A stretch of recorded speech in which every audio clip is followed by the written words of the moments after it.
Welcome to another Vixa Vaughn romance audiobook. We're excited to have you join us. Whether you're into second chance romance, enemies to lovers, fake marriage, or any other trope, Vixa Vaughn offers you the chance to escape into stories that will carry you away into heart-pounding romance and gripping characters. While we want to get you the full experience, some parts of this audiobook are abridged to stay abreast of YouTube's community guidelines. If you want the full experience, you can always head to Vixa Vaughn Romance and use code VIXA40 to get the unabridged version of this audiobook for 40% off. Now sit back and enjoy the show.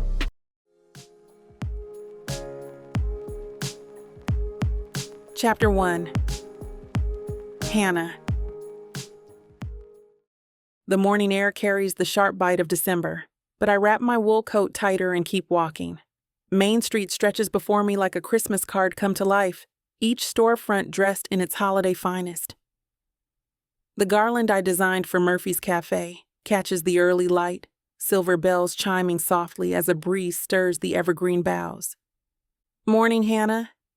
Mrs. Chen waves from behind the window of her flower shop, where my custom wreath arrangement creates a backdrop of deep burgundy and gold. The arrangement is absolutely stunning. My customers can't stop talking about it. I wave back, warmth spreading through my chest despite the cold. "Thanks, Mrs. Chen.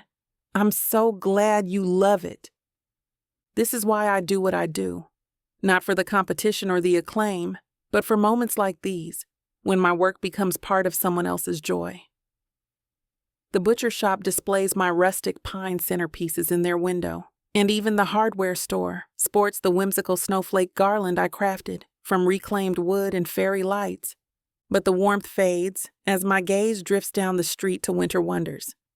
Even from here, I can see Wyatt's latest creation, an elaborate light display that transforms the Matthews storefront into something that belongs in a damn fairy tale.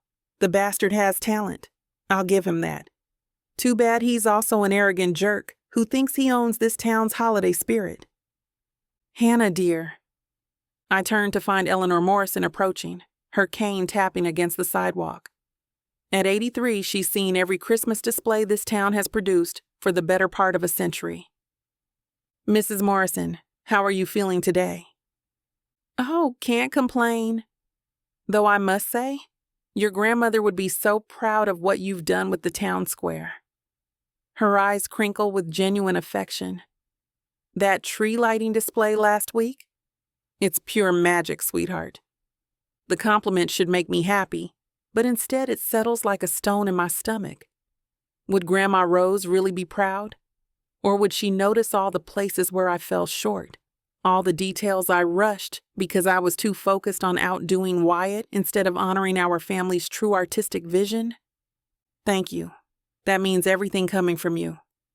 She pats my arm before continuing down the street, but her words echo in my mind. Your grandmother would be so proud. The pressure sits heavy on my shoulders, a constant reminder that I'm not just decorating for myself. I'm carrying forward a legacy that spans 3 generations. Last night blurs together with all the others. Me hunched over my workshop table until 3 in the morning, surrounded by pine needles and wire. My fingers cramped from weaving garland after garland. The coffee pot had run dry hours before, but I kept working, driven by the nagging voice in my head that whispered, "Not good enough, not good enough, not good enough." I'd pulled up photos of Grandma Rose's work on my laptop, studying every detail of her 1987 Christmas display for the town hall. The way she'd layered textures, how she'd used light to create depth and shadow. It was art, not just decoration. And here I am, 28 years old, still trying to measure up to a woman who's been gone for 5 years. The sound of delighted squealing pulls me from my brooding.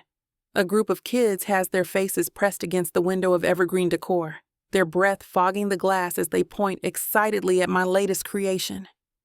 Look at the reindeer. A little girl with pigtails bounces on her toes.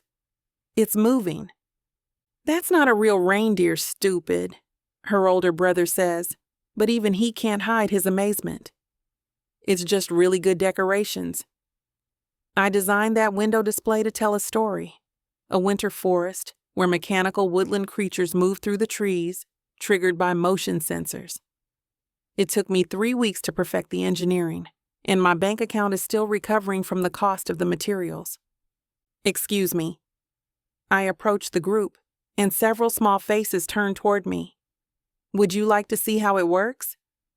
Their enthusiastic nods make my chest tight with something that feels dangerously close to tears. This is what matters. Not beating Wyatt Matthews and his flashy light shows, not desperately trying to live up to Grandma Rose's impossible standards, but creating wonder for people who still believe in magic. These kids see my work the way it's meant to be seen, as pure possibility. I unlock the shop door with hands that tremble slightly from the cold and gesture them inside. Their parents trail behind with those indulgent smiles that say they're humoring their children, but secretly enjoying this as much as anyone. The familiar scent of pine and cinnamon fills the air as we all crowd into the warmth of evergreen decor. For the next 20 minutes, I find myself in my element. I explain the intricate mechanics behind the window display, pulling back the curtain on the magic to show them the careful engineering underneath. I demonstrate how the motion sensors detect movement, how the tiny motors create the illusion of breathing in the mechanical deer, and how the LED lights are programmed to shift subtly like real firelight. Their parents ask thoughtful questions about the technology, while the kids pepper me with rapid-fire inquiries about everything from battery life to whether the reindeer have names. Can you teach me how to make one? The little girl asks, her pigtails bobbing enthusiastically as she speaks. Her eyes are bright with the kind of ambition that reminds me of myself at that age, already plotting and planning. Maybe we can set up a workshop after the holidays, I tell her, crouching down to meet her at eye level. Would you like that? Her grin could power the entire town's Christmas lights, and I make a mental note to actually follow through on that promise. After they leave, I lock up again and head toward home. The Rivers family house sits on Elwood Street, a blue Victorian that's been in our family for 4 generations. The wraparound porch displays my latest personal project, an elaborate arrangement of evergreen swags, punctuated by vintage ornaments that belonged to my great-grandmother. I climb the front steps, each one creaking with familiar comfort. Through the window, I can see Mom in the kitchen, probably starting her afternoon baking marathon. The smell of cinnamon and vanilla drifts through the door before I even open it. "That you, honey?" Mom calls without looking up from her mixing bowl. It's me. I hang my coat on the hook by the door, the same hook where I've hung winter coats since I was tall enough to reach it. How's the shop today? Good. Mrs. Chen loves the flower shop arrangement, and I had some kids stop by to see the window display. That's wonderful. Mom finally looks up, flour dusting her dark hands. Your father's in the workshop if you want to say hello. Mia's upstairs working on her thesis. The workshop. Dad converted the old carriage house behind our property into a creative space when I was 12, after it became clear that 3 generations of Rivers women needed more room to spread out their artistic endeavors. It's where Grandma Rose taught me to wire garland, where I learned the difference between Douglas fir and noble fir, where I discovered that creating beauty with my hands was the only thing that ever felt like home. I think I'll head back there, I tell Mom, already moving toward the back door. Dinner's at 6, she calls after me. The workshop smells like pine sap and wood stain, exactly the way it has for the past 16 years. Dad looks up from the table saw as I enter, safety glasses pushed up on his forehead. Hey, sweetheart, how was your morning? Good, busy. I perch on the edge of his workbench, the same spot where I used to sit and watch him and Grandma Rose work side by side. Just thinking about things? What kind of things? Dad has this way of asking questions that makes you want to spill everything. Maybe it's the patience in his voice, or the way he keeps working while he listens, never making you feel like you're interrupting something more important. About Grandma Rose. about whether I'm doing justice to what she built. His hand still on the piece of wood he's sanding. Your grandmother would be amazed by what you've accomplished, Hannah. The business has grown more in the past 5 years than it did in the 10 years before that. But is it the right kind of growth? Am I honoring her vision? Or am I just trying to prove something to... I stop myself before I say Wyatt's name. To the Matthews family? Dad's tone is gentle but knowing. I nod, not trusting my voice.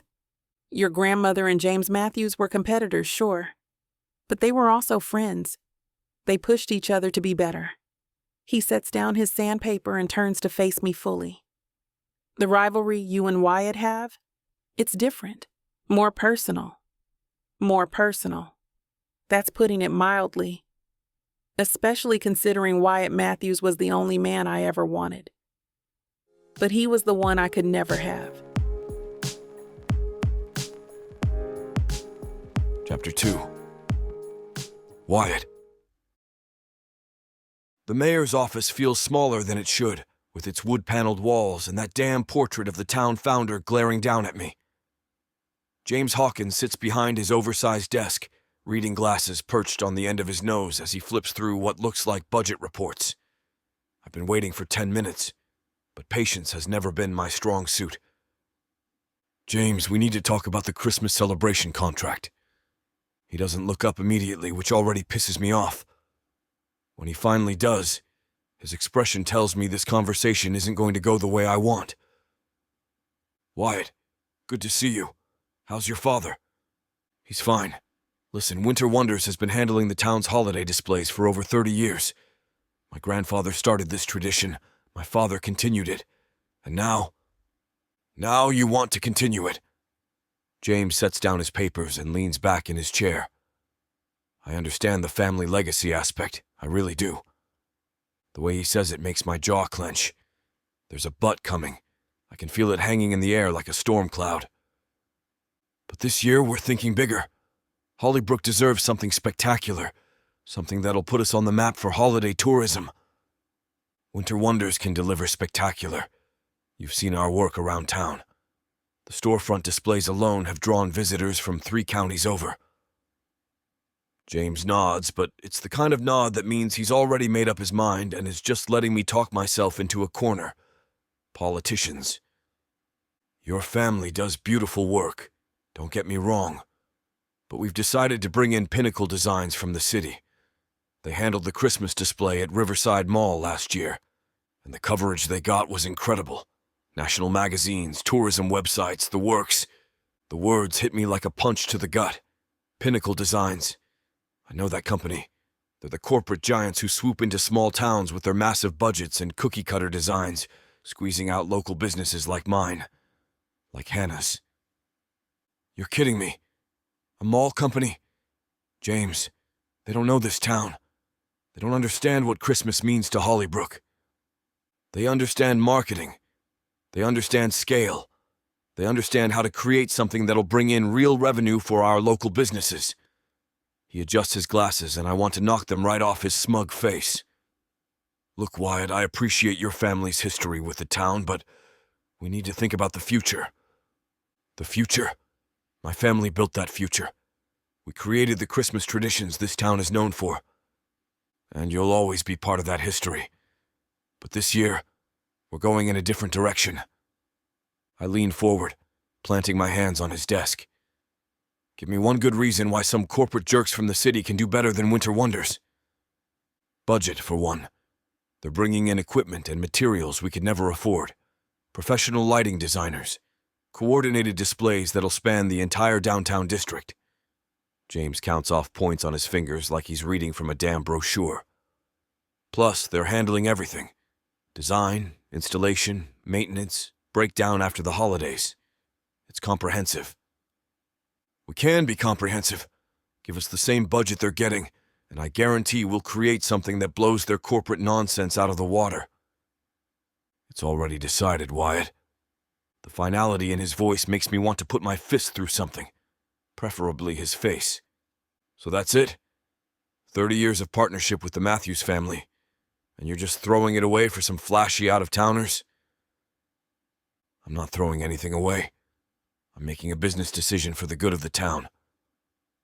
James stands up, signaling that this conversation is over. Look, maybe we can work something out for Valentine's Day. Or Easter. Those holidays don't have the same scale requirements. Valentine's Day.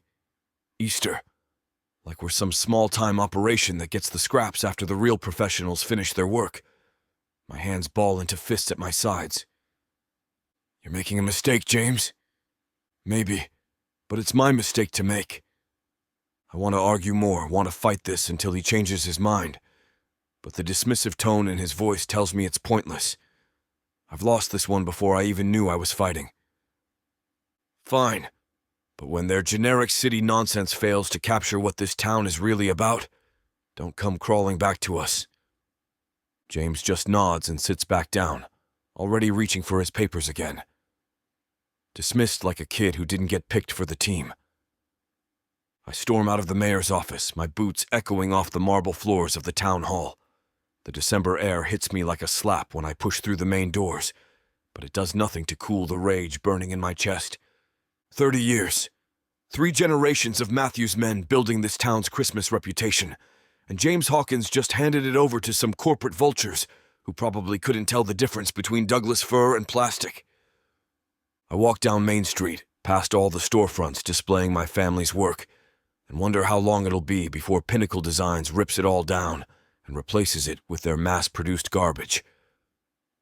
The hardware store's whimsical snowflake display catches my eye, and it takes me a second to realize it's not mine. It's Hannah's. Of course it is. While I was focused on the big municipal contract, she was out here charming her way into every small business on the street. The woman has a gift for making people feel like they're getting something personal, something meaningful. Not just decorations, but a piece of art designed specifically for them. I hate that I noticed the craftsmanship in her work. The way she's used reclaimed wood to create those snowflakes, how the fairy lights are positioned to cast intricate shadows on the window glass. It's clever. It's beautiful. It's exactly the kind of thing that would probably impress the mayor more than my family's traditional approach. Hannah always was better at the client relations side of things, better at making people feel special, like they were the only customer in the world. She could walk into a room and have half the people eating out of her hand within 5 minutes, that warm smile of hers working like magic. I remember watching her work a crowd at the Chamber of Commerce mixer 3 years ago, before everything went bad between us. She'd worn this green dress that brought out the gold flecks in her brown eyes, and every person she talked to walked away looking like they'd just discovered the secret to happiness. By the end of the night, she'd landed contracts with 6 new businesses. Meanwhile, I stood in the corner nursing a beer and trying not to think about how badly I wanted to kiss her. That was before the disaster. Before I messed everything up and turned the woman I was falling for into my worst enemy. Now she probably would have handled the mayor differently. Would have found some angle I missed, some way to appeal to his vanity or his sense of civic pride. Hannah never approached these things like a negotiation. She made them feel like a collaboration. But she's not here to handle this, and even if she was, she'd be fighting for evergreen decor, not winter wonders. I pull my phone out and stare at it, knowing I need to call Dad and tell him about the mayor's decision. 3 rings, then his voice comes through, warm and expectant. How'd it go with James? Not good. Silence on the other end. Dad's probably reading between the lines, figuring out exactly how badly I screwed this up. They went with someone else? Pinnacle Designs. That corporate outfit from the city. More silence. Then a heavy sigh that makes my chest tight with guilt. I see. Dad, I pushed as hard as I could. James had his mind made up before I even walked in there. This wasn't about the quality of our work or our history with the town. It was about budget and scale and bringing in tourists. I know you did your best, son. But did I? Or am I just making excuses because I couldn't close the deal? Because I don't have Hannah's natural charm or her ability to make people feel like saying yes is the only logical choice. What do we tell Mom? What do we tell the crew? We tell them the truth, that sometimes business doesn't go the way you expect, and you adapt. The disappointment in his voice cuts deeper than any anger would have. This is the contract that was supposed to prove I could carry on the family legacy, that I was worthy of taking over Winter Wonders when Dad retires. Instead, I'm coming home empty-handed, with nothing to show for 30 years of family reputation, except a suggestion that maybe we can handle Easter decorations. Listen, Dad, Don't worry about it, son. We'll figure something else out. In the meantime, Mr. Hendricks and his family are planning a birthday party for their eldest daughter, and they'd like a consultation with us. How about you take that over? The Hendricks family. Instead of town Christmas preparations, I've been relegated to family birthday parties. I swallow down the snide remark on my tongue and muster a forced smile. On it, Dad. The call drops, and it takes everything within me not to launch my phone into the street below. What a jolly Christmas it'll be for me this year. I can't wait. Chapter 3. Hannah. The snow taps against my bedroom window like tiny fingers demanding attention, but I ignore it as I pull down the attic ladder.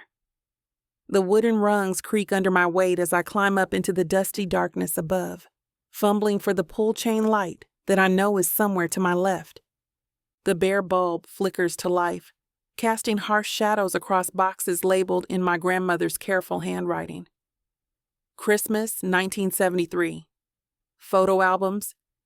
Kitchen linens. I navigate through the maze of memories, breathing in the scent of old wood and mothballs that somehow still carries traces of Grandma's lavender perfume. I'm looking for something specific tonight, though I'm not entirely sure what. Maybe it's the conversation with Mrs. Chen earlier about how Grandma used to light up the whole block with her displays.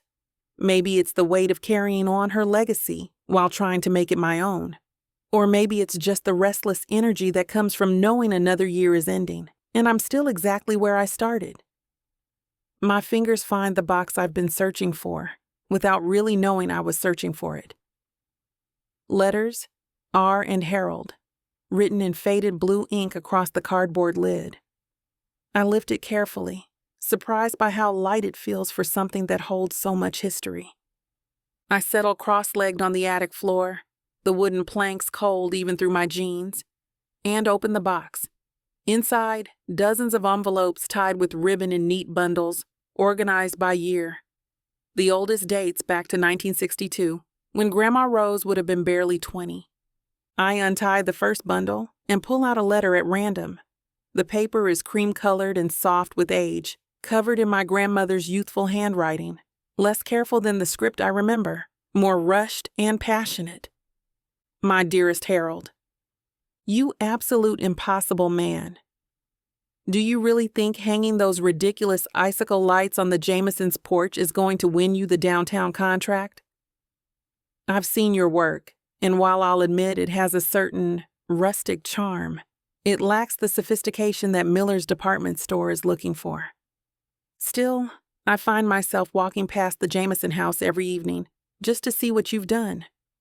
Don't let it go to your head, but the way you've layered the white and blue lights does create quite a lovely effect. Almost as lovely as your smile when you caught me staring at it yesterday evening. I should hate you for being my competition. Instead, I find myself wondering what it would be like to work with you instead of against you. Forever yours, though I'll deny it if you tell anyone. Rose. I pressed the letter to my chest, my heart doing something complicated and fluttery. I knew my grandparents had a romantic courtship, but I never knew they started as business rivals. I reached for another letter, this one from a few months later. Harold, your proposal for the town square display is brilliant, and I hate that I have to admit it. The way you've planned to use the natural landscape, working with the old oak trees instead of trying to dominate them, it's exactly what the committee is looking for. I've withdrawn my own proposal, not because I don't think I could compete with you, because I absolutely could, but because your vision is simply better. This time. Don't think this means I'm giving up. Next year, you'll have to bring your best work to even come close to beating me. But for now, would you like to collaborate? I have some ideas for garland work that might complement your tree lighting, and I suspect you have opinions about my color choices that you're just dying to share. Meet me at Murphy's Cafe tomorrow at 7. I'll be the one trying to look like she's not nervous about working with the enemy. The enemy. I laugh softly in the dusty attic air, thinking about how many times I've referred to Wyatt Matthews using that exact word. But these letters paint a different picture, not of enemies, but of equals who pushed each other to be better. I pull out more letters, losing myself in the story of their courtship. The way they challenged each other professionally while falling deeper in love personally. How they eventually merged their businesses into Evergreen Decor, combining her artistic vision with his technical expertise. There's one letter that makes my breath catch. My darling Harold, I know we agreed to keep our relationship separate from our work, but I can't anymore. The truth is, competing with you has made me a better designer. Your constant push for innovation, your refusal to let me settle for good enough, it's forced me to reach for something extraordinary. I don't want to beat you anymore. I want to create something beautiful with you, something that neither of us could achieve alone. I love you, Harold. Not despite our rivalry, but because of it. Because you see my ambition and match it with your own. Because you make me want to be the best version of myself. Will you marry me? Someone has to ask, and we both know you're too traditional to let it be you. All my love, Rose. I set the letter down with shaking hands. Grandma Rose proposed to Grandpa Harold. My traditional conservative grandmother who taught me to always wait for a man to make the first move was the one who took the leap. And she did it because their rivalry made them both better.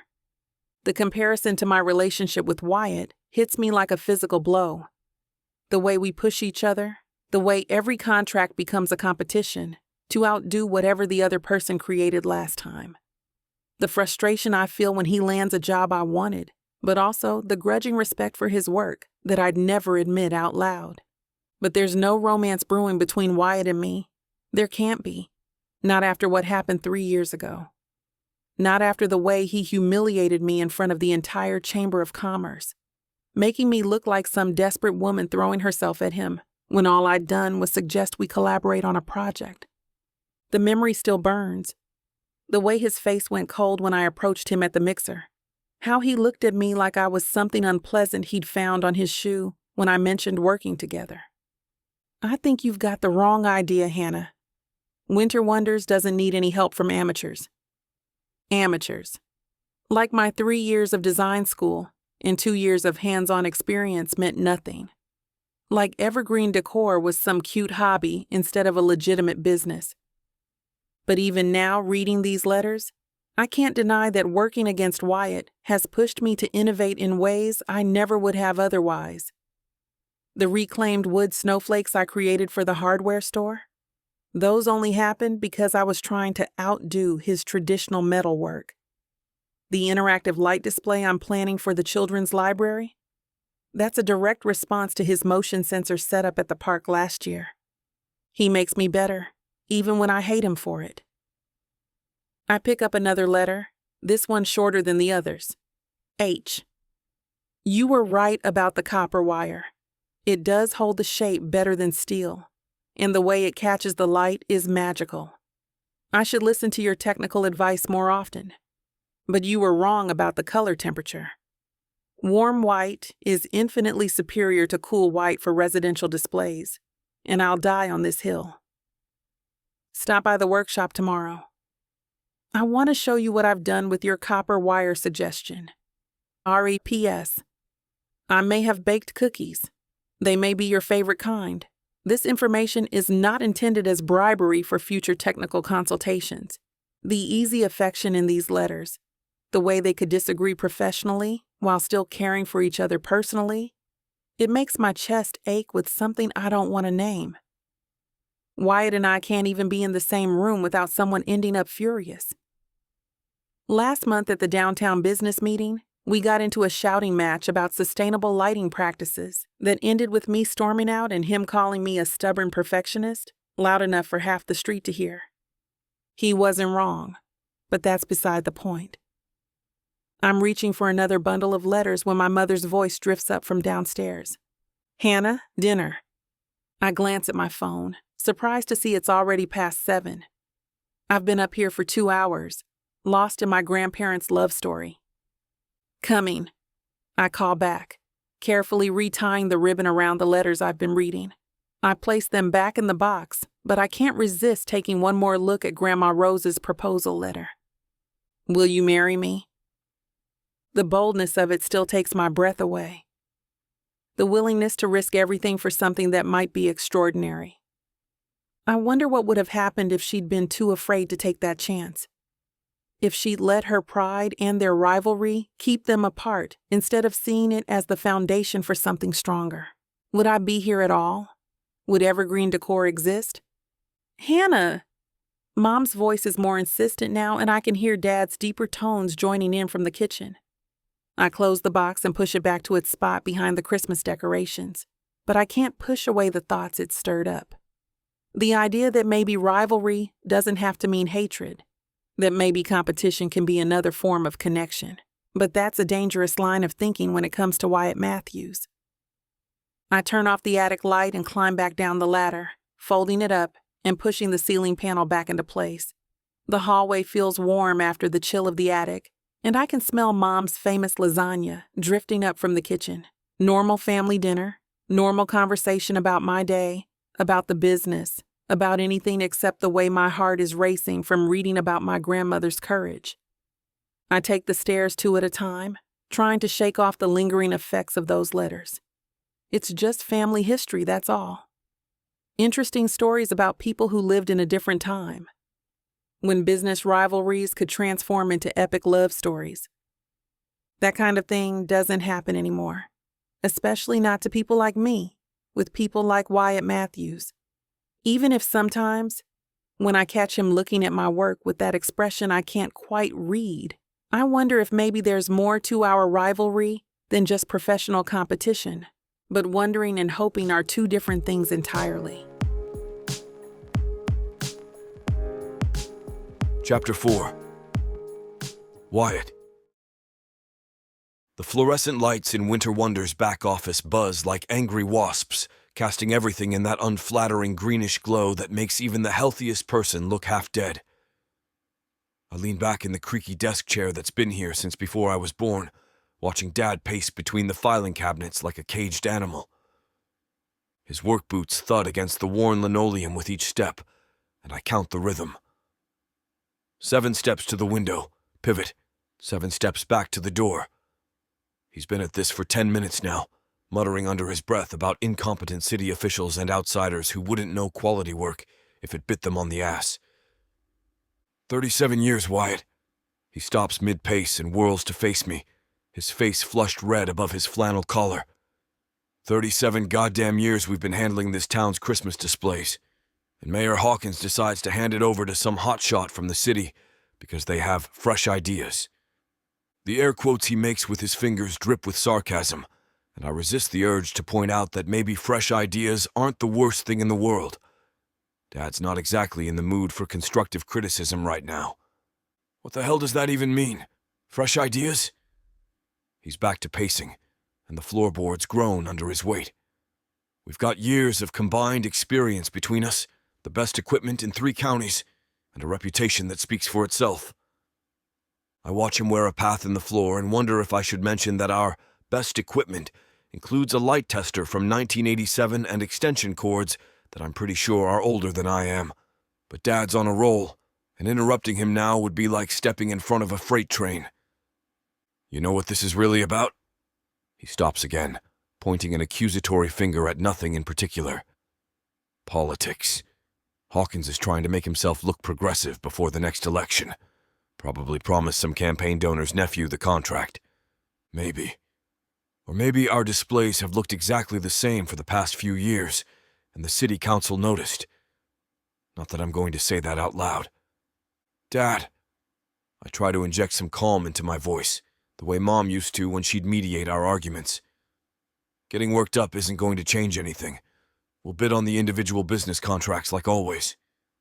Individual contracts.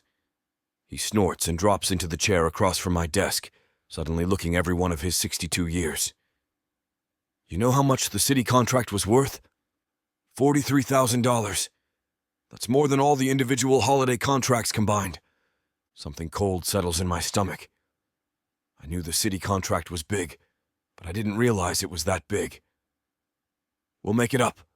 Mrs. Johnson wants her entire Victorian done this year, and the new shopping center. Wyatt.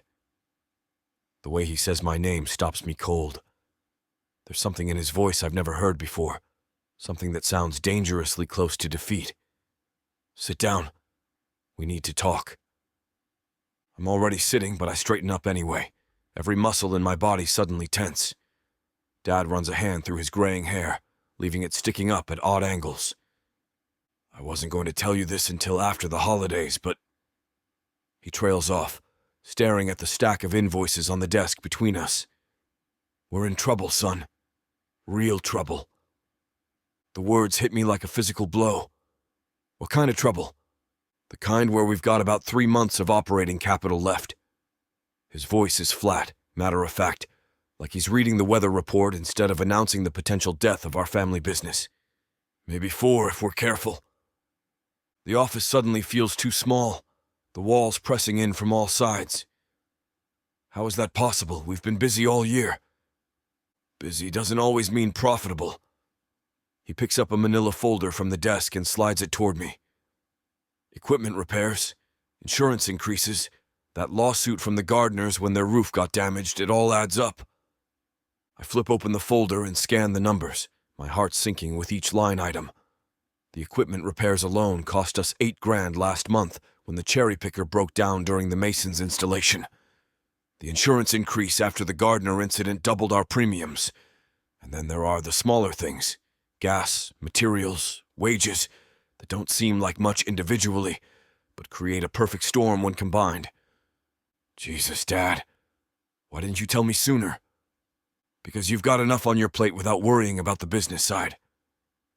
He leans back in his chair, and I can see the weight of responsibility pressing down on his shoulders. That's my job, but we're past the point where I can handle this alone. I close the folder and set it aside, my mind racing through possibilities. We could sell some of the older equipment, but that would limit our capacity for bigger jobs. We could lay off the seasonal workers, but then we'd be too understaffed to handle the holidays. We could take out a loan, but given our current financial state, the interest rates would probably kill us. What about the insurance money from the gardener thing? Covered the legal fees and their repairs, with about $300 left over. Dad's laugh is bitter. Turns out hiring the cheapest lawyer in town isn't always the best strategy. The fluorescent lights buzz overhead, and somewhere in the workshop I can hear the radio playing a Christmas song that somehow sucks the joy right out of me. Everything feels surreal, like I've stepped into some alternate universe where Winter Wonders isn't the stable, successful business I've always believed it to be. There has to be something we can do. I lean forward, searching Dad's face for any sign of hope. What about reaching out to some of the bigger clients? The country club maybe, or that new hotel chain? Already tried. They're either locked into contracts with other companies or they want proposals that we can't afford to put together. He pulls another folder from the drawer and drops it on the desk with a thud. Take a look. This folder is thicker than the first, filled with rejection letters and half-finished proposals that never got submitted because we couldn't afford the design fees. The country club wanted a full 3D rendering and detailed lighting plan that would have cost us $2,000 just to create. The hotel chain required liability insurance that was triple what we carry. We're not just in financial trouble. We're outgunned by companies with bigger budgets and more resources. So what do we do? The question comes out rougher than I intended, and I clear my throat. There has to be something. Dad is quiet for a long moment, staring at his hands. When he finally looks up, there's something in his eyes I've never seen before. Desperation mixed with grim determination. We do whatever it takes to keep this business alive. His voice is steady, but I can hear the steel underneath. Whatever it takes, Wyatt. This company is all your grandfather left me, and it's all I have to leave you. I'll be damned if I'm the one who lets it die. The weight of 3 generations presses down on the room. Grandpa Matthews started Winter Wonders with nothing but a pickup truck and a ladder, building it into the most respected decorating company in the county. Dad expanded it, modernized it, turned it into something that could compete with the bigger outfits from the city. And now it's my turn to figure out how to save it. We need more contracts, I say, thinking out loud. Bigger ones. The kind that can carry us through the slow season. Easier said than done. Every other company in the state is fighting for the same work. I lean back in the chair, staring at the water stain on the ceiling that's been there since I was 12. The shape always reminded me of a dragon, but now it just looks like the spreading consequences of a problem that nobody bothered to fix until it was too late. An idea starts forming in the back of my mind, so crazy that I almost dismiss it immediately. Almost. What if we weren't fighting for contracts alone? Dad's eyebrows draw together. What do you mean? What if we partnered with someone, combined resources, split the bigger jobs that neither of us could handle solo? Partner with who? Morrison's Electrical is booked solid through next year, and Richards & Sons wouldn't work with us if we were the last company on Earth. I take a deep breath, knowing that what I'm about to suggest will either sound brilliant or insane. Probably insane. What about Evergreen Decor? The silence that follows is so complete, I can hear the clock ticking on the wall. Dad stares at me like I've just suggested we partner with the devil himself. Hannah Rivers. He says the name like it tastes bad. You want to partner with Hannah Rivers? Think about it objectively. I lean forward, warming to the idea despite my better judgment. They handle the decorative side, we handle the technical side. Their artistic vision, our installation expertise. Together we could bid on jobs that neither of us could take alone. Absolutely not. Dad's voice is flat, final. The Rivers family has been trying to undercut us for 20 years. Rose Rivers damn near put us out of business in the 80s, and Hannah's following right in her footsteps. That's exactly why it could work. I'm surprising myself with how convinced I'm becoming. We push each other to be better. Look at the hospital job last year. Hannah's design was incredible, but she didn't have the equipment to install it properly. And our proposal for the shopping center had all the technical specs, but looked boring as hell. Dad's jaw is set in that stubborn line I know means he's already made up his mind, but I press on anyway. Hannah's got connections we don't. She does all the interior work for half the businesses downtown, and they trust her taste. If we could offer a complete package, interior and exterior, decorative and functional, we'd be the only company in the area that could do that. The Rivers family is not our friend, Wyatt. Dad's voice is cold. Rose Rivers spent 30 years trying to steal our customers, and Hannah's no different. You really think she'd partner with us instead of trying to destroy us? I think about Hannah at the last Chamber of Commerce meeting, the way she presented her sustainability initiative with passion and conviction, the way she looked when I shot down her collaboration suggestion 3 years ago, hurt and angry, but also determined.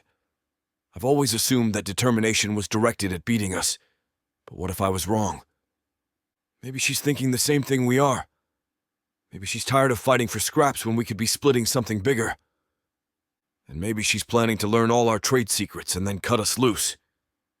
Dad stands up abruptly, his chair scraping against the floor. I won't risk everything your grandfather built on the word of a Rivers. But I can see it in his eyes, the same desperate calculation I'm doing, the weighing of pride against survival. He's considering it, even if he won't admit it. What if we're wrong about her? I ask quietly. What if we've been so focused on competition that we miss the possibility of collaboration? Dad doesn't answer, but he doesn't shut me down either. He moves to the window and stares out at the parking lot, where our 3 trucks sit next to the building that houses 3 generations of Matthew's family dreams. This is our last shot, isn't it? I ask. He turns back to face me, and for the first time since I joined the business 5 years ago, he looks older than his years. Tired. Worn down by the weight of keeping us afloat. Yeah, he says finally. It is. The admission hangs between us like a challenge. We can keep doing things the way we've always done them and watch winter wonders slowly die, or we can take a risk that goes against everything we've believed about the Rivers family. Chapter 5. Hannah. The Hollybrook Christmas Farmers Market buzzes with that perfect mix of holiday chaos and small-town charm that makes December worth surviving. Steam rises from paper cups of hot cider, mingling with the scent of cinnamon donuts and pine wreaths. Twinkle lights string between the white tents, casting everything in a warm golden glow that makes even the most mundane vegetables look festive. I wrap my hands around my mug of mulled wine, letting the warmth seep through my gloves as Mom debates the merits of different honey vendors with the intensity of a UN peace negotiator. The wildflower is lovely, but the clover has that subtle sweetness that pairs beautifully with cornbread, she's telling Mrs. Frederick, who nods along like honey selection is a matter of national importance.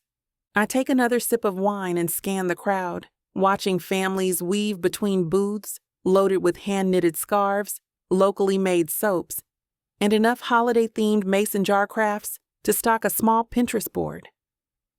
The Hendersons are arguing over which Christmas tree to buy, while their twins run circles around the tent poles.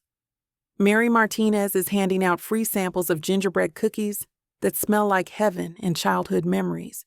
This is exactly what I needed after the week I've had. 3 potential clients canceled their holiday decoration contracts because they're going in a different direction, which is small-town code for, "We hired your competition." The Peterson deal fell through when they decided to do everything themselves, and don't even get me started on the disaster that was the Watterson consultation. Hannah, sweetheart, try this lavender honey. It's divine. Mom appears at my elbow with a small wooden spoon, her eyes bright with the kind of enthusiasm she usually reserves for particularly good gossip or finding a designer handbag at a thrift store. I dutifully taste the honey, which is actually pretty amazing, and watch her immediately turn back to her negotiations with Mrs. Frederick. Mom's in her element here, moving through the market like she's hosting her own dinner party instead of shopping for groceries. Her silver hair catches the light as she laughs at something the honey vendor says, and I can't help but smile. At 63, Patricia Rivers still turns heads when she walks into a room. Today she's wearing a burgundy wool coat that brings out the warmth in her dark skin, paired with boots that probably cost more than my grocery budget, but look effortless on her. She has this way of making everyone feel like they're the most interesting person she's talked to all day, which is probably why half the vendors are trying to give her free samples. Earth to Hannah. She nudges my shoulder. You're staring into space again. Just people watching. I take another sip of wine and lean against the nearest tent pole. Remember when we used to come here when I was little? You'd buy me those apple cider donuts and let me pick out an ornament from the craft booth. You always chose the most elaborate one you could find. Mom's smile is soft with memory. That year you insisted on the crystal angel with the tiny bells was particularly expensive, but you were so determined. I still have that angel. I watch a little girl tug on her father's sleeve, pointing excitedly at a display of wooden toys. It goes on the tree first every year. Your grandmother started that tradition, you know, taking me to the Christmas market when I was your age.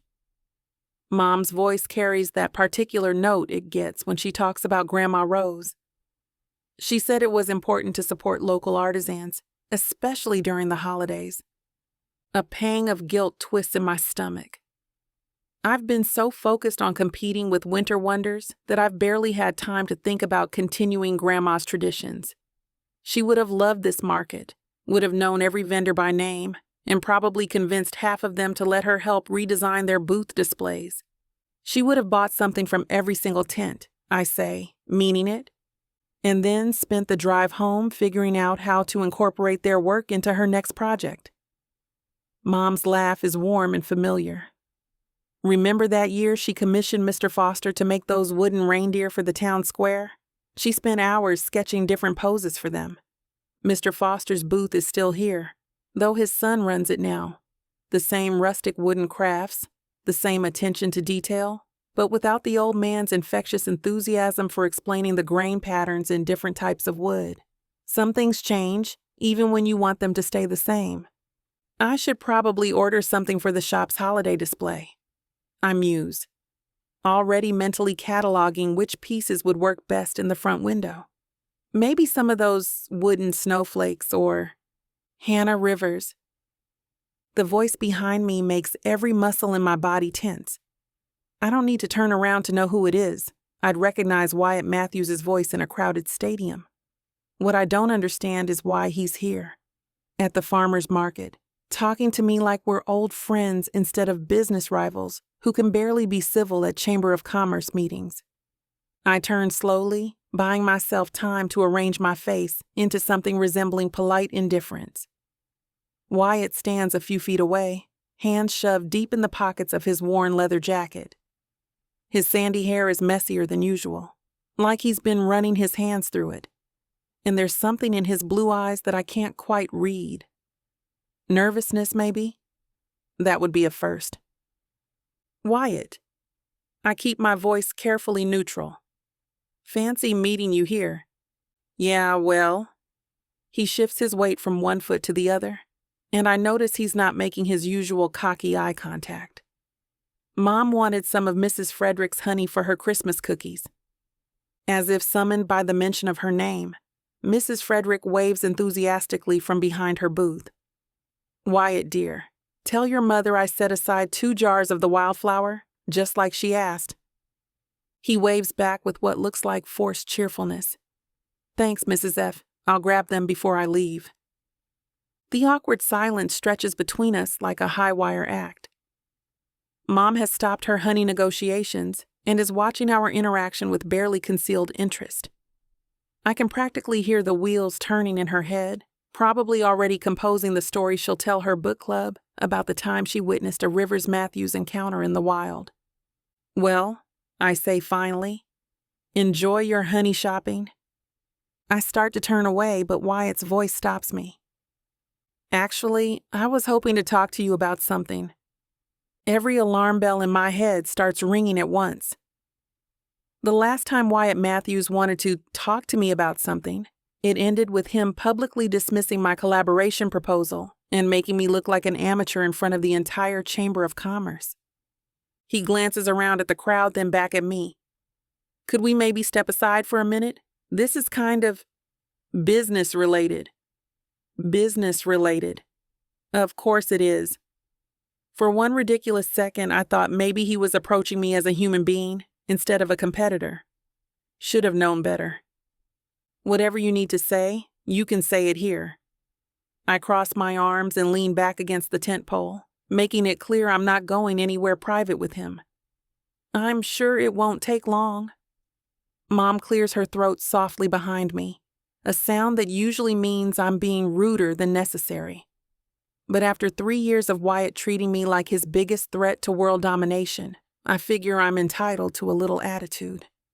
Wyatt's jaw tightens, and for a moment, he looks like he might argue. Then he seems to deflate slightly, his shoulders dropping in what might be resignation. Right, okay. He takes a deep breath.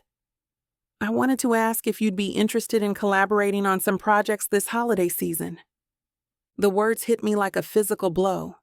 I actually take a step backward, bumping into the tent pole hard enough to rattle the whole structure.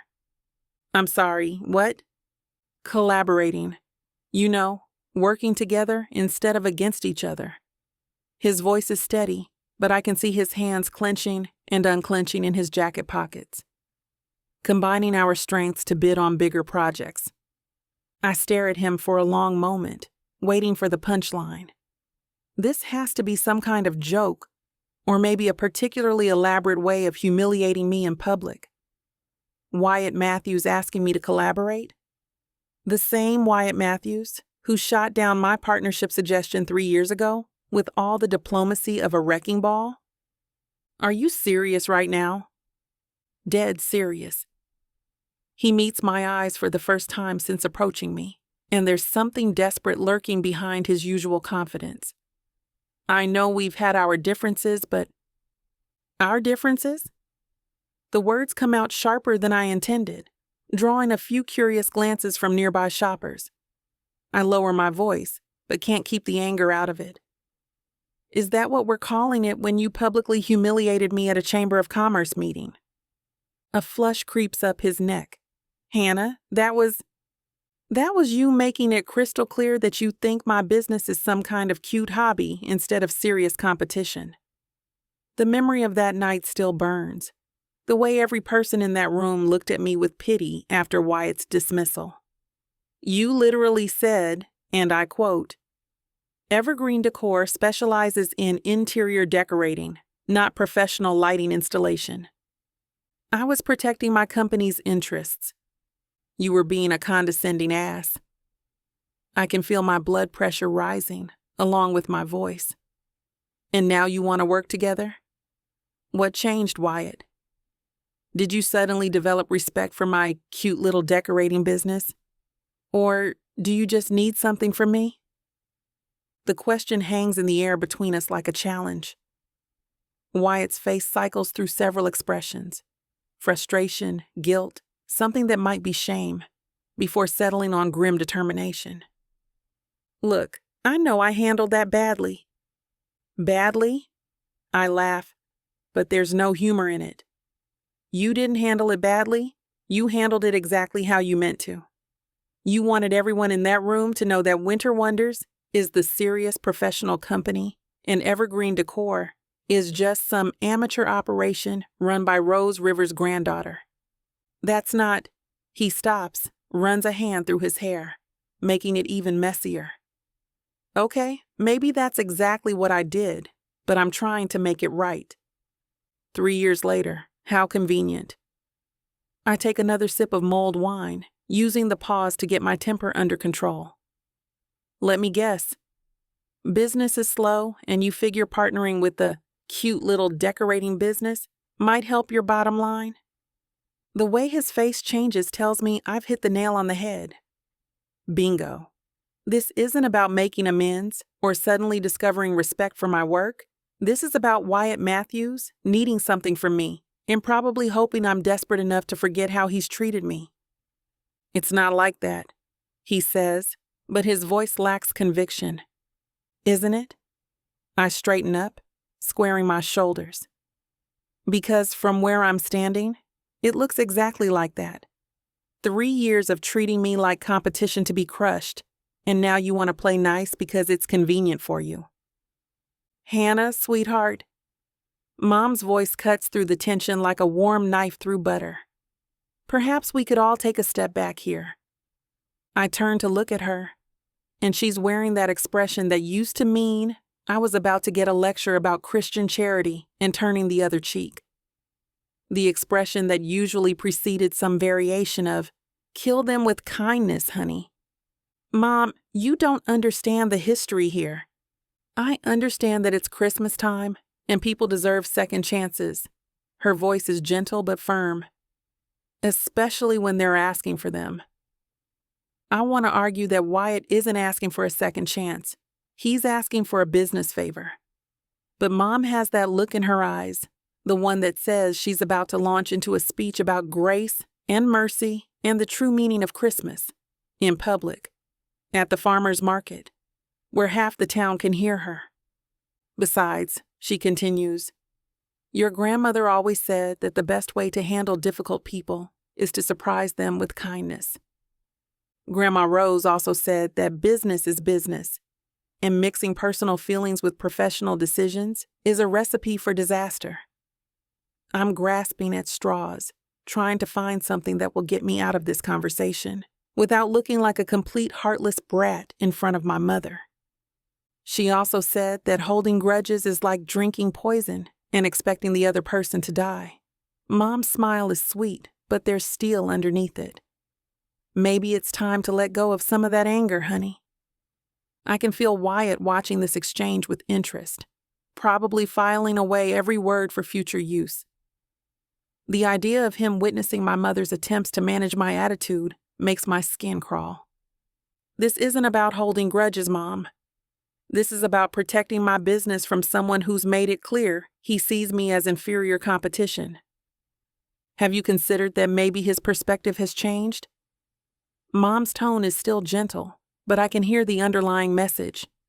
Stop being stubborn and listen to what the man has to say. I look back at Wyatt, who's standing there like a defendant waiting for a verdict. His cocky confidence is nowhere to be seen, replaced by something that looks almost vulnerable. Almost. Fine. I cross my arms tighter. Say I was willing to listen, which I'm not saying I am. What exactly are you proposing? Relief flickers across his face. Joint proposals for bigger contracts. Projects that neither of us could handle alone. You bring the design expertise, I bring the technical installation. We split the profits. And who's in charge of these joint projects? The pause before his answer tells me everything I need to know. Well, the installation side is pretty technical, so I figured. You figured you'd be in charge? I shake my head. Of course you did. Let me guess. I'd be the creative consultant while you handle all the real business decisions? That's not what I meant. But it's what you said. I can feel my anger building again, hot and familiar. This isn't about collaboration, Wyatt. This is about you needing my design skills, but not wanting to treat me as an equal partner. Hannah, Mom's voice carries a warning note. Christmas. Right, Christmas. The season of forgiveness and second chances, and pretending that people's motivations are pure when they're obviously anything but. I take a deep breath and try to channel some of my grandmother's grace, even though what I really want to do is tell Wyatt exactly where he can shove his collaboration proposal. I appreciate the offer. I say finally, my voice carefully controlled. But I'm not interested in being anyone's junior partner. Got 30 minutes? Then baby, you've got just enough time to fall in love. Get your heart broken and maybe have a toe-curling moment or two. Introducing the Lunchtime Listens Romance Audiobook Bundle. Enemies to lovers, hot hookups, bad boys who don't knock. They kick the damn door in. Short, spicy, addictive. Perfect for your commute, your lunch break. And you already know, we don't do full price around here. Get 85% off 28 full-length audiobooks right now with extra steamy and extra savings. Because lunch breaks are temporary, but book boyfriends are forever. Vixa Vaughn Romance.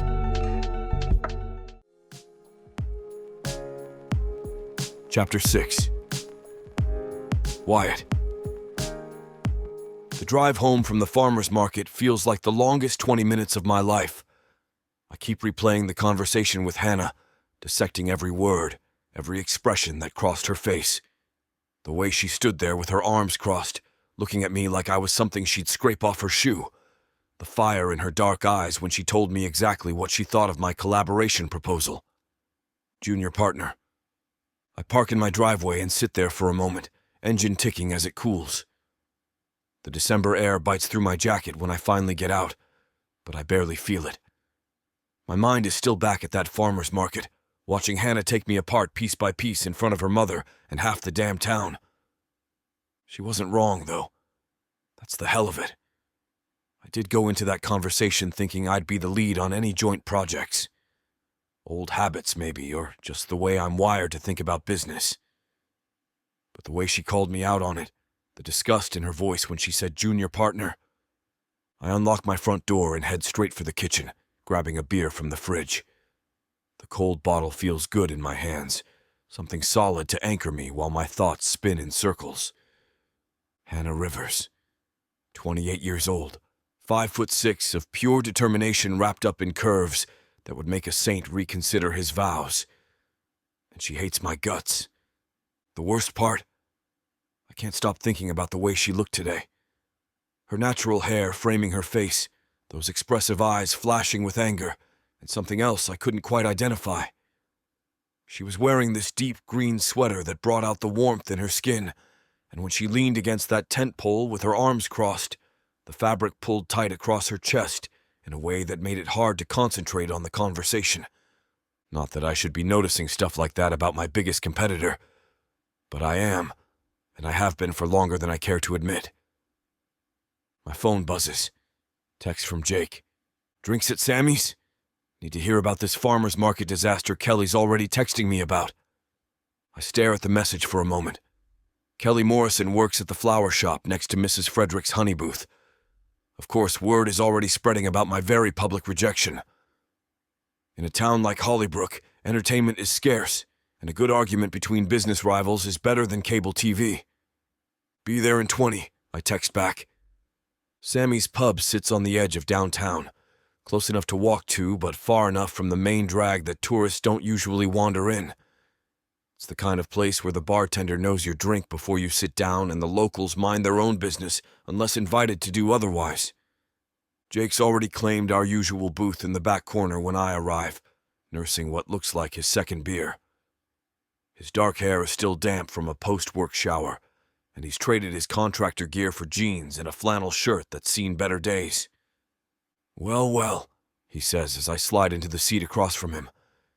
If it isn't Hollybrook's most talked about bachelor. Shut up. I signal the bartender for a beer. What exactly did Kelly tell you? That you approached Hannah Rivers at the farmer's market, and she shot you down so hard you probably need medical attention. Jake's grin is wide and thoroughly entertained. Also that her mother looked like she wanted to adopt you, and Hannah looked like she wanted to murder you. The bartender brings my beer, and I take a long pull before answering.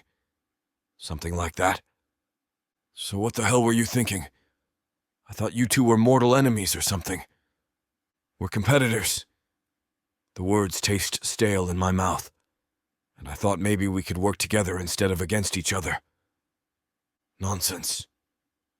Jake leans back in his seat, studying me with the kind of intensity that comes from 15 years of friendship. This is me you're talking to, remember? I've watched you two go at it for years. This isn't about business. Of course it's about business. What else would it be about? You tell me. He takes another sip of beer, never breaking eye contact. Because from where I'm sitting, it looks like you've got it bad for Hannah Rivers and you're trying to figure out how to get close to her without admitting it. The accusation hits me like a physical blow. I nearly choke on my beer, coughing as I set the bottle down harder than necessary. That's insane. Is it? Jake's expression doesn't change. When's the last time you talked about any other woman the way you talk about Hannah? I don't talk about Hannah. Right. You just spend half our conversations talking about her latest project, or analyzing her business strategies, or wondering what she's up to. He counts off on his fingers. Remember last month when she landed that contract with the Morrison Hotel? You spent 20 minutes explaining exactly why their choice was wrong, and how you would have done it better. Because I would have done it better. Maybe. But most guys don't spend that much mental energy on their competitors unless there's something else going on. I want to argue, but the words stick in my throat, because Jake isn't wrong. I do think about Hannah more than I should. Not just her business, but her. The way she gets this little crease between her eyebrows when she's concentrating. How she talks with her hands when she gets excited about a project. The fact that she always smells like vanilla and something floral that I've never been able to identify. It's complicated, I say finally. Yeah. Jake signals for another round. So walk me through it. What happened today? I give him the condensed version, leaving out the part about how Hannah looked in that green sweater and focusing on the business aspects of the conversation. How I approached her about collaboration, and she assumed I wanted to be in charge. How she called me out for treating her like a junior partner. And she was right, I admit. That's exactly what I was thinking. Why? The question catches me off guard. What do you mean, why? Why were you thinking she'd be the junior partner? Her business has been growing steadily for 3 years. She's landed some major contracts lately. By all accounts, she's good at what she does. I open my mouth to answer, then close it again. Because the honest answer is that I've never really thought of Hannah as an equal competitor. She's Rose Rivers' granddaughter, running the family decorating business. In my mind, she's always been playing in a different league. But that's not fair, is it? Evergreen Decor has been nipping at Winter Wonder's heels for months now. She's taking contracts I used to land automatically. And from what I hear around town, her clients love her work. I guess I never really saw her as... I trail off, not sure how to finish that sentence without sounding like a complete jerk. As what? As serious competition? As an equal? Jake's voice is mild, but there's an edge underneath it. Or is this one of those situations where you can't take a woman seriously in business? I don't know, I say finally. Maybe I've been looking at this all wrong. Maybe? Jake laughs. Dude, you've been looking at this wrong since day one. Hannah Rivers isn't some amateur playing with Christmas lights. She's built a legitimate business from the ground up, and from what I hear, she's innovative as hell. You've been talking to people about her business? I've been listening when people talk about her business. There's a difference. He leans forward, elbows on the table. Did you know she designed that whole light display for the Riverside Shopping Center last year? The one everyone's still talking about? I did know that. I also knew it was a contract I'd bid on and lost. At the time, I'd assumed they went with her because she was cheaper, not because she was better. The point is, Jake continues, you've been so focused on competing with her that you've never actually paid attention to what she's doing. And now you want to work with her, but you still can't see her as an equal. I can see her as an equal. Can you? Because it sounds like you walked up to her today with the assumption that you'd be calling the shots on any joint projects. The bartender appears with our fresh beers, giving me a moment to think. Jake's right, and I hate it. I did assume I'd be in charge, not because Hannah isn't capable, but because that's how I'm used to thinking about business. I'm the owner of Winter Wonders. I run the show. But maybe that's exactly the problem. She got under my skin today, I admit. The way she looked at me when I suggested collaboration, like I was insulting her intelligence. Were you? Probably. I take a long pull of beer. Definitely. So what are you going to do about it? What do you mean? Jake gives me a look that suggests my intelligence might be questionable. I mean, are you going to apologize? Try again? Or are you going to go back to your respective corners and keep trying to destroy each other's businesses? I don't know. The honest answer. Part of me thinks I should just cut my losses and stick to what I know. And the other part? I'm quiet for a long moment, thinking about Hannah standing there in the farmer's market with fire in her eyes and steel in her voice. The way she didn't back down when I challenged her, didn't soften her position to be polite. She stood her ground and told me exactly what she thought of my proposal. It was sexy as hell. The other part of me can't stop thinking about her, I say finally. Jake's eyebrows shoot up. Now we're getting somewhere. What kind of thinking? The kind I shouldn't be doing about a business competitor.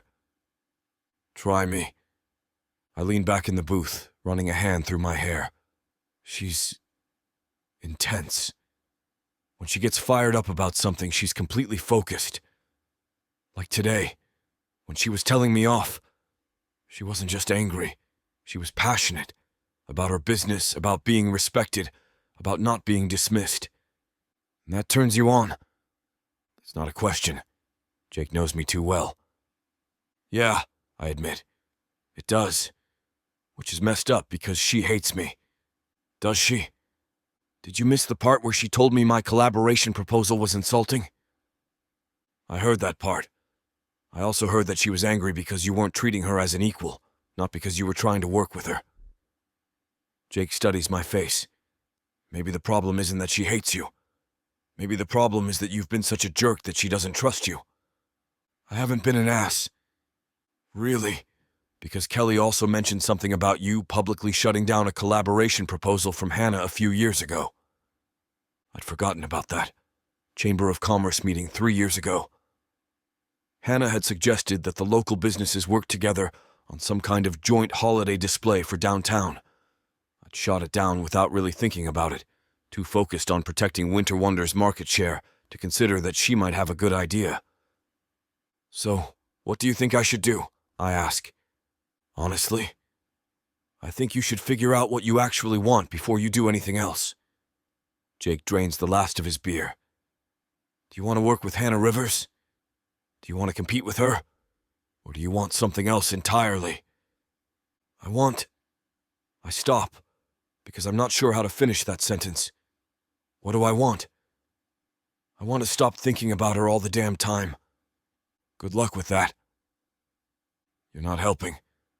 I'm being realistic. Look, you want my advice?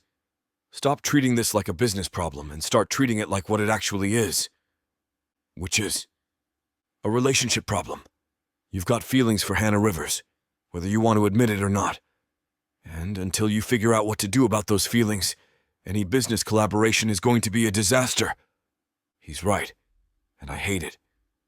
Because admitting that I have feelings for Hannah means admitting that the last 3 years of competition and rivalry have been about something other than business. It means acknowledging that maybe I've been a jerk because I didn't know how else to get her attention. She's not going to make this easy, I say. Would you want her to? The question catches me off guard. Would I want Hannah to be easy? To back down from a fight? To soften her edges? To be anything other than exactly what she is? No, I say finally. I wouldn't. Then you better figure out how to earn her respect before you worry about anything else. Jake slides out of the booth. Because right now you've got none. And Hannah Rivers doesn't strike me as the type of woman who settles for less than she deserves. He's right about that too. Hannah doesn't settle. For anything. It's one of the things I find most attractive about her, even when it's directed at me in the form of righteous anger. Where are you going? Home. Beth's making dinner, and if I'm late, she'll feed mine to the dog. He pauses at the edge of the booth. But Wyatt, whatever you decide to do about Hannah, make sure you're doing it for the right reasons. She's been hurt before, and she doesn't deserve to be anyone's consolation prize or business strategy. No. He leaves me sitting there with an empty booth and a head full of questions I'm not ready to answer. But one thing is becoming clear. Whatever this thing is between Hannah and me, it's bigger than business rivalry. And if I want any chance of figuring it out, I need to stop thinking like a competitor and start thinking like a man who might be falling for a woman who has every reason to hate him. Chapter 7. Hannah. The snow started falling before dawn, and by the time I pull into the town hall parking lot, Hollybrook looks like someone shook a snow globe. Fat, lazy flakes drift past the streetlights, coating everything in a pristine layer of white that makes the whole town look like a Christmas card. I grab my portfolio and the rolled-up poster from the passenger seat, careful not to let the snow dampen either one. The town hall's bulletin board is prime real estate for local businesses, and I've been waiting weeks for a spot to open up. The heavy oak doors of the town hall creak as I push through them, my boots squeaking against the polished marble floor. The building always smells like old wood and lemon cleaner, a combination that somehow manages to be both imposing and comforting at the same time. Holiday garland drapes the main staircase, though it's the generic store-bought kind that makes me itch to tear it down and replace it with something that actually has personality. The bulletin board sits in the main lobby, right where everyone has to pass it on their way to the various municipal offices. Perfect visibility, which is exactly what evergreen decor needs right now, especially after yesterday's disaster at the farmer's market. I'm still cringing internally about my confrontation with Wyatt, not because I was wrong, I wasn't, but because I let him get under my skin so completely. The way he stood there with that confident smile, talking about collaboration like he was doing me some kind of favor, like I should be grateful for the opportunity to work under his direction. Junior partner. The memory still makes my jaw clench. I shake my head and focus on the task at hand. The bulletin board is organized chaos. Business cards for babysitters, ads for piano lessons, notices about town council meetings, and at least 6 different flyers for holiday bake sales. I find an empty spot in the upper right corner and start pinning up my ad. The poster turned out better than I'd hoped. Deep green background with gold lettering that catches the light, showcasing some of my best work from last year's projects. Professional but not sterile, elegant without being pretentious. Everything Winter Wonders isn't. I'm adjusting the corners when I hear something that doesn't belong in the formal quiet of town hall. A sound somewhere between a sniffle and a sob, muffled but distinctly human. It's coming from the direction of the back staircase, the one that leads to the mayor's office, and the conference rooms upstairs. My first instinct is to mind my own business. Whatever's happening back there is none of my concern, and I have a million things to do before lunch. But the sound comes again, more pronounced this time, and something in it tugs at my chest.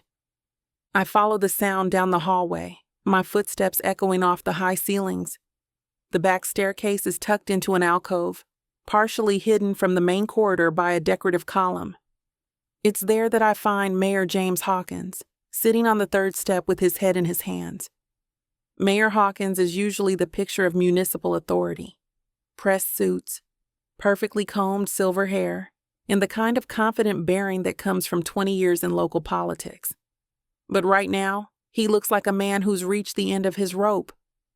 His shoulders shake with barely contained emotion, and when he looks up at the sound of my approach, his eyes are red-rimmed and glassy. "Oh?" he says, scrambling to his feet and attempting to straighten his tie. "Ms. Rivers, I wasn't expecting. Are you okay?" The question slips out before I can stop it, along with every instinct that tells me to back away slowly and pretend I never saw anything. Fine. He waves a hand dismissively, but his voice cracks on the second word. "Just having a moment. You know how it is this time of year. Stressful." I study his face, noting the way his hands tremble slightly as he adjusts his jacket. Mayor Hawkins isn't just having a moment. He's having a full-blown crisis. And despite the fact that we've barely exchanged more than pleasantries at various town functions, something about his obvious distress makes it impossible for me to just walk away. "You sure about that?"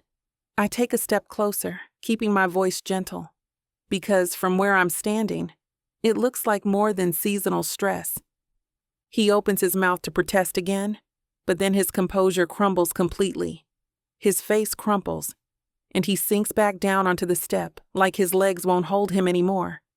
"It's a disaster," he says, his voice barely above a whisper. "An absolute disaster, and I don't know what the hell I'm going to do." I glance around the empty hallway, then settle onto the step beside him.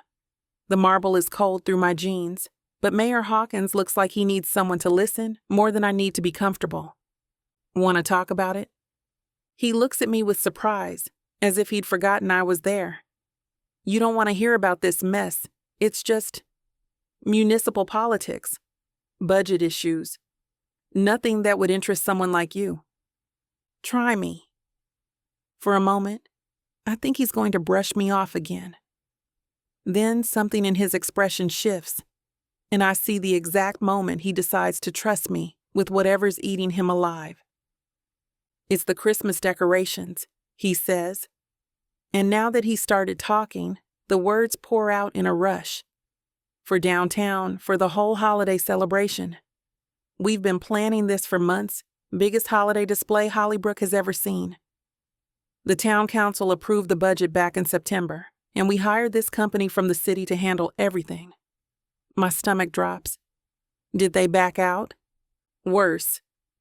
He scrubs his hands over his face. "They called this morning, got a bigger contract. Some corporate holiday party in the city worth 3 times what we're paying them. So they're dropping us effective immediately. 3 weeks before Christmas. The full scope of the disaster starts to sink in. Hollybrook's Christmas celebration is a huge deal for the town. It draws tourists, boosts local business, and gives everyone something to look forward to during the long winter months. Without proper decorations, the whole thing falls apart. What about their contract? Ironclad cancellation clause. They pay us a penalty fee that covers maybe 10% of what we've already spent on advertising and promotion." His laugh is bitter. "The town council is going to crucify me. I'm the one who pushed for hiring an outside company instead of keeping it local. The irony isn't lost on me. All those times I wished for a chance to prove what evergreen decor could do on a large scale. And now, here it is, gift-wrapped in municipal desperation. What kind of timeline are we talking about? 3 weeks. The lighting ceremony is December 23rd, and we've got tourists already booking hotel rooms, local businesses planning special events around it. He shakes his head. There's no way we can find another company willing to take this on with such short notice. Not for what we can afford to pay. I can see him working through the options in his head, and none of them are good. Cancel the whole celebration and face the wrath of the town council and every business owner in Hollybrook. Try to throw together something last minute with volunteer help and hope it doesn't look like a middle school art project. Or, what if you didn't need another company? He looks at me with confusion. What do you mean? I mean, what if there was a local company that could handle the project? The confusion on his face deepens, and then I see the exact moment understanding dawns. His eyes widen, and he straightens up on the step. You're talking about evergreen decor. I'm talking about a local business that specializes in holiday decorations and has the flexibility to take on last-minute projects. I keep my voice steady, professional, even though my heart is hammering against my ribs. A business that's invested in this community and wants to see the celebration succeed. Hannah, I appreciate the offer, but this isn't a house or a small business storefront we're talking about. This is the entire downtown area. Main Street, the park, the municipal buildings. It's massive. How massive? He pulls out his phone and scrolls through what looks like a planning document. 12 blocks of Main Street, the town square, the bandstand, the courthouse, City Hall, and the old bridge over Miller's Creek. Plus coordinating with 37 local businesses for window displays and storefront lighting. My mouth goes dry. It's bigger than anything evergreen decor has ever attempted. Bigger than anything I've ever imagined taking on. The logistics alone would be a nightmare. Permits, power requirements, weather considerations, installation schedules. But underneath the panic, something else stirs. Excitement. The kind of electric thrill I felt the first time Grandma Rose let me design a whole room on my own. What's the budget?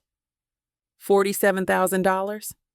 Plus whatever penalty fee we get from the cancellation, which brings it up to maybe $52,000.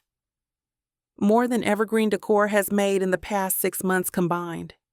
More than enough to cover materials, labor, and still leave a profit that would set us up for the next year. Send me the specifications, I hear myself saying. I'll put together a proposal. Hannah, you don't understand. This has to be perfect. We've got the State Tourism Board sending photographers, 3 different newspapers planning feature articles, and a blogger with 500,000 followers who's already booked her hotel room.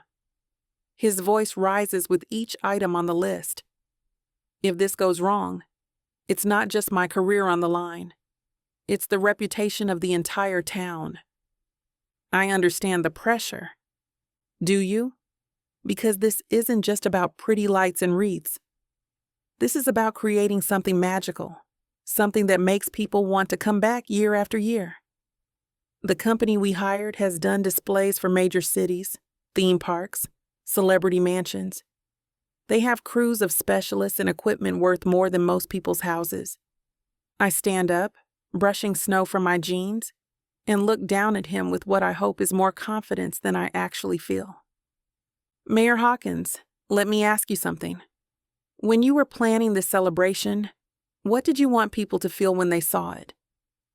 What do you mean? I mean, what was the goal? Impressive? Expensive? Or something else? He's quiet for a moment, thinking. I wanted them to feel like they were home, like Hollybrook was the kind of place where Christmas still meant something. And do you think a big city company that's never spent more than 5 minutes in this town understands what that feels like? The question hangs in the air between us. I can see him working through it, weighing the risk of trusting a local business against the certainty of disappointment from any other available option. You really think you can pull this off? I think I understand this town better than any outside company ever could. I think I know what Christmas means to the people who live here. I pause, choosing my words carefully. And I think you're right that it has to be perfect. But perfect doesn't mean expensive or flashy. Perfect means right. It means authentic. The timeline is tight but doable. I'd need to start immediately, and I'd need the town's full cooperation on permits and power access. I'm already running calculations in my head. Materials, installation time, weather contingencies. But yes, I can do it. Mayor Hawkins studies my face, and I can practically see him weighing his options. Trust the local girl with the biggest project in Hollybrook's recent history, or face the town council empty-handed. This would be career suicide for me if it goes wrong, he says finally. Then we make sure it goes right. Chapter 8. Wyatt. The numbers on the screen don't lie, no matter how many times I refresh the spreadsheet or how much scotch I pour into my glass. 3 months. That's all Winter Wonders has left before we're officially in the red, and even that's being optimistic. I lean back in my desk chair, the leather creaking in protest as I take another sip of Macallan. The amber liquid burns just enough to distract from the knot in my stomach, but not enough to make the financial reality disappear. Dad's words from this morning echo in my head. We need something big, son, and we need it fast. The irony is that we had something big. The town Christmas contract was supposed to be ours, had been ours for the past 5 years running, but Mayor Hawkins got stars in his eyes about bringing in some hotshot company from the city, convinced that bigger meant better.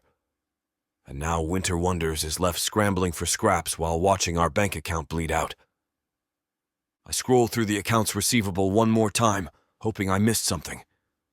The Johnson wedding from October, paid. The Henderson anniversary party, paid. Mrs. Chen's backyard Halloween setup, paid, but barely enough to cover materials. Everything else is small residential jobs that might keep the lights on, but won't save the business my grandfather built from nothing. The scotch tastes bitter on my tongue as I drain the glass. Outside my window, snow continues to fall in thick, lazy flakes that would be beautiful if they weren't a reminder of how much winter work we're missing out on. This should be our busiest season. December is when lighting companies make their money, when families decide they want their houses to look like something out of a magazine.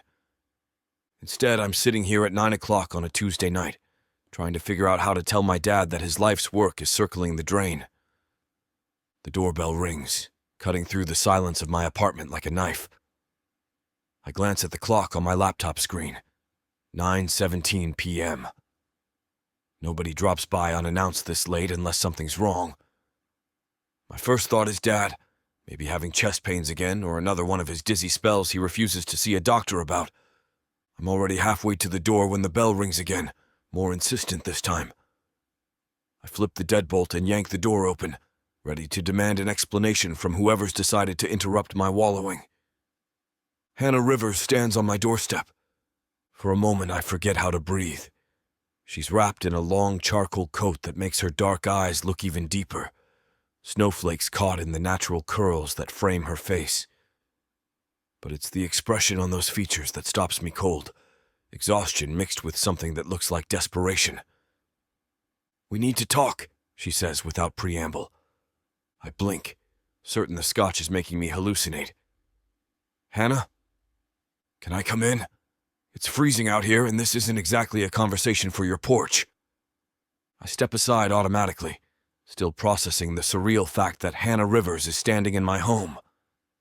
She's never been here before. Hell, we've barely had a civil conversation that didn't end in shouting.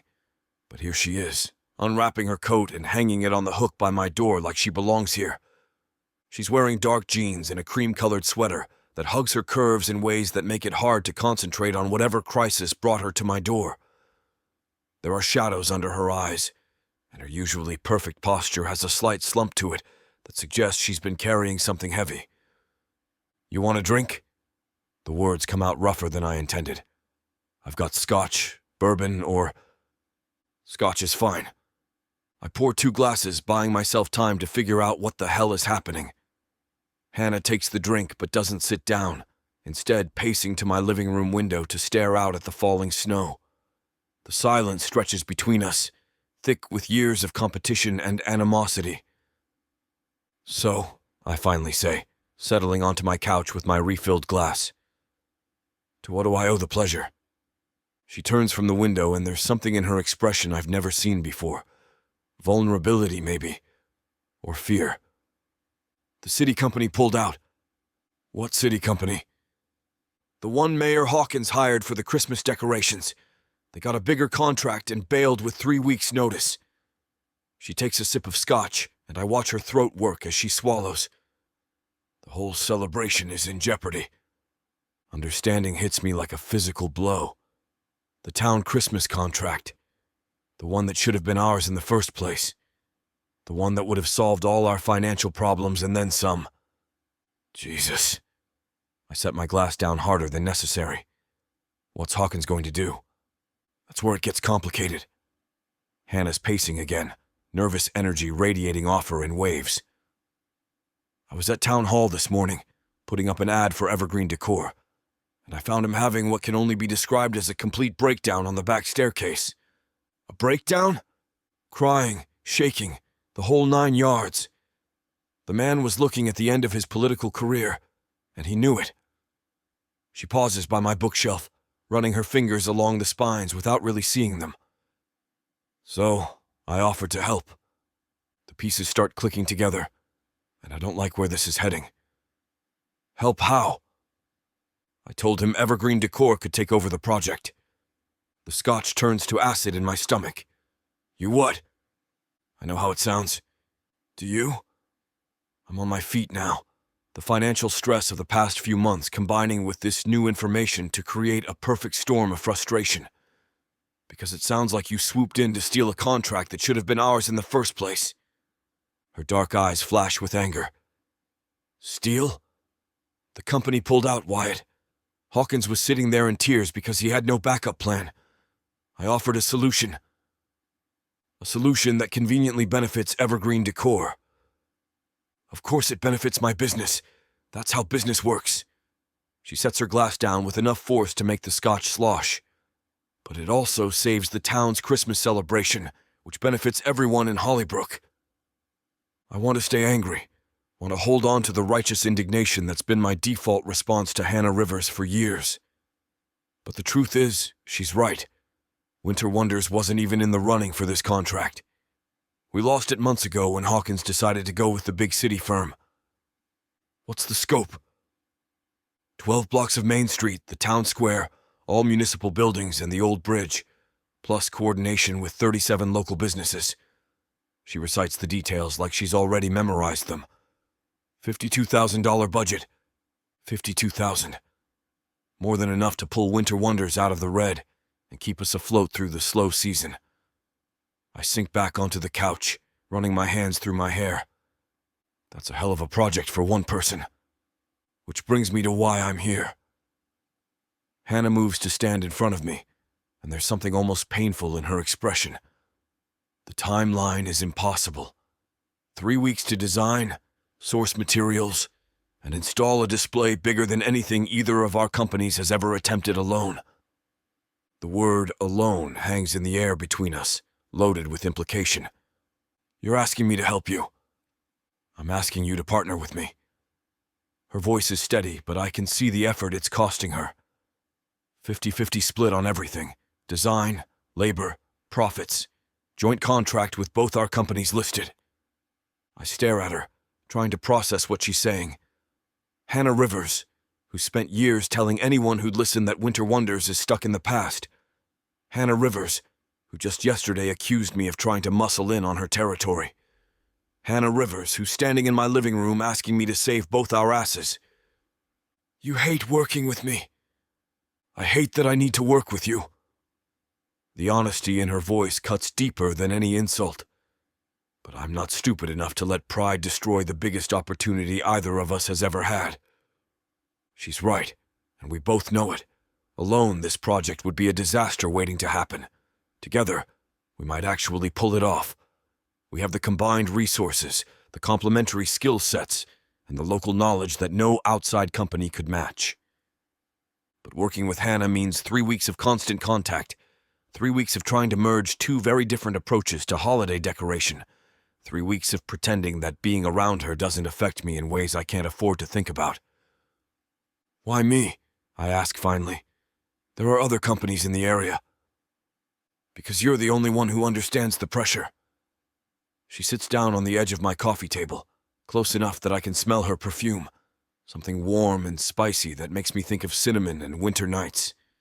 This isn't just a job for either of us. It's everything. She's right about that too. This contract could save Winter Wonders, could prove that we're still relevant in a market that seems determined to push us aside. But it could also destroy us if we screw it up on such a public stage. The town's expecting magic, I point out. They've been promised something spectacular, and now they're going to get two local companies scrambling to pull together a last-minute display. Then we give them magic. Hannah leans forward, and her eyes are bright with the kind of determined fire I've seen her direct at competitors for years. We give them something better than what that city company would have delivered. We give them something that actually belongs to Hollybrook. And if we can't pull it off, then we both go down in flames together instead of separately. Her smile is sharp-edged and a little dangerous. At least that way, we'll have someone to blame besides ourselves. I finish my scotch, using the time to think through the implications. Partnership with Hannah means shared risk, shared reward, and shared responsibility for either triumph or disaster. It means putting aside years of competition and finding a way to work together without killing each other. It also means 3 weeks of seeing her every day, of watching her work, of being close enough to touch and knowing I can't. "What are you thinking?" she asks quietly. I'm thinking that this is either the best idea either of us has ever had or the worst. I'm thinking that $52,000 split 2 ways is still enough to save my family's business. I'm thinking that Hannah Rivers in my home, asking for my help, is the last thing I expected when I woke up this morning. Most of all, I'm thinking that despite everything, the competition, the arguments, the years of mutual antagonism, I trust her to deliver on her promises.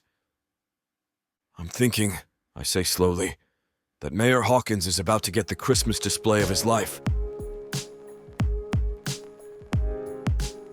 Chapter 9.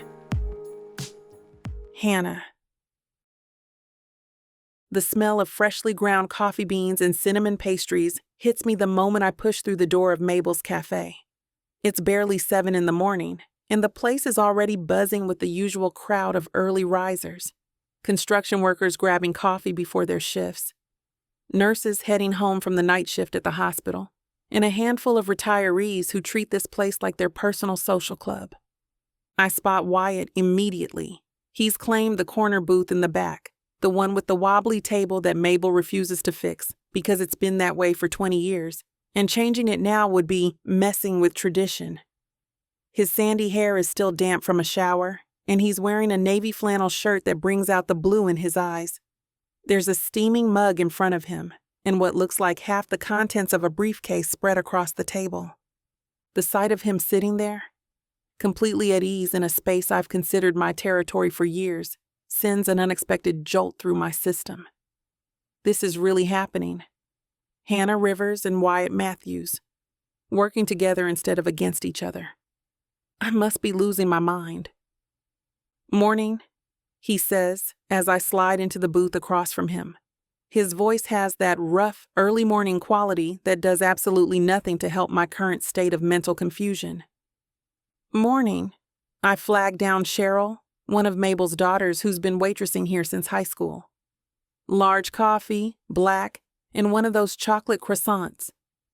Living dangerously this early in the day? Wyatt raises an eyebrow. "I had you pegged as more of a green tea and granola type." "Shows what you know." I pull my own folder from my bag, trying to ignore the way his eyes track the movement. Some of us need actual fuel to function before 8 a.m. Cheryl appears with my coffee faster than should be humanly possible. Bless her caffeine-enabling soul. I take a long sip and feel my brain cells slowly coming back online. Only then do I really look at what Wyatt has spread across the table. Damn. There are detailed sketches of lighting designs, elevation drawings of Main Street, material lists with pricing, and what appears to be a comprehensive timeline broken down by location and installation phase. Everything is meticulously organized, color-coded, and annotated in neat handwriting that somehow manages to be both masculine and precise. "You've been busy," I manage, trying not to sound impressed. "Couldn't sleep after you left last night?" He pushes a sketch toward me. "Kept thinking about the scope of this thing. 12 blocks is a lot of real estate to cover in 3 weeks. I study the drawing, a detailed rendering of the town square with proposed light installations. It's good, better than good actually. The design has layers, with different heights and intensities that would create depth and visual interest without overwhelming the historic architecture. This is, I pause, searching for words that won't stroke his ego too much. This is actually not terrible. High praise from Hannah Rivers. His grin is smug, but there's something else there too. Relief, maybe. Wait until you see what I have planned for the bridge. He slides another sketch across the table, and I have to bite the inside of my cheek to keep from reacting.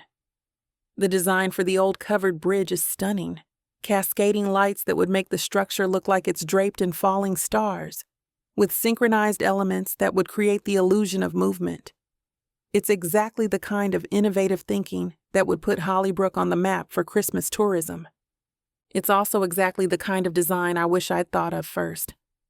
The bridge is going to be our showpiece, Wyatt continues, apparently oblivious to my internal struggle between admiration and jealousy.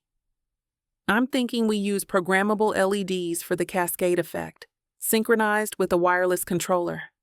The whole thing would be choreographed to music during the evening hours. Programmable LEDs? I look up from the sketch. Do you have any idea what those cost? About $12,000 for the quantity we'd need.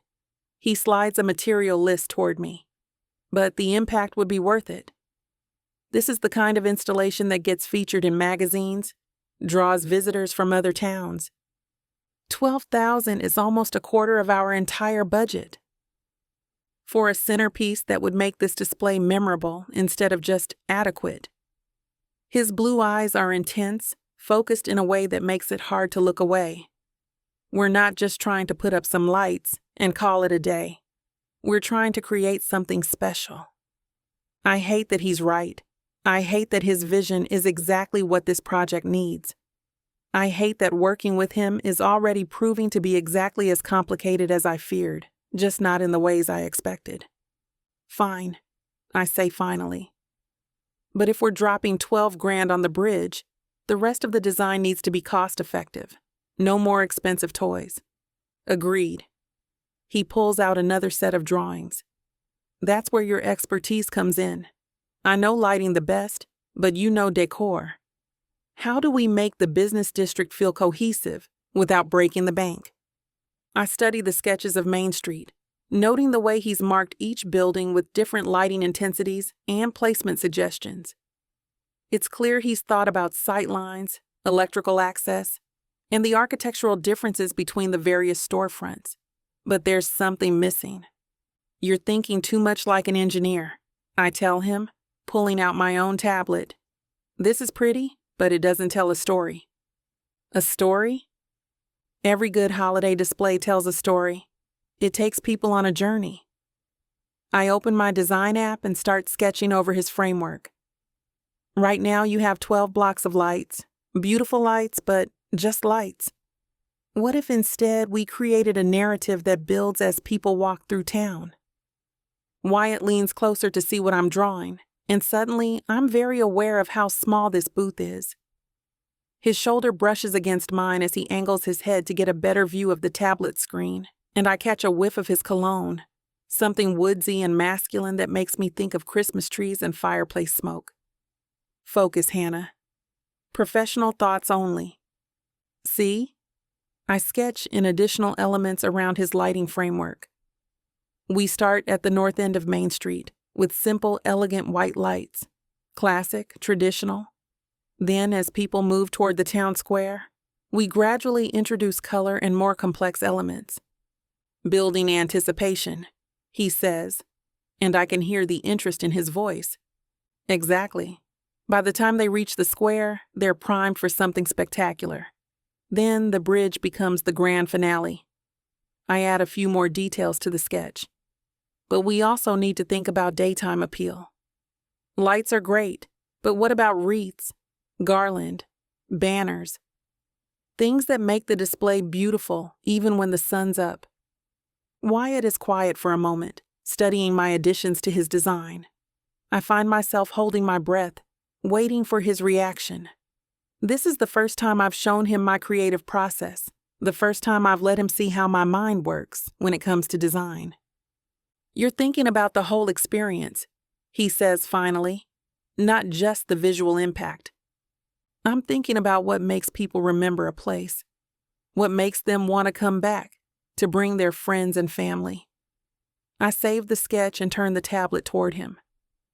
Your lighting design is technically brilliant, but combined with the right decorative elements, it becomes something magical. Magical.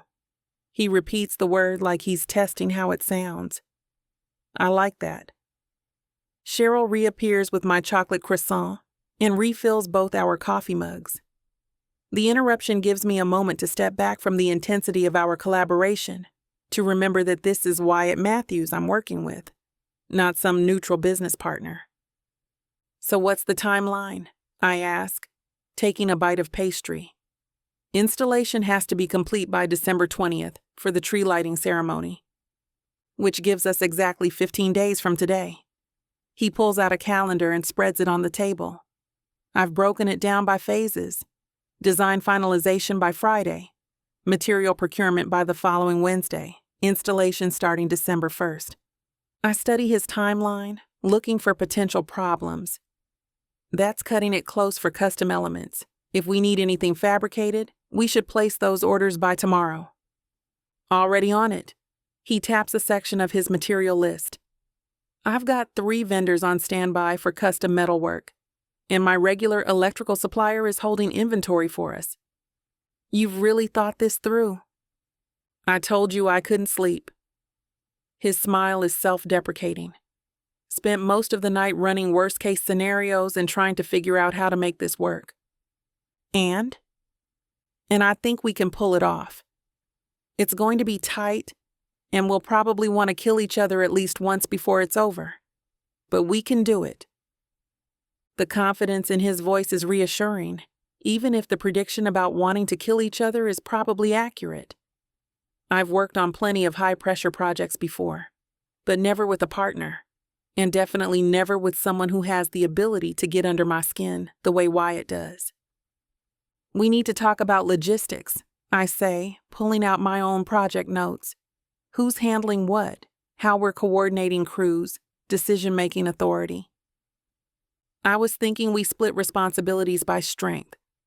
I handle all electrical work, lighting design, and technical installation. You handle decorative elements, business liaison, and overall aesthetic coordination. That works, but what about the gray areas? There's going to be overlap. Then we figure it out as we go. He leans back in his seat, and his expression becomes more serious. Look, Hannah, I know this is weird for both of us. We've spent years competing against each other, and now suddenly we're supposed to be partners. But for this to work, we need to be able to trust each other. Trust. It's a loaded word between us, carrying years of professional rivalry and personal tension. But he's right. Without trust, this partnership is doomed before we even start. I can work with you, I say carefully. The question is whether you can work with me. I'm not going to smile and nod while you make all the creative decisions just because you're the one with the electrical expertise. I don't want you to smile and nod. His voice carries an edge of frustration. I want your input. That's the whole point of this partnership. Combining what we're both good at to create something neither of us could do alone. Good. I meet his gaze directly because I have opinions about your lighting design, and I'm going to share them whether you want to hear them or not. Chapter 10. Wyatt. Christ, I hope so. The words slip out before I can stop them, and Hannah's eyebrows shoot up. No, don't backtrack now. Her laugh has a wicked edge to it. I was starting to think you were too polite for your own good.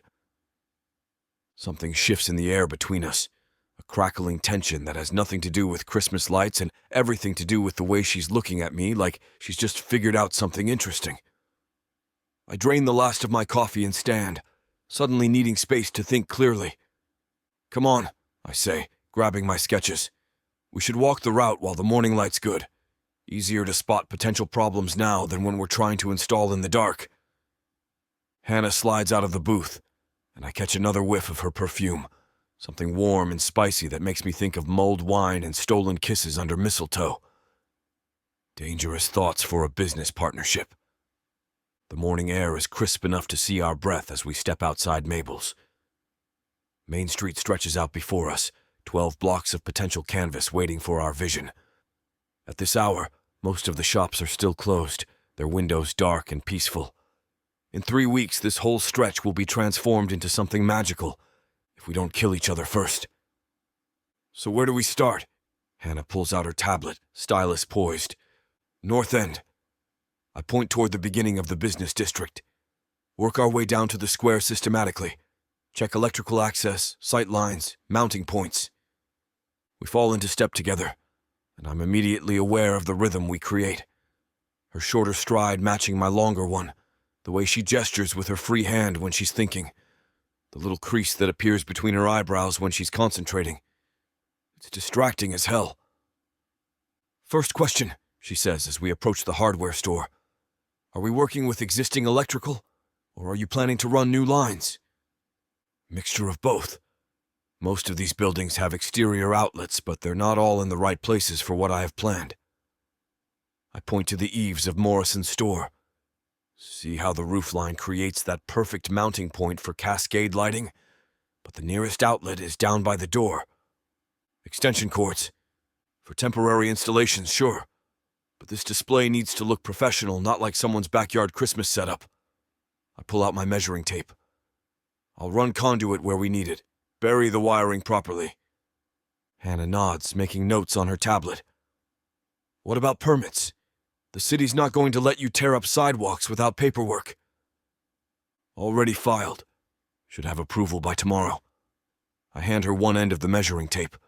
Hold this against the corner while I check the span. She takes the tape without question, positioning herself exactly where I need her. It's such a simple thing. But there's something oddly intimate about working together like this, our movements coordinated toward a common goal. 37 feet, I call out, making a note. Perfect for the garland swag design. Garland swag?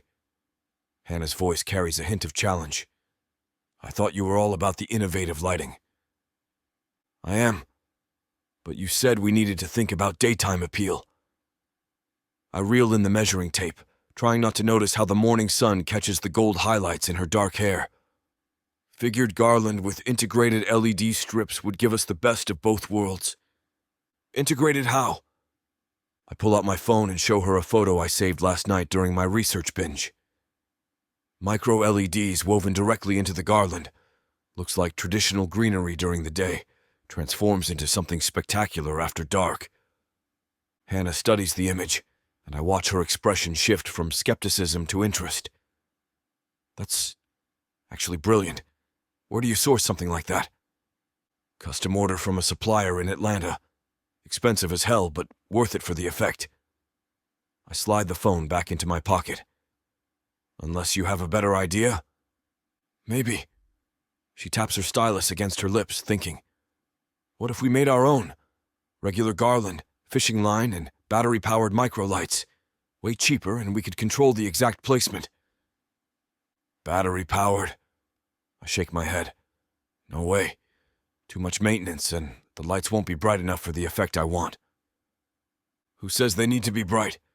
Sometimes subtle is more elegant than flashy. Subtle doesn't get people talking. Subtle doesn't bring tourists to Hollybrook for Christmas shopping. Hannah's eyes flash with something that might be annoyance or amusement. So, this is about ego? Making the biggest, brightest display possible? This is about impact. I step closer, close enough to see the flecks of amber in her dark eyes. You want to honor tradition, I get that. But tradition without innovation is just stagnation. And innovation without soul is just showing off. We're standing toe-to-toe now, the tension between us crackling like a live wire. Part of me knows I should step back, maintain professional distance. But the way Hannah's chin tilts up when she's defending her position, the fire in her eyes when she's challenged, it's intoxicating. Fine, I say finally. We'll test both versions, see which one works better in context. Fine. She doesn't back down an inch. But when my version looks better, you buy lunch for the rest of the project.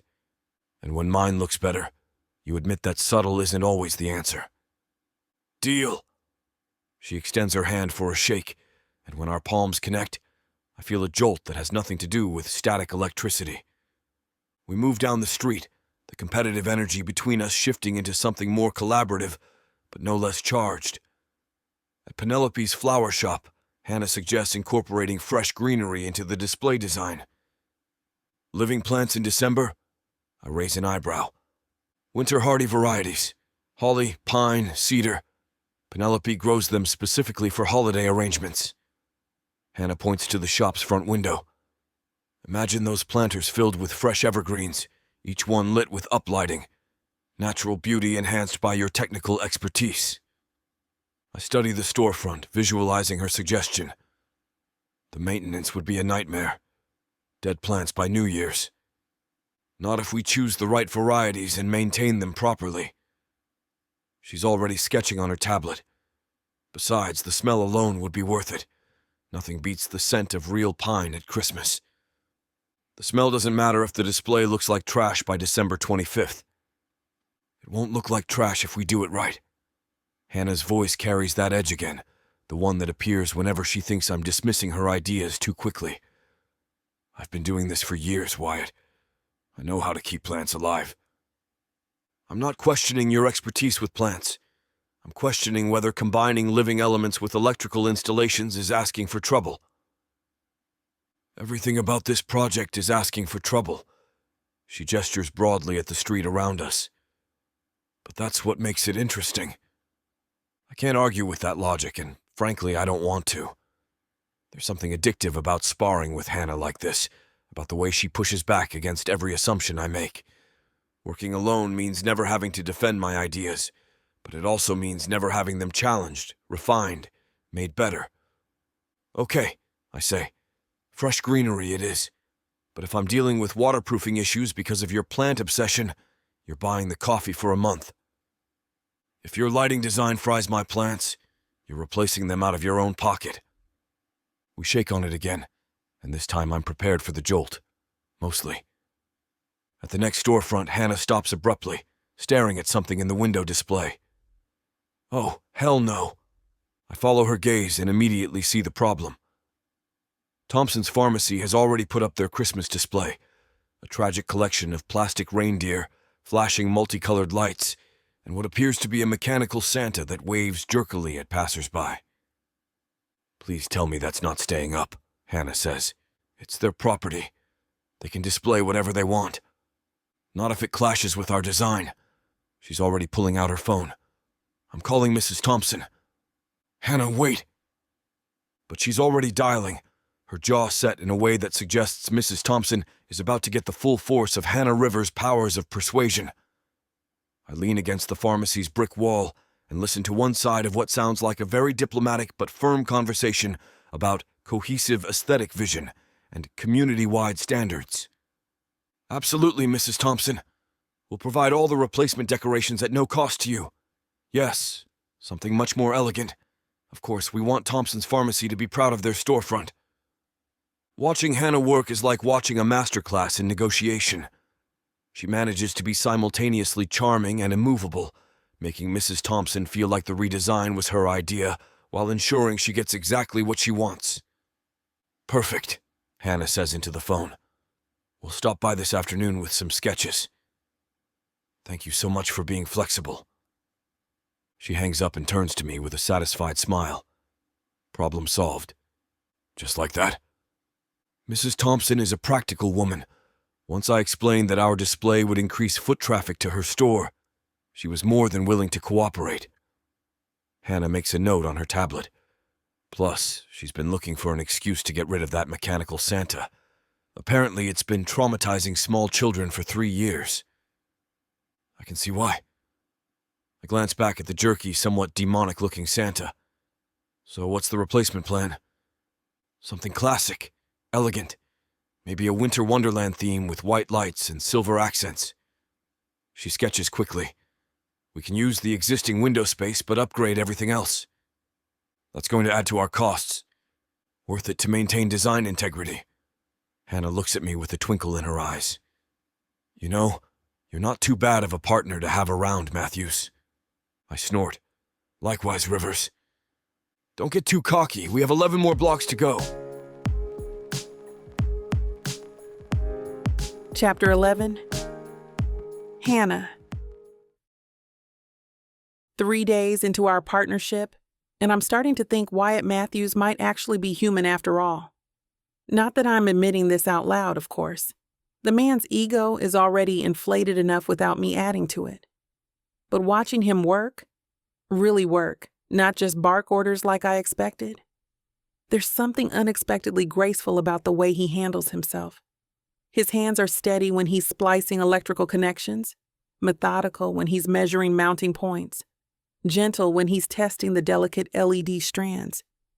Hand me that crimping tool, he calls from halfway up the ladder, working on the third street lamp down from the square. I dig through his meticulously organized toolbox, because of course Wyatt Matthews keeps his tools arranged like a surgical kit, and find the crimper. Here. Our fingers brush when I pass it up to him, and there's that same electric jolt I felt during our handshake. Static electricity, I tell myself. Dry winter air. Nothing more complicated than basic physics. Thanks. His voice is distracted, focused on the connection he's making. Can you check the test switch? Should be a green light when I get this secured. I flip the switch and watch the LED strip along the lamppost flicker to life, casting warm white light that transforms the ordinary street fixture into something magical. Even in broad daylight, the effect is stunning. Perfect, I call up to him. That's going to look incredible once the sun goes down.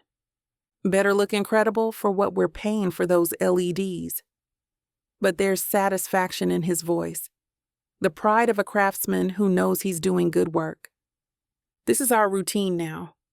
Wyatt handles the technical installations while I focus on the decorative elements, but we've fallen into an easy collaboration that surprises me. He asks for my opinion on light placement. I defer to his expertise on electrical capacity. We argue about color temperature and garland thickness, but they're productive arguments, the kind that make our final decision stronger. All right, this one's done. Wyatt starts climbing down the ladder, and I automatically move to steady it. Another small gesture that's become second nature over the past few days. Next one, I ask, already knowing the answer. We've got 12 more lampposts to outfit before we can move on to the storefront installations. Next one. He lands on the sidewalk and looks up at his handiwork with a critical eye. Though I'm thinking we might want to adjust the angle on the upper strand. It's catching too much glare from that street sign. You're obsessing again. I'm being thorough. There's a difference. Is there? I help him fold the ladder, our movements synchronized from repetition. Because, from where I'm standing, it looks like perfectionism disguised as professionalism. Wyatt gives me a look that's half exasperation, half amusement. Says the woman who spent 45 minutes yesterday arranging pine cones in a window display. Those pine cones needed to be arranged properly. Each one has to catch the light at the right angle, or the whole composition falls apart. And my wiring needs to be perfect, or the whole display falls apart. Touché. I swing my end of the ladder up onto my shoulder, though I still say 45 minutes is perfectly reasonable for pine cone arrangement. If you say so, Rivers. We move to the next lamppost, and I find myself watching the way Wyatt sets up his equipment. Everything has its place. Every tool serves a specific purpose. There's something oddly reassuring about his methodical approach, even when it drives me crazy. Question, I say as he extends the ladder. Do you always work this systematically, or is this your trying to impress Hannah routine? Who says I'm trying to impress you? The fact that you've cleaned your tools twice since we started this morning. Wyatt pauses in his ladder adjustment and looks at me with something that might be embarrassment. I always clean my tools. Uh-huh. I do. I believe you. I don't, but I let him have this one. Just saying, if you were trying to impress someone, the obsessive tool maintenance would probably work. Good to know. He starts climbing again, and I catch him hiding a smile. The next few hours pass in comfortable rhythm. Wyatt installs the electrical components while I test connections and offer opinions on aesthetic details. We're getting faster at this, more efficient, but also more in sync. He anticipates when I'll need to adjust the test switch. I hand him tools before he asks for them. It's nice. Working with someone who pushes me to think differently, but doesn't dismiss my ideas outright. Someone who takes the technical side seriously enough that I can focus on the creative elements without worrying about whether the whole thing will actually function. By late afternoon, we finished the entire north block of lampposts. 12 streetlights now sport elegant LED strips that will transform the ordinary street into something out of a Christmas movie. Wyatt's idea, my refinements, our combined execution. Not bad for a day's work, I say, stepping back to survey our progress. Not bad at all. Wyatt wipes his hands on a shop rag and studies the line of completed installations, though I want to come back after dark to see how the light dispersion looks. Might need to adjust a few angles. Of course you do. What's that supposed to mean? Nothing. I start gathering up the scattered tools and extension cords. Just that I called the obsessive perfectionism thing correctly. I prefer commitment to excellence. Same thing, different words. We pack up the equipment in companionable silence, the kind of quiet that comes from shared accomplishment rather than awkwardness. The late afternoon sun slants across Main Street, casting long shadows that will soon give way to the first real test of our lighting design. Hannah. Wyatt's voice stops me as I'm loading the last of the garland into my truck. You want to grab dinner? Maybe come back around 7 to check the lights? The question catches me off guard, not because it's unexpected. We've been working through meals for days, but because of how much I want to say yes. How much I'm looking forward to seeing our work illuminated, to sharing that moment with him. Sure, I say, trying to keep my voice casual. Though if you spend the entire evening adjusting light angles, I'm eating your fries. Deal. By 7 o'clock, Main Street has transformed into something magical.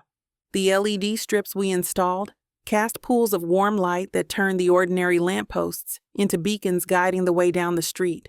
The effect is subtle during the day, but at dusk, with the sky deepening to purple and the first stars appearing, our work reveals its true potential.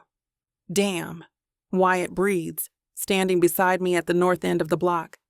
That actually looks incredible, I finish for him. It looks incredible. And it does. The warm white LEDs create pools of inviting light that draw the eye down the street without being overwhelming. Professional but welcoming. Sophisticated but still magical. Everything we argued about, negotiated, and refined has come together into something neither of us could have created alone. The color temperature is perfect, I say, pulling out my phone to take a few photos. Warm enough to feel inviting, bright enough to actually light the sidewalk. And the spacing works? Wyatt sounds almost surprised by his own success. I wasn't sure about the 16-foot intervals, but the light overlap is exactly what we needed. We walk slowly down the block, checking each installation, noting minor adjustments that could be made, but mostly just appreciating what we've accomplished. At the fourth lamppost, I notice one of the garland swags has shifted slightly in the afternoon wind. That one's a little crooked, I point out. I can fix it tomorrow. Or I can fix it now. I'm already moving toward the post, assessing the best way to reach the garland without needing the full ladder setup. Give me a boost? Wyatt follows my gaze up to the decoration, which is maybe 8 feet off the ground, definitely reachable with a little help, but not something I can manage on my own. You sure? It's not that noticeable. It's noticeable to me. I position myself against the lamppost and look back at him. Come on, it'll take 30 seconds. He moves behind me without further argument, and I feel his hands settle on my waist. Large hands, warm even through my jacket, steadying me as I reach up for the wayward garland. Little higher, I say, stretching for the attachment point. His grip shifts, hands sliding up to just below my ribs, and suddenly I'm lifted enough to easily reach the decoration. The garland comes free in my hands, and I adjust it to hang properly, but the simple task seems to take forever, because I'm intensely aware of Wyatt's presence behind me. The strength in his arms, the way his chest presses against my back when he adjusts his stance. Got it? His voice is closer to my ear than it needs to be. Almost. I fumble with the garland attachment before adjusting it to my satisfaction. When Wyatt lets me down, my hand lingers on his chest for a moment too long. Thank you. Right, he whispers, and his eyes drift down to my lips. Hannah. Let's get that dinner, I interject. I'm starving. Chapter 12. Wyatt. The moment passes, but the electricity between us doesn't. I watch Hannah smooth down her jacket and tuck a strand of hair behind her ear. Nervous gestures I'm starting to recognize, and realize I'm standing too close, breathing too hard for someone who was just helping with the decoration. Right. Dinner. I step back, giving us both space to think clearly. You know what sounds good? That new place on Cedar Street. Antonio's. The Italian place. Hannah tilts her head, considering. I heard they have decent pasta. Decent pasta and terrible service, according to my best friend. But the wine list makes up for it. Wine sounds perfect after today. She glances back at our handiwork one more time. God, I can't believe how good this looks. We make a decent team, I admit, and the words feel heavier than they should. More loaded with possibility than a simple work assessment. Don't let it go to your head, Matthews. 20 minutes later, we're seated across from each other in a corner booth at Antonio's, and I'm trying to figure out when Hannah Rivers became someone I actually want to have dinner with. Not just tolerate for the sake of the project, but genuinely enjoy spending time with. She's studying the menu with the same focused intensity she brings to everything else, dark eyes scanning the options while she absently tucks that same strand of hair behind her ear.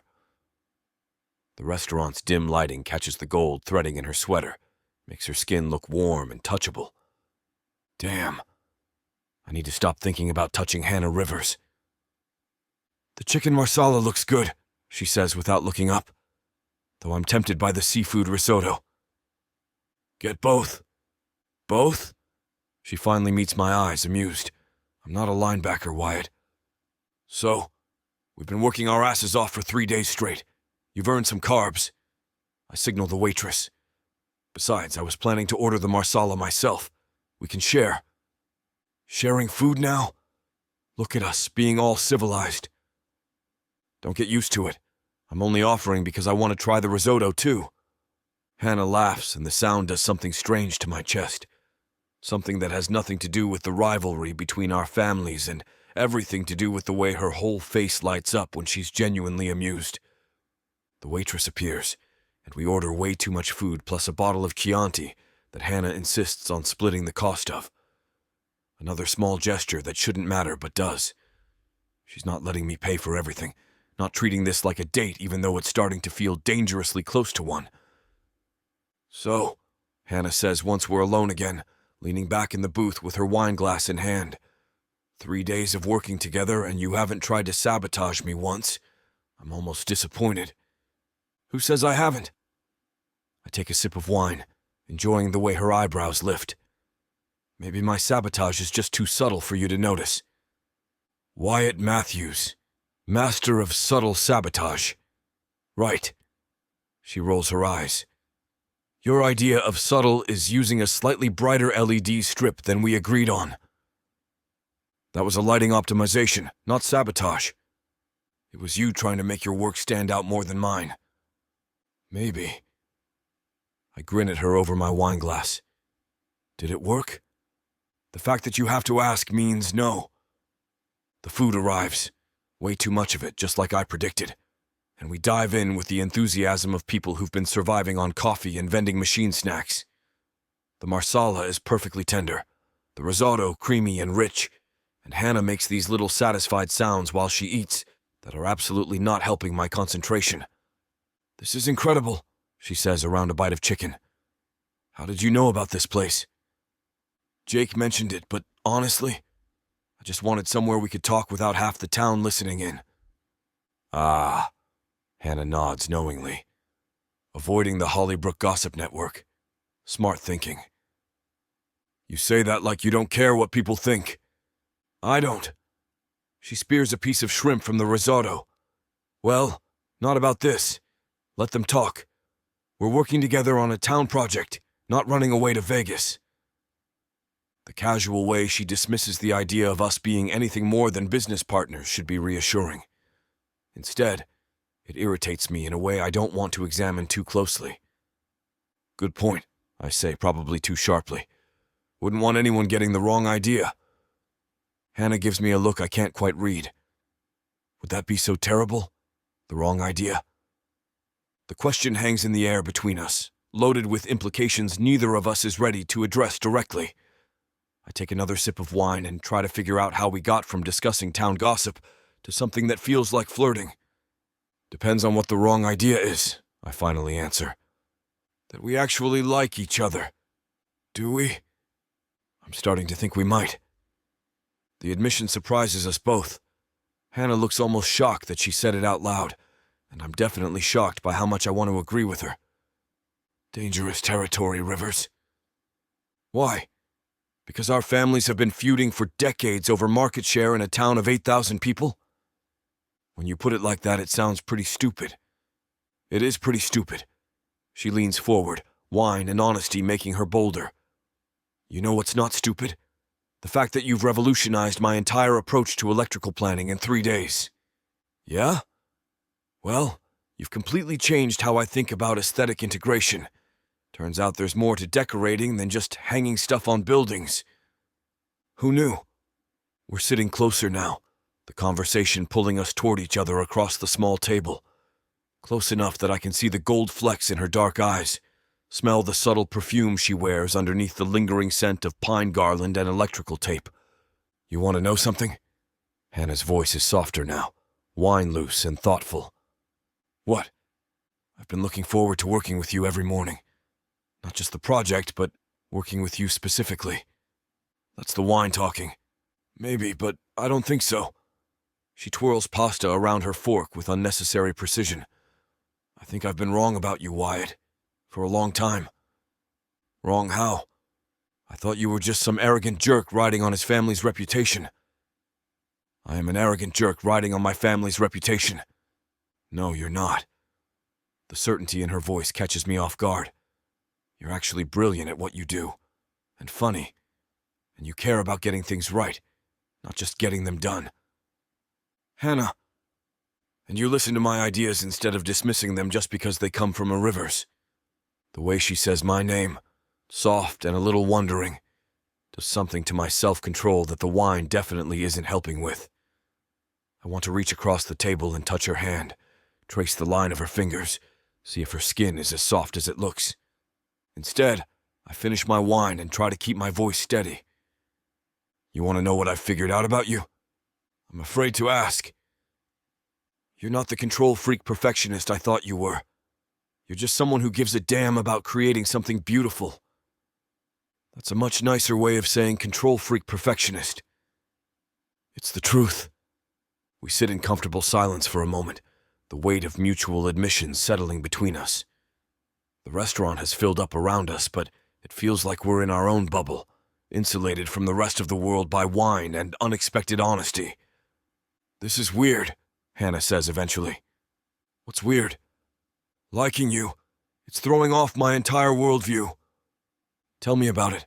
I've spent most of my life thinking the Rivers family was the enemy. Are we not? The question is light, teasing. But there's something serious underneath it. Something that makes me lean forward and meet her eyes directly. I don't know what we are, Hannah. But enemies doesn't feel right anymore. Chapter 13. Hannah. The wine hits me harder than I expect it to. By the time we finish the bottle, okay, fine. By the time I finish most of the bottle, while Wyatt nursed his second glass like a responsible adult, the world has taken on a pleasantly fuzzy quality that makes everything seem funnier and more profound than it probably is. I should probably get you home, Wyatt says, watching me attempt to put on my jacket with more concentration than the task strictly requires. I'm fine.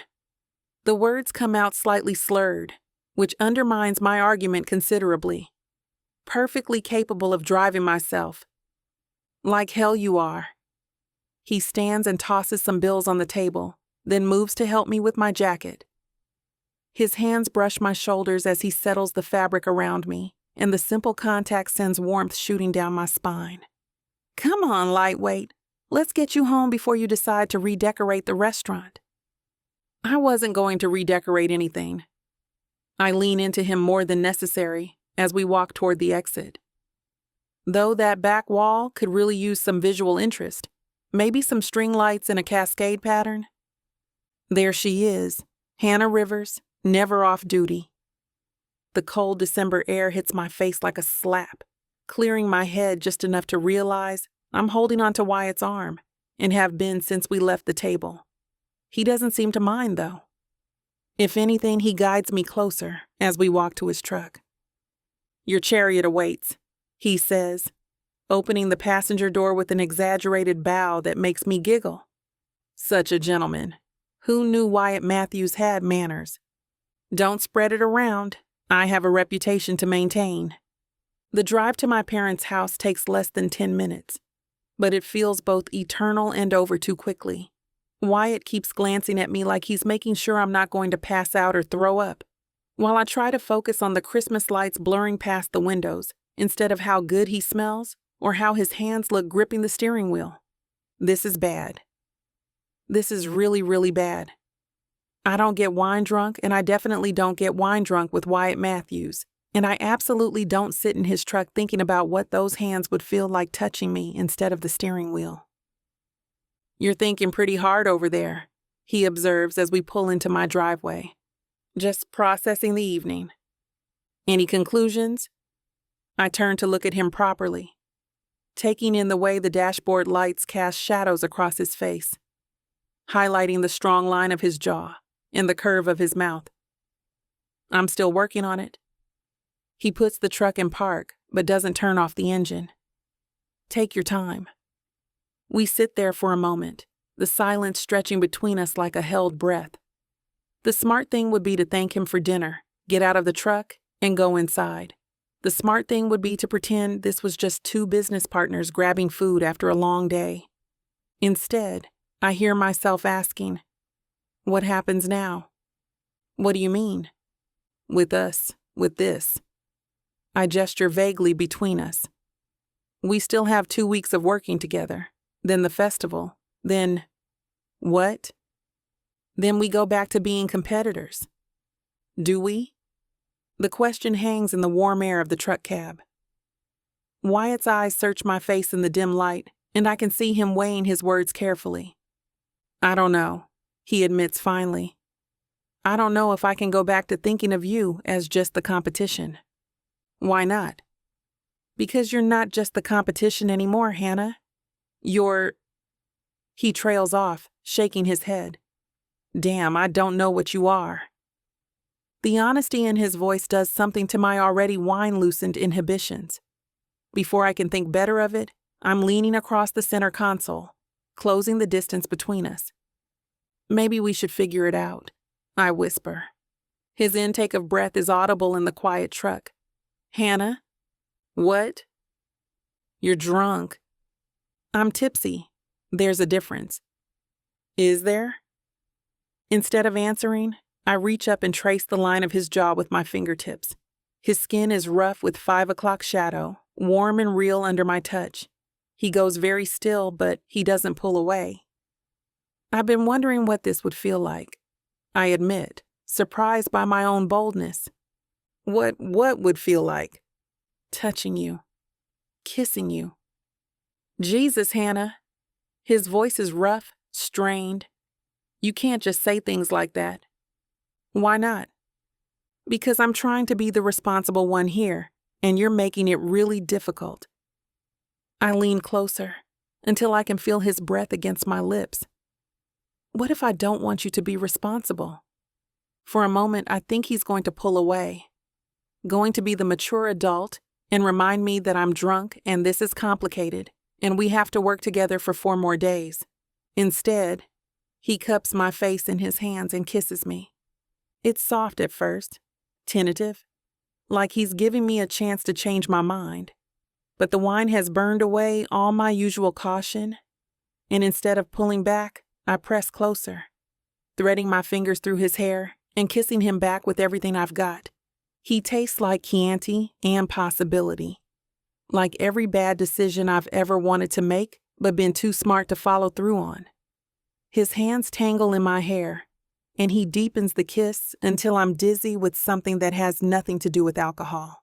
This is insane.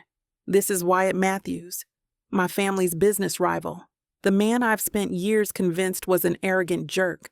This is also the best kiss of my entire life, and when he trails his mouth down to my neck, I make a sound that would be embarrassing if I cared about anything beyond the way his lips feel against my skin. Hannah, he murmurs against my throat, and the way he says my name sends heat pooling low in my belly.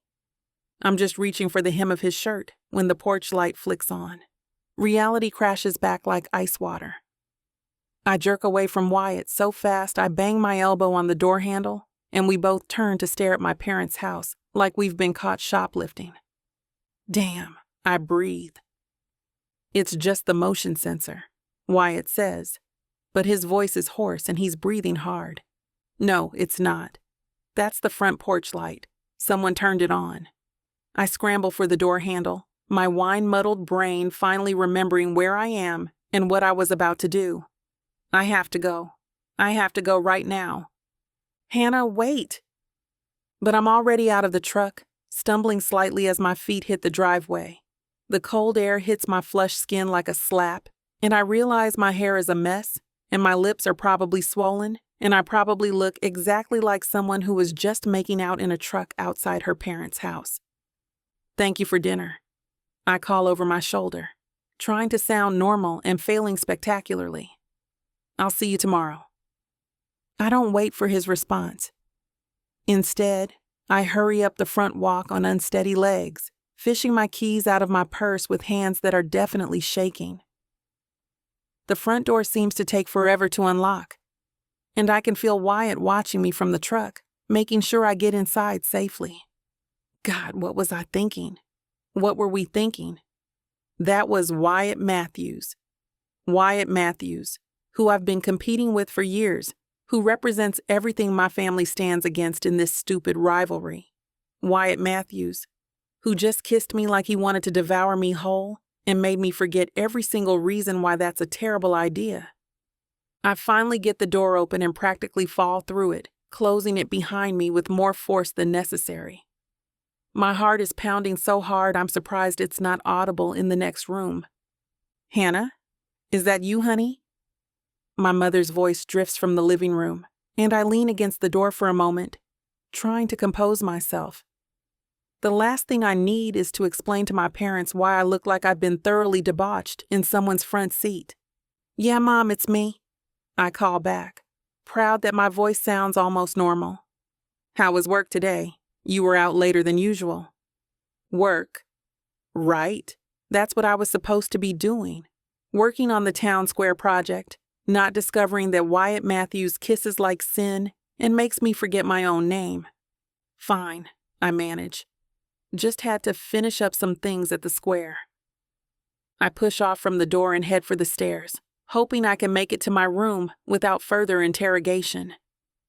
My reflection in the hallway mirror stops me short. My hair is definitely mussed, my lips are a bit swollen. And there's no hiding the fact that I've been kissed within an inch of my life. "Night, Mom," I call quickly, taking the stairs 2 at a time.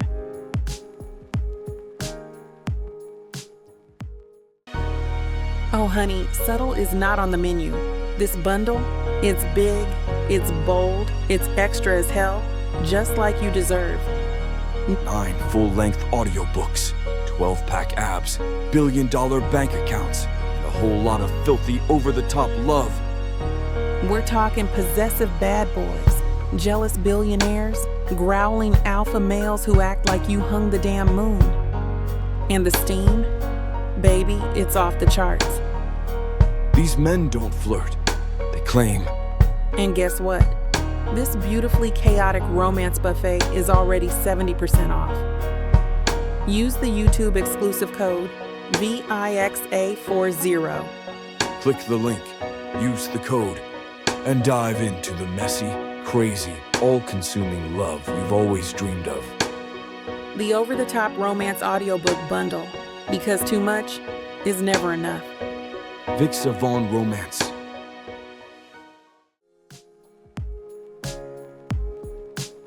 Chapter 14. Wyatt. 3 days. It's been 3 days since I kissed Hannah Rivers in my truck outside her parents' house, and she's been acting like it never happened. Professional, polite, completely, maddeningly normal. Meanwhile, I can't stop thinking about the way she tasted like wine and rebellion, or how she made that little sound when I kissed her neck. Can't stop remembering how she felt pressed against me, all soft curves and desperate hands threading through my hair. "The garland needs to cascade more naturally," she's saying now, standing on a ladder adjusting the evergreen swag we've been wrestling with for the past hour. It looks too rigid this way. I watch her stretch to reach a higher branch, her sweater riding up just enough to show a strip of dark skin at her waist. My hands remember the feel of that skin, warm and smooth under my palms, and I have to force myself to focus on the task at hand. It's fine the way it is, I argue, mostly because arguing with her is safer than thinking about how badly I want to drag her down from that ladder and finish what we started in my truck. "Fine?" She turns to glare at me from her perch. Fine is not good enough for the centerpiece of the whole festival. This needs to be perfect. Perfect according to who? You? According to anyone with functioning eyes. She climbs down the ladder, her movements sharp with irritation. Look at it, Wyatt. Really look at it. The spacing is uneven, the lights aren't distributed properly, and the garland looks like we just threw it up there. I step back and survey our work on the gazebo. She's right, of course. She's always right when it comes to this stuff. But admitting that would mean admitting I've been distracted, and I'm sure as hell not explaining why. So what do you suggest? We start over. Start over? Hannah, we've been working on this for 4 hours. Which is exactly why we need to start over instead of trying to patch a flawed foundation. She pushes a strand of hair behind her ear, the gesture so familiar it makes my chest tight. Unless you're too tired to do this right. There's a challenge in her voice, the same tone she used to use when we were kids, and she was daring me to keep up with her. It works just as well now as it did then. I'm not too tired for anything, I tell her, stepping closer. Question is whether you can handle starting over this late in the day. I can handle whatever you can handle. The words hang between us, loaded with meaning that has nothing to do with Christmas decorations. Her eyes meet mine, and for a second the careful professional mask she's been wearing slips. I see the same heat that was in her gaze 3 nights ago, the same want that made her lean across my truck and trace my jaw with her fingertips. Then she blinks, and the moment passes. Right, she says, her voice carefully neutral. Let's take it all down and rebuild from scratch. The next 2 hours are an exercise in torture. We work in close quarters, our hands brushing as we untangle lights, our bodies pressed together as we maneuver around the small space of the gazebo. Every accidental touch sends electricity shooting through me, and I'm pretty sure she feels it too based on the way she catches her breath when our shoulders bump. Hand me that end, she says, reaching for a string of lights that's gotten tangled in the garland. I lean over to grab it, bringing me close enough to smell her shampoo, something floral and clean that makes me want to bury my face in her neck. She goes very still as I reach past her, and when I straighten up, we're standing inches apart. Here, I say, but neither of us moves to take the lights. She's looking up at me with those dark eyes, and I can see her pulse fluttering at the base of her throat. The air between us feels charged, like the moment before lightning strikes. Wyatt, she whispers, and it sounds like a warning and an invitation all at once. Yeah? We should. She swallows hard. We should finish this. The decorations? The decorations, she confirms, but her voice is breathless and her gaze keeps dropping to my mouth. Right. The decorations. But neither of us moves. We stand there in the gathering darkness, surrounded by half-hung garland and tangled lights, and all I can think about is how easy it would be to close the distance between us. How good she felt in my arms. How much I want to taste her again. This is a bad idea, she says, but she's leaning closer as she says it. Terrible idea, I agree, my hand coming up to cup her face. We're supposed to be working. We are working. This isn't working. Feels like working to me. She laughs, a breathless sound that goes straight to my gut. You're impossible. You like impossible. I like... She starts to argue, then stops, her eyes going wide like she surprised herself. Damn, I do like it. I like you, and that's really inconvenient. Tell me about it. This time when I lean down, she meets me halfway. The kiss is different from the one in my truck. Hungrier, more desperate. She presses against me like she can't get close enough, her hands fisting in my shirt, and I back her up against one of the gazebo posts. This is insane, she gasps against my mouth. Completely insane, I agree, trailing kisses down her neck. We're in the middle of the town square. No one's around. Someone could see. Let them see. She makes a sound that's half laugh, half moan. God, you're going to get us arrested for public indecency. Worth it, I murmur against her throat, and she shivers. Her hands slide up my chest to tangle in my hair, and when she tugs gently, I have to bite back a groan. Everything about this is wrong. The location, the timing, the fact that she's supposed to be my competitor, but I can't bring myself to care. Not when she's looking at me like I'm the only thing that matters. Not when she's kissing me like the world is ending. We should stop, she says between kisses. Should we? Yes, definitely. Right now. But even as she says it, she's pulling me closer, her leg hooking around mine in a way that makes rational thought impossible. Hannah, I growl, and she responds by biting gently at my lower lip. What? You're killing me here. Good. You deserve it. I pull back enough to look at her properly.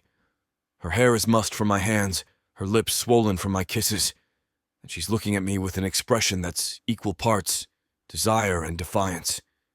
She's beautiful and maddening and completely off limits, and I want her so badly it's making me stupid. Come home with me, I hear myself saying. The words hang in the air between us, impossible to take back. Her eyes go wide, and for a moment, I think she's going to laugh or slap me or both. Instead, she nods. "Okay," she whispers. "Okay?" "Yes, okay. Let's go." I stare at her for a long moment, hardly believing what I'm hearing. "You sure?" "No, not even a little bit. But I'm saying yes anyway." "Hannah, don't." She presses her fingers to my lips. "Don't give me time to think about this. Don't remind me of all the reasons this is a terrible idea. Just take me home."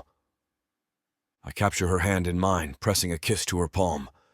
"We need to finish here first." "Right now?" "Right now, before I change my mind and drag you to my truck." She looks around at the half-decorated gazebo, the scattered lights and garland, and laughs. "This is going to look terrible. We'll fix it tomorrow. The festival committee is going to have our heads if this isn't perfect. Let them try." I kiss her again, quick and hard. "I've got more important things to worry about right now." "Like what?" "Like getting you alone." Her breath catches and I see heat flare in her eyes. "Then we better hurry." We work with a frantic efficiency born of desperation, shoving lights and garland into some semblance of order. It's far from perfect, Hannah's right about that, but it's good enough for now. Good enough to get us through the night without the festival committee staging a revolt. "There," she says, stepping back to survey our work. "It'll have to do." "It's fine. It's mediocre at best." "Hannah." I step behind her, my hands settling on her waist. "It's fine, we'll make it perfect tomorrow." She leans back against me and I can feel some of the tension leave her body. "Promise?" "Promise." "Okay." She turns in my arms, looking up at me with those dark eyes. "Take me home, Wyatt. I don't need to be asked twice." Chapter 15. Hannah. The drive to Wyatt's house passes in a blur of streetlights and tension so thick I can barely breathe. He drives fast, faster than he should, one hand gripping the steering wheel while the other rests on my thigh, his thumb tracing small circles that send heat spiraling through me. "You're going to get us pulled over," I tell him, but my voice comes out breathless and wanting. Wouldn't be the worst thing that's happened tonight. His hand slides higher on my leg, and I have to bite back a gasp. "Wyatt." "What?" "Nothing. Just drive faster." He laughs, a rough sound that makes my stomach flip. "Eager?" "Shut up." But I am eager, desperate even. 3 days of pretending that kiss never happened. 3 days of carefully neutral conversations and professional distance, and I'm ready to combust from the effort.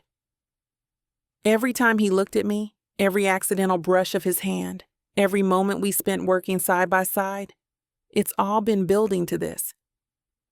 When we finally pull into his driveway, I'm already reaching for the door handle before he's fully stopped. His house looms in front of us, all stone and glass and expensive angles. I've been here before for business meetings with his father, but never like this. Never with my pulse racing and my hands shaking and my entire body humming with want. "Second thoughts?"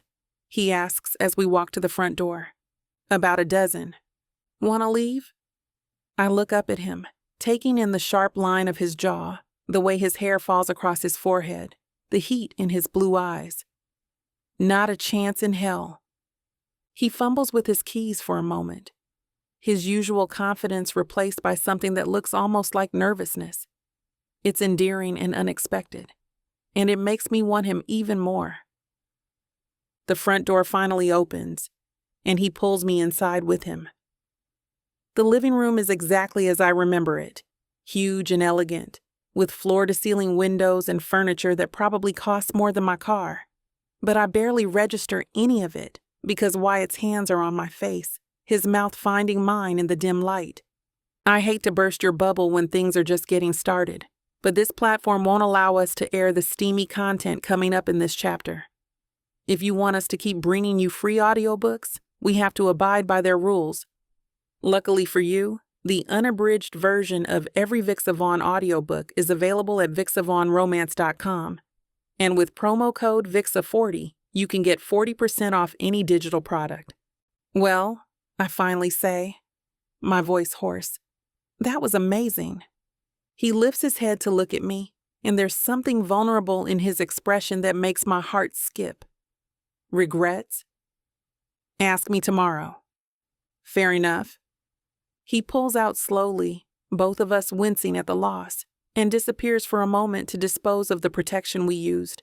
When he comes back, he settles beside me on the couch, pulling me against his chest. You okay?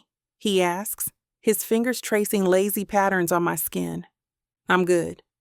Really good. Good.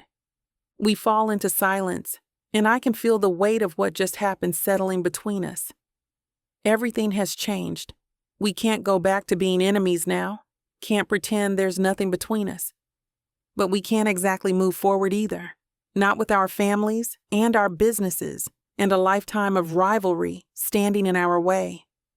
This is complicated, I say finally. Understatement of the year. What are we going to do?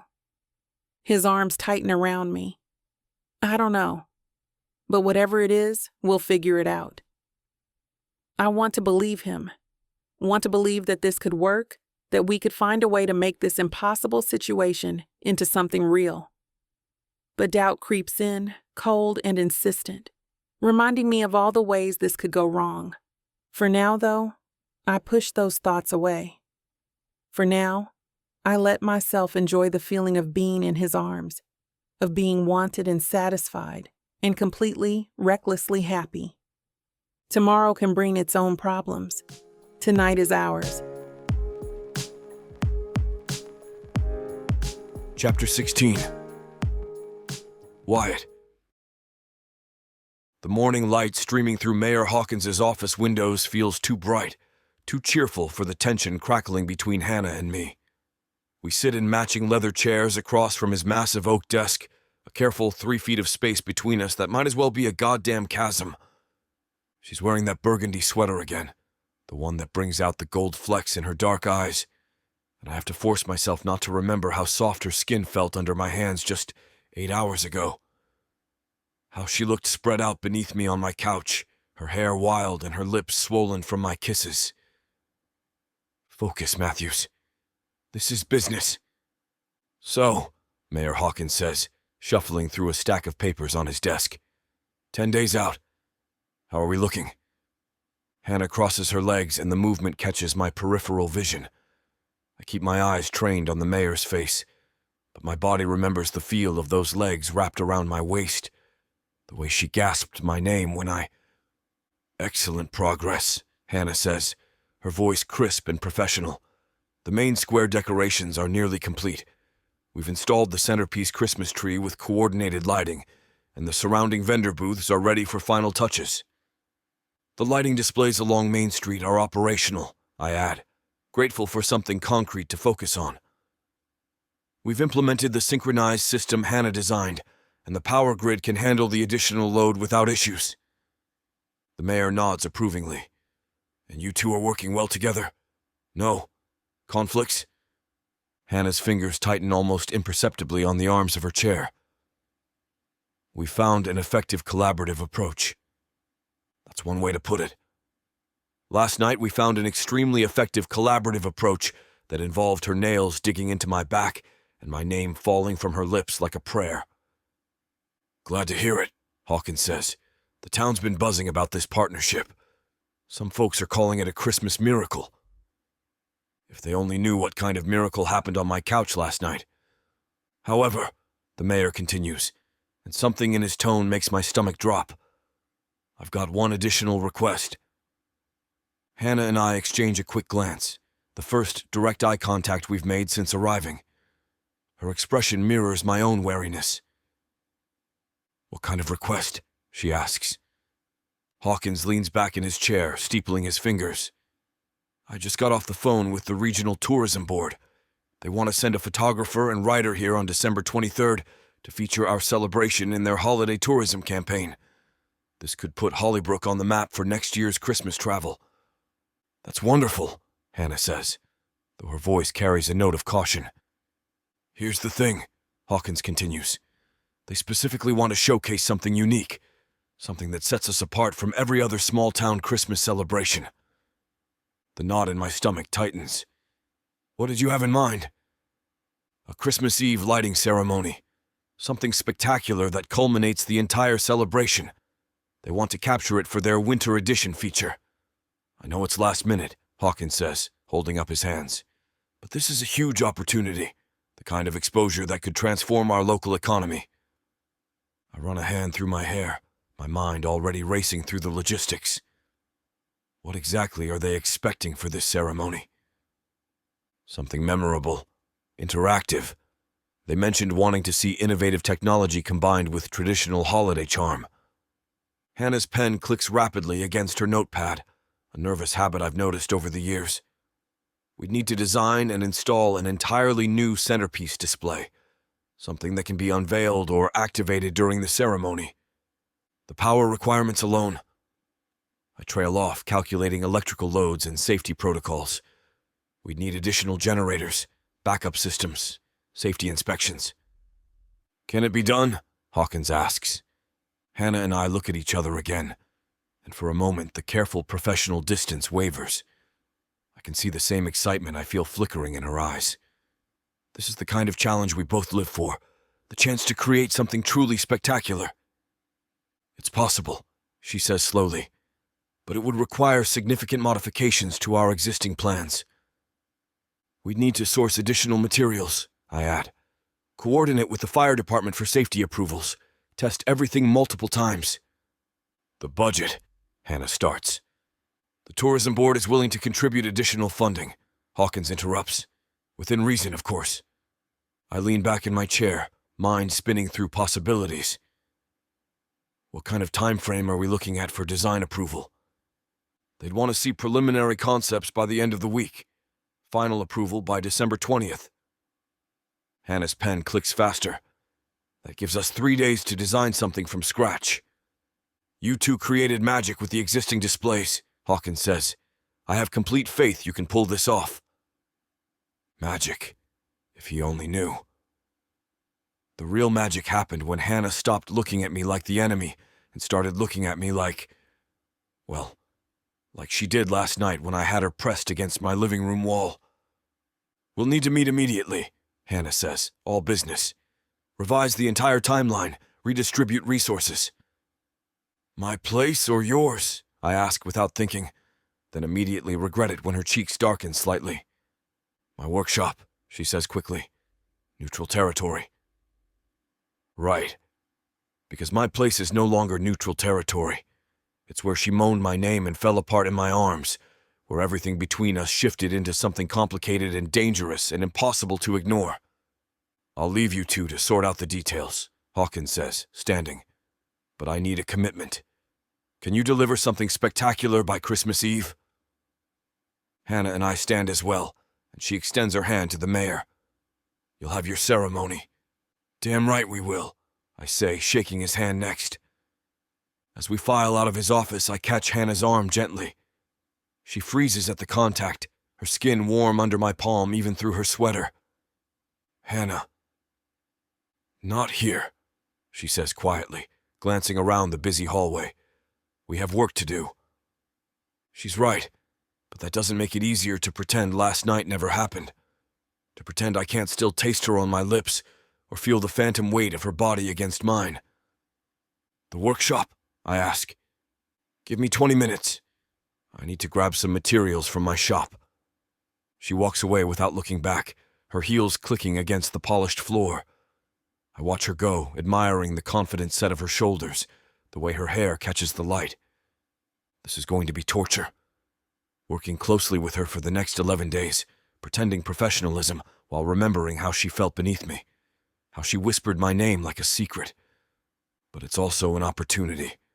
A chance to prove that what happened between us wasn't just physical, that the partnership we've built in the workshop is real, sustainable, worth the risk we're both taking. 20 minutes later, I'm standing outside Hannah's workshop, arms full of electrical schematics and power calculations. Through the window, I can see her bent over her drafting table, completely absorbed in her work.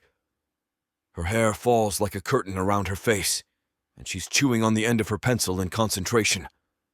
I knock on the door frame. Ready to create another miracle? She looks up, and for just a moment her professional mask slips. I see heat flash in her eyes, memory and want, and something that looks dangerously like affection. Then she's all business again. Come in. I've been sketching some preliminary ideas. I set my papers on the work table and move to look over her shoulder. Bad idea. She smells like vanilla and cinnamon, warm and sweet and entirely too distracting. Interactive lighting sculpture, she says, pointing to her sketch. Something that responds to crowd participation. Sound activation, I suggest, trying to focus on the drawing instead of the way her sweater hugs her curves. Or movement sensors. Maybe both. She turns to face me, and suddenly we're very close. Close enough that I can see the flecks of gold in her brown eyes. Close enough to remember how those eyes looked when she was coming apart in my arms. Wyatt. Yeah? We need to talk about last night. Do we? She sets down her pencil and crosses her arms. We can't pretend it didn't happen. I'm not pretending anything. I remember every goddamn second. Her breath catches slightly. This complicates things. Everything worthwhile is complicated. Our families don't have to know. Our businesses are stronger when we work together. She stares at me for a long moment, conflict clear in her expression. This could ruin everything. Or it could be the best thing that's ever happened to us. You don't know that. Neither do you. She turns back to her sketches, but I can see the tension in her shoulders. We have 11 days to pull off the impossible. Can we focus on that? Absolutely. I step back, giving her space. But Hannah? What? When this is over, we're finishing this conversation. She doesn't answer, but the way she scratches her neck tells me she heard every word. For the next hour, we throw ourselves into the work. Sketching, calculating, debating design elements with the same intensity we bring to everything else. It's easier when we're focused on the project, when we can channel all this energy into something productive. Fiber optic trees, Hannah says, tapping her pencil against her lips. Scattered throughout the square, synchronized to music. We'd need a central control system, I muse, adding notes to my power calculations. Something that can coordinate multiple displays simultaneously. What about incorporating the existing decorations? Make them part of the ceremony instead of replacing them? Smart, cost-effective, and more impressive. I lean over the table to see her latest sketch better, accidentally brushing against her arm. She doesn't pull away. The unveiling moment needs to be dramatic, she continues, seemingly unaffected by our proximity. Something that transforms the entire square in seconds. Blackout first, I suggest. Complete darkness, then everything comes alive at once. Yes. Her eyes light up with excitement, like the whole town is waking up. This is what I love about working with her. The way her mind works, how she sees possibilities I'd never consider, how she challenges me to be better, to think bigger. The timeline's going to be brutal, I warn. 18-hour days, no room for error. I know. We'll be spending a lot of time together. I know that too. Close quarters, high stress, a lot of opportunities for... I let the sentence hang. She finally looks at me directly. For what? For things to get complicated. They're already complicated, Wyatt. Good complicated or bad complicated. She's quiet for so long I think she won't answer. Then, I don't know yet. Fair enough. I don't know either. All I know is that walking away from her isn't an option anymore. Not after last night. Not after seeing how good we are together, both in bed and out of it. All right, I say, refocusing on the sketches. Let's build something amazing. She smiles, the first real smile she's given me all morning. Let's build something impossible. Chapter 17. Hannah. I've been staring at the same sketch for 20 minutes, and the lines keep blurring together. My hand cramps from gripping the pencil too tightly, but I can't seem to relax my fingers.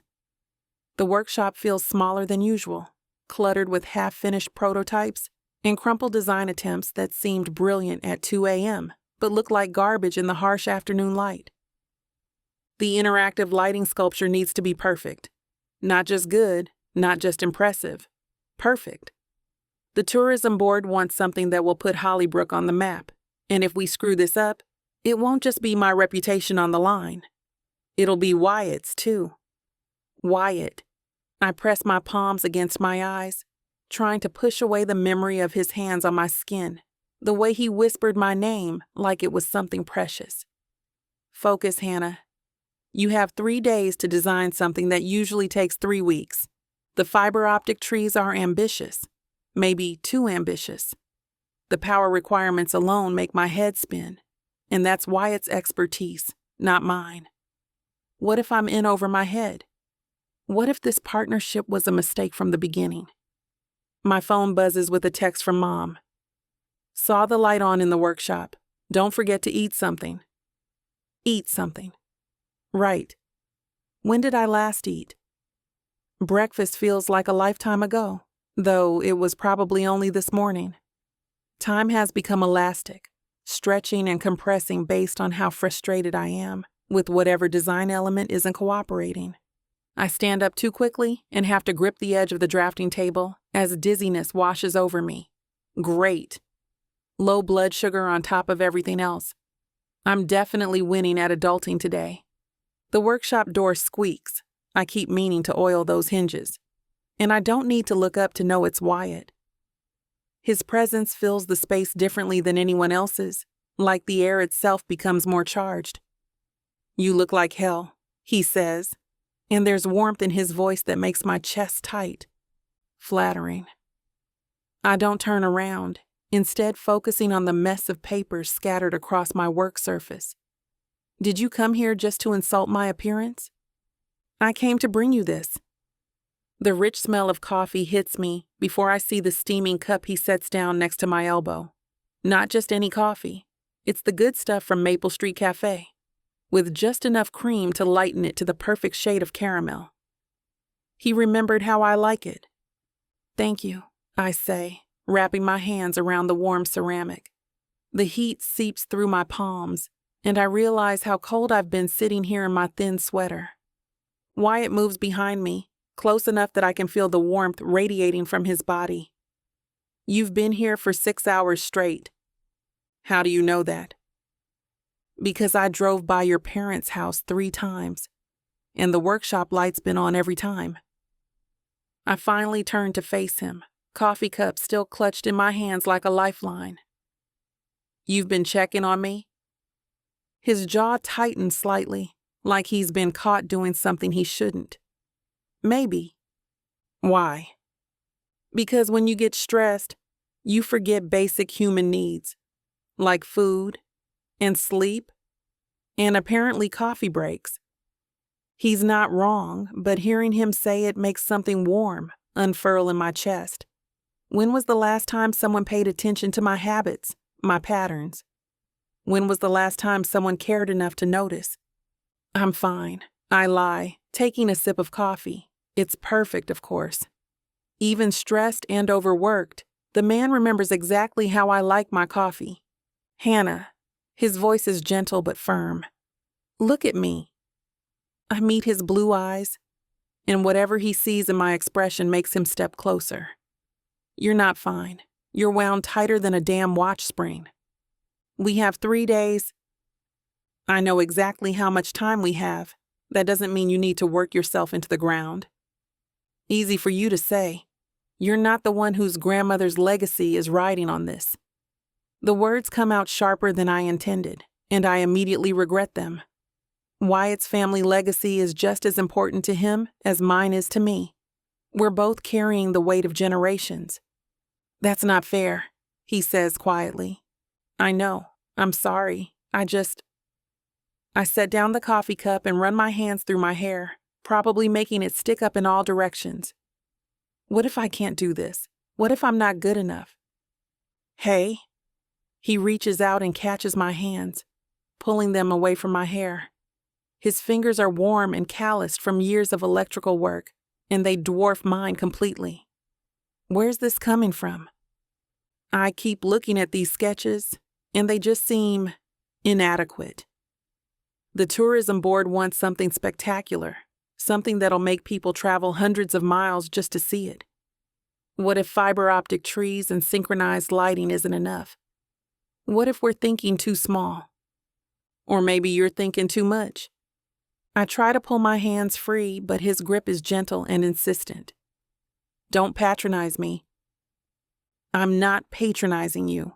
I'm telling you that the woman who transformed the entire town square in 2 weeks doesn't get to doubt herself now. That was different. We were working with existing frameworks, established timelines. Hannah. He steps closer, close enough that I have to tilt my head back to maintain eye contact. You know what I see when I look at your sketches? Amateur hour? Innovation? Creativity? Solutions to problems I didn't even know we had. His thumbs brush across my knuckles, and I have to fight not to lean into the touch. You designed a lighting system that made my electrical work look like art. You took my boring practical setup and turned it into something magical. The synchronization was your idea. The vision was yours. The way you see how light and shadow can transform a space. How you understand what makes people stop and stare and wonder. That's all you. His words wrap around me like a warm blanket, easing some of the tension that's been building in my shoulders all day. But doubt still nags at the edges of my mind. What if it's not enough? Then we'll make it enough. Together. The simple certainty in his voice makes my throat tight.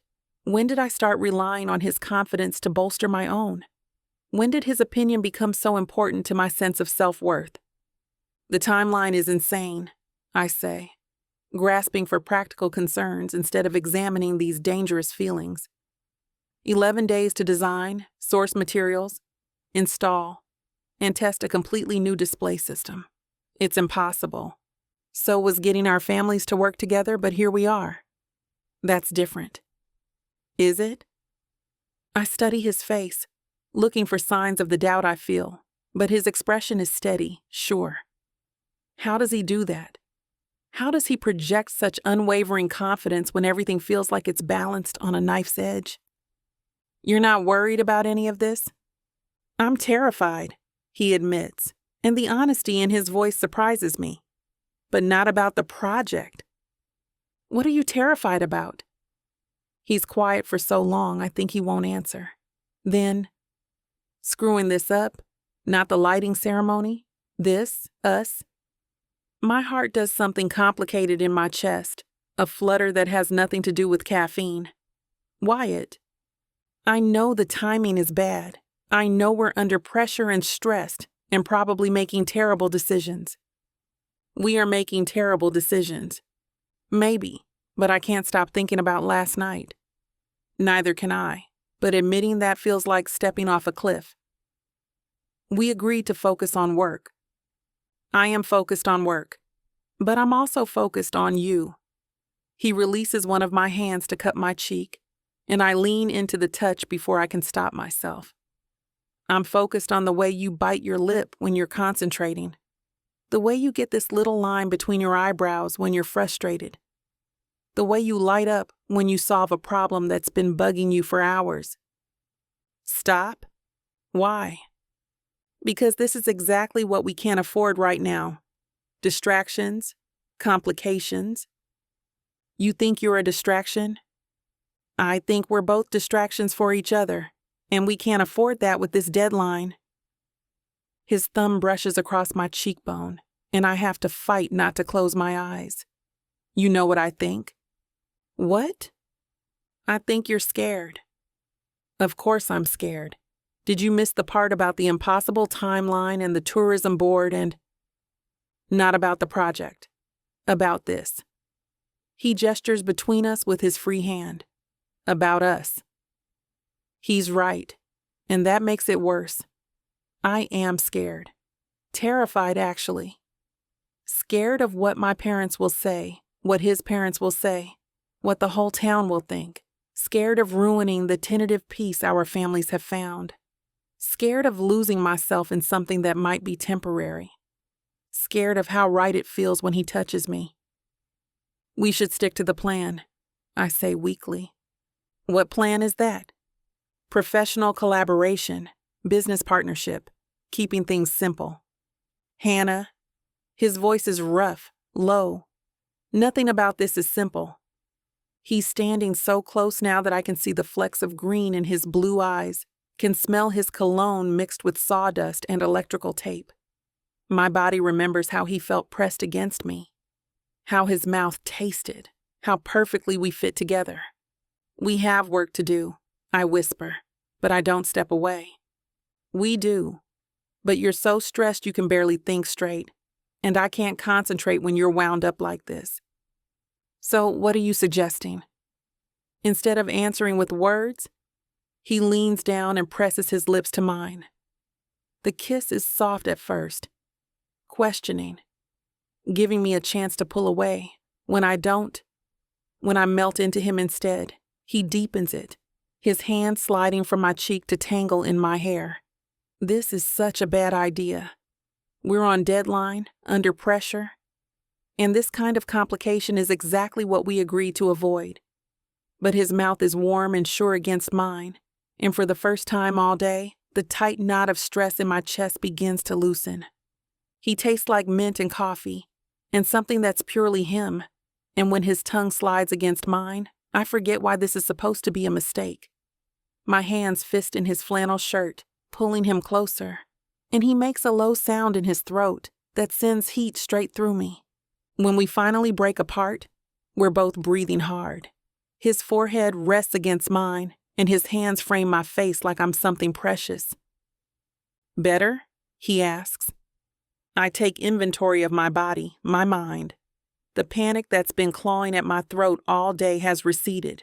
The sketches on my drafting table don't look quite so impossible anymore. The timeline still makes me want to hyperventilate, but it doesn't feel completely insurmountable. A little, I admit. Good, because we're going to get through this. Chapter 18. Wyatt. The way Hannah's shoulders finally relax tells me the kiss worked, but I can still see the exhaustion etched in the fine lines around her eyes. She's been pushing herself too hard, and if I don't intervene, she'll collapse before we even get to the installation phase. Come on, I say, stepping back and grabbing her coat from the hook by the door. Where are we going? Out. I hold the coat open for her, and after a moment's hesitation, she slides her arms through the sleeves. You need to see something. Wyatt, I really should keep working. The sketches will still be here in 2 hours. Trust me. She looks like she wants to argue, but something in my expression must convince her. Maybe it's the determination I feel settling into my bones, or maybe she's just too tired to fight me on this.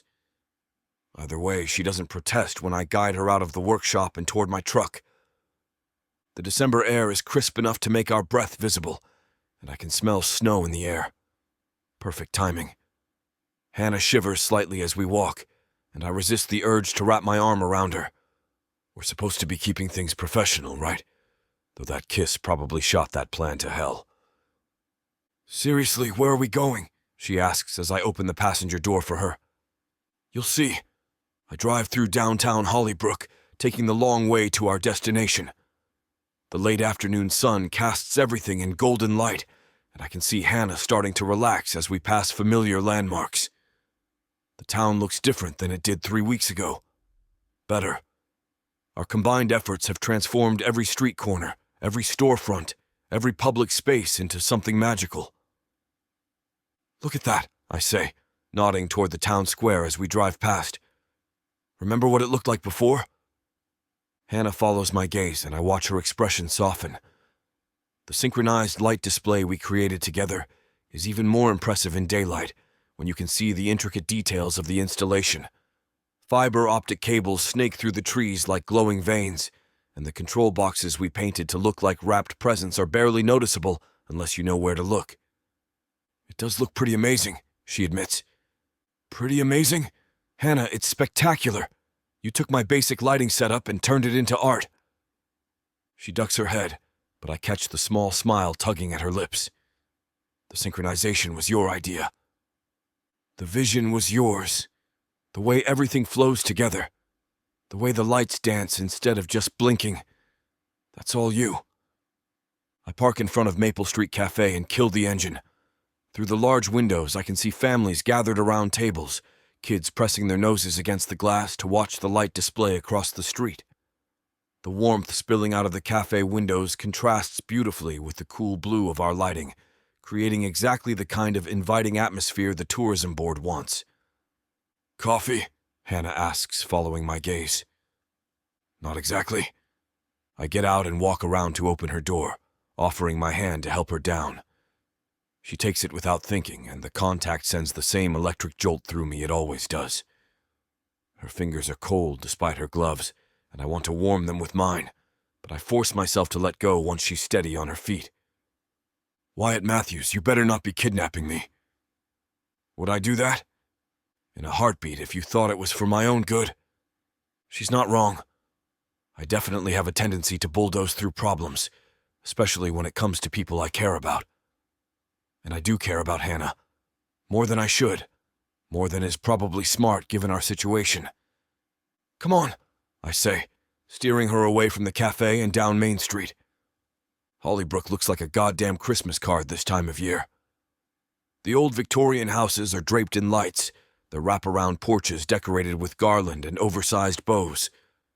Shop windows glow warmly, displaying everything from handmade ornaments to vintage holiday sweaters. A few early shoppers are already browsing, their voices mixing with the sound of distant church bells. The Miller's house looks incredible, Hannah says, stopping in front of a pale yellow Victorian with white trim. Mrs. Miller has gone all out with red and gold decorations, and our custom lighting setup makes the whole place look like it's straight out of a fairy tale. Your color scheme, I remind her. You match the lighting temperature to their existing decorations perfectly. Your wiring made it possible. I've never seen such clean installation work. We walk slowly, taking in the transformation we've created together. Every house, every business, every public space tells a cohesive story while maintaining its individual character. It's exactly what the tourism board wanted. A destination worthy of travel, a place people will remember long after they leave. You know what I realized today? I say as we pause in front of the old Lutheran church. The building is over 100 years old, all stone and stained glass, and the warm white lights we installed make it look simultaneously timeless and magical. What's that? We're not competing anymore. We haven't been for weeks. Hannah glances at me, then back at the church. What do you mean? I mean, every decision we've made has been about what's best for the town, not what's best for our individual businesses. We've been collaborating so naturally I didn't even notice when the competition stopped. She's quiet for a long moment, and I wonder if I've said too much. The competition between our families has defined our relationship for so long that admitting it's gone feels like admitting something bigger has changed between us. You're right, she says finally. I kept waiting for you to try to undercut me or take credit for my ideas, but you never did. Did you want me to? No, God, no, it's just different than I expected. We continue down Main Street, and I find myself stealing glances at her profile. The late afternoon light brings out the warm undertones in her dark skin, and her breath creates small clouds in the cold air. She's beautiful, obviously, but it's more than that. There's something about the way she moves through the world, the way she sees possibilities where others see problems, that draws me in.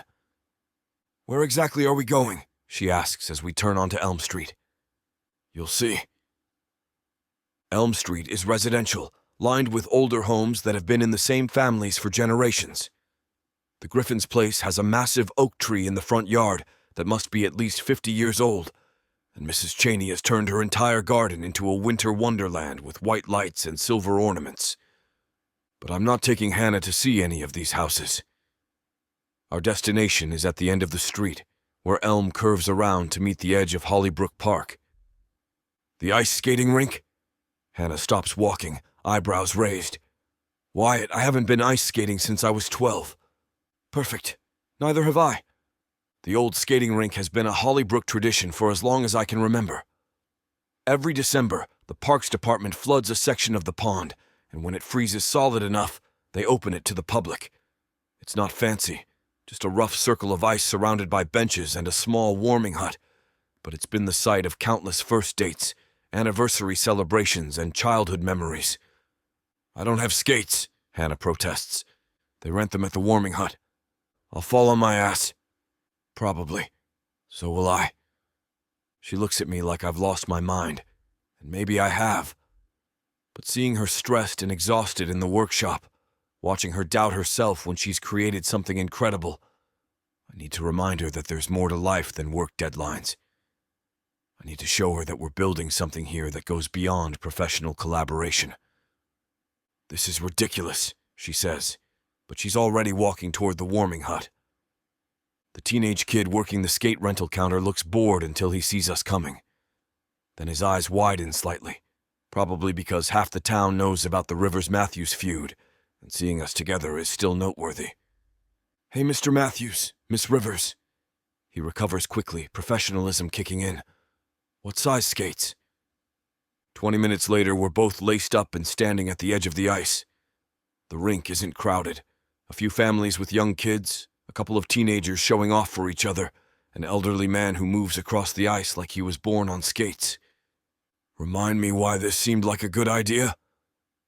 Hannah grips the rail that runs along the edge of the rink, her knuckles white against the metal. Because you need to remember what fun feels like. I push off from the rail, wobbling slightly but managing to stay upright. It comes back faster than I expected. The balance, the rhythm, the way you have to lean into the movement instead of fighting it. Show off, Hannah mutters, but she's smiling. Come on, just hold onto the rail and push off with one foot. She follows my instruction, moving slowly but steadily along the perimeter. Her natural grace translates to the ice better than she expected, and after a few minutes, she releases the rail to glide freely. See? You're a natural. Don't jinx it. We skate in comfortable silence for a while, finding our rhythm on the ice. The rink is lit by strings of warm white lights. Not ours, these have been here for years, and the combination of movement and cold air brings rejuvenation to Hannah's face.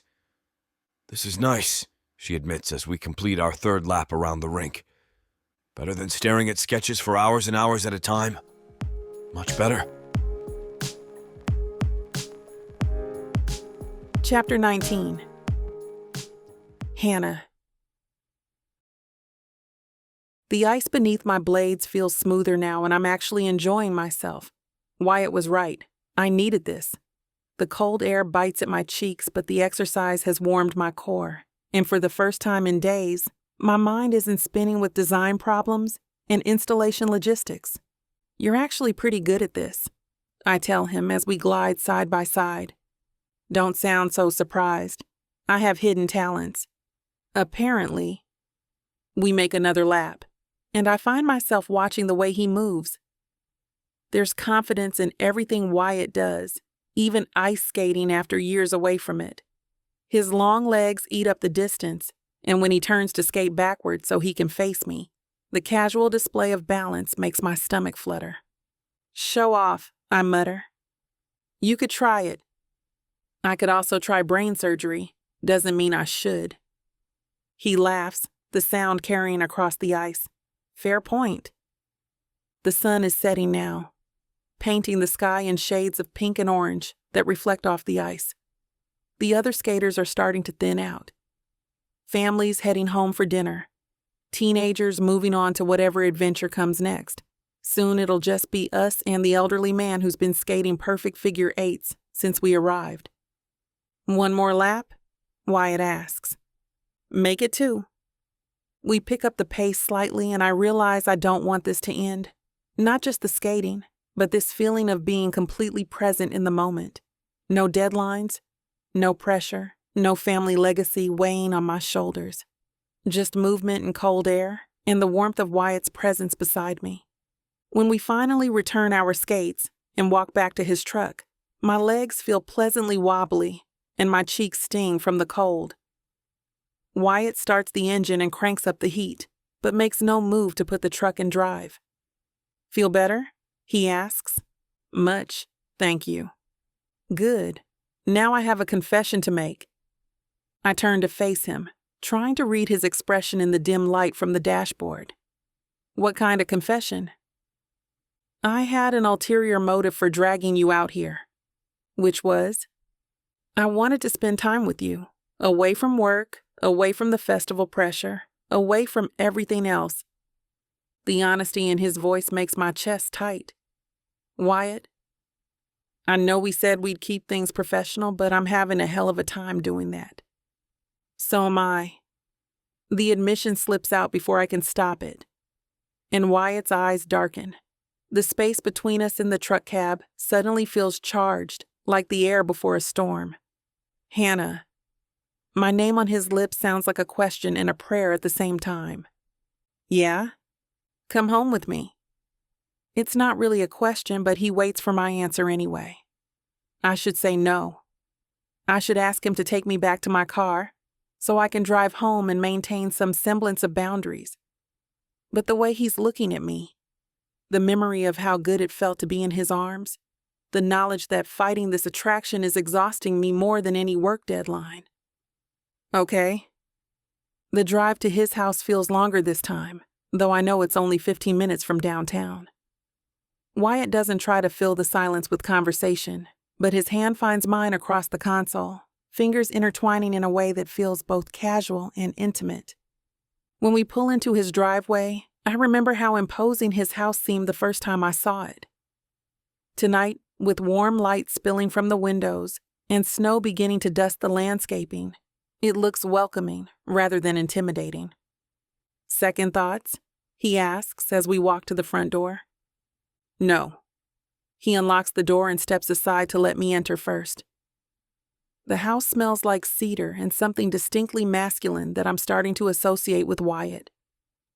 He hangs our coats in the front closet, and when he turns back to me, the careful control he's been maintaining all evening finally cracks. "Come here," he says, and I don't hesitate.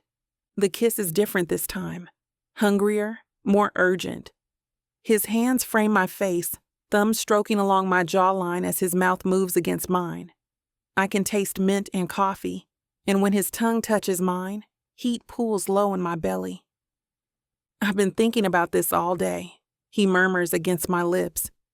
"Just today? Longer than that? Much longer. I hate to burst your bubble when things are just getting started, but this platform won't allow us to air the steamy content coming up in this chapter. If you want us to keep bringing you free audiobooks, we have to abide by their rules.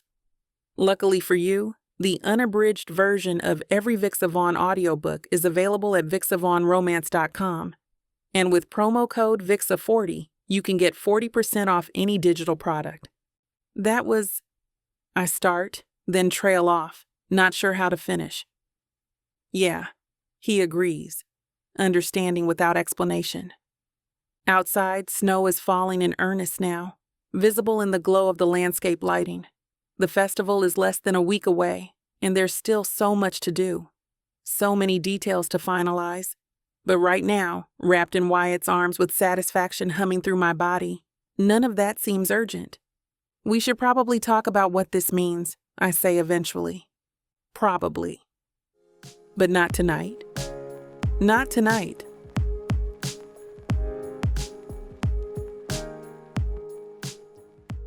Fake love?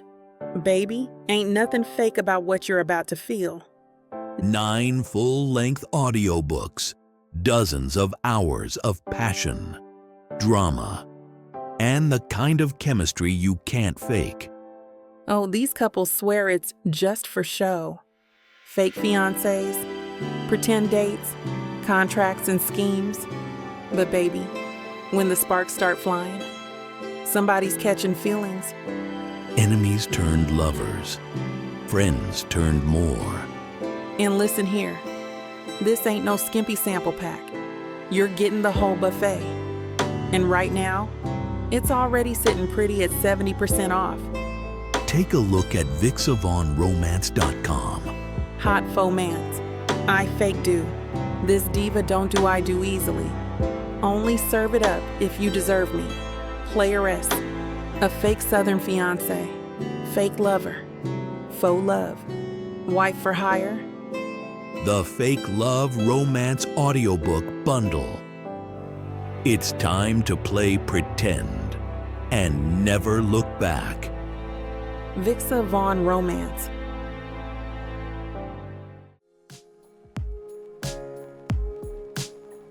Chapter 20. Wyatt. I wake up before dawn with Hannah's warmth pressed against my side, her hair tickling my chest. She sleeps deeply, completely relaxed for what I suspect is the first time in weeks. The stress lines around her eyes have smoothed out, and her breathing is steady and even. Carefully, I extract myself from the bed without waking her. She stirs slightly when I move, making a soft sound of protest, but settles back into sleep when I pull the comforter up around her shoulders. In the bathroom, I splash cold water on my face and stare at my reflection. Last night changed things between us, shifted something fundamental that we'll have to deal with eventually. But right now, there's something more pressing on my mind. Hannah's been carrying the weight of this festival, and it's eating her alive. I saw it yesterday in the tension around her mouth, the way her hands shook slightly when she thought no one was looking. She's pushing herself too hard, trying to prove something to everyone, including herself. Well, screw that. I dress quickly in jeans and a thermal shirt, then head downstairs to make coffee. While it brews, I pull out my phone and scroll through my contacts until I find the number I'm looking for. Matthews, do you have any idea what time it is? Danny Morrison's voice is rough with sleep. 6:30. Time to get moving. Jesus Christ, what's the emergency? I need your crew at the town plaza in an hour. Full lighting setup, plus whatever installation equipment you can bring. Be there, Danny, and bring coffee for everyone. I hang up before he can argue further, then start making calls to my other contacts. By 7 o'clock, I've lined up 3 installation crews, 2 equipment trucks, and enough extension cords to light up half of Hollybrook. Hannah still hasn't stirred when I check on her before leaving. She's curled on her side now, one hand tucked under her cheek, looking younger than her 28 years. I want to kiss her goodbye, but I don't want to wake her. She needs the rest. Instead, I leave a note on the nightstand. Had to take care of something. Stay as long as you want. Coffee's made. The drive to the plaza takes 15 minutes in the early morning traffic. When I arrive, Danny's truck is already there, along with 2 others I recognize from previous jobs. The sight of the plaza in daylight makes my chest tight. There's so much work left to do, and Hannah's been trying to tackle it alone. Boss, what exactly are we doing here? Danny approaches with a steaming cup of coffee, his breath visible in the cold air. We're implementing Plan B. What's Plan B? Something I've been working on for weeks. That's not entirely true. I've had ideas percolating since the day Hannah and I toured the plaza together, but I haven't put them to paper until now. Last night, lying awake with her beside me, the full vision crystallized in my mind. I pull out my phone and show Danny the photos I took of the plaza from every angle. See how the main walkway creates natural sightlines? And the way the old oak tree anchors the center space? Yeah, so we use that. Instead of fighting the existing layout, we work with it. String lights from the tree branches to create a canopy effect over the main walking area. Then we add ground-level displays that complement the architecture instead of competing with it. Danny squints at the photos, then looks around the actual space. That could work, but what about all the traditional stuff the town expects?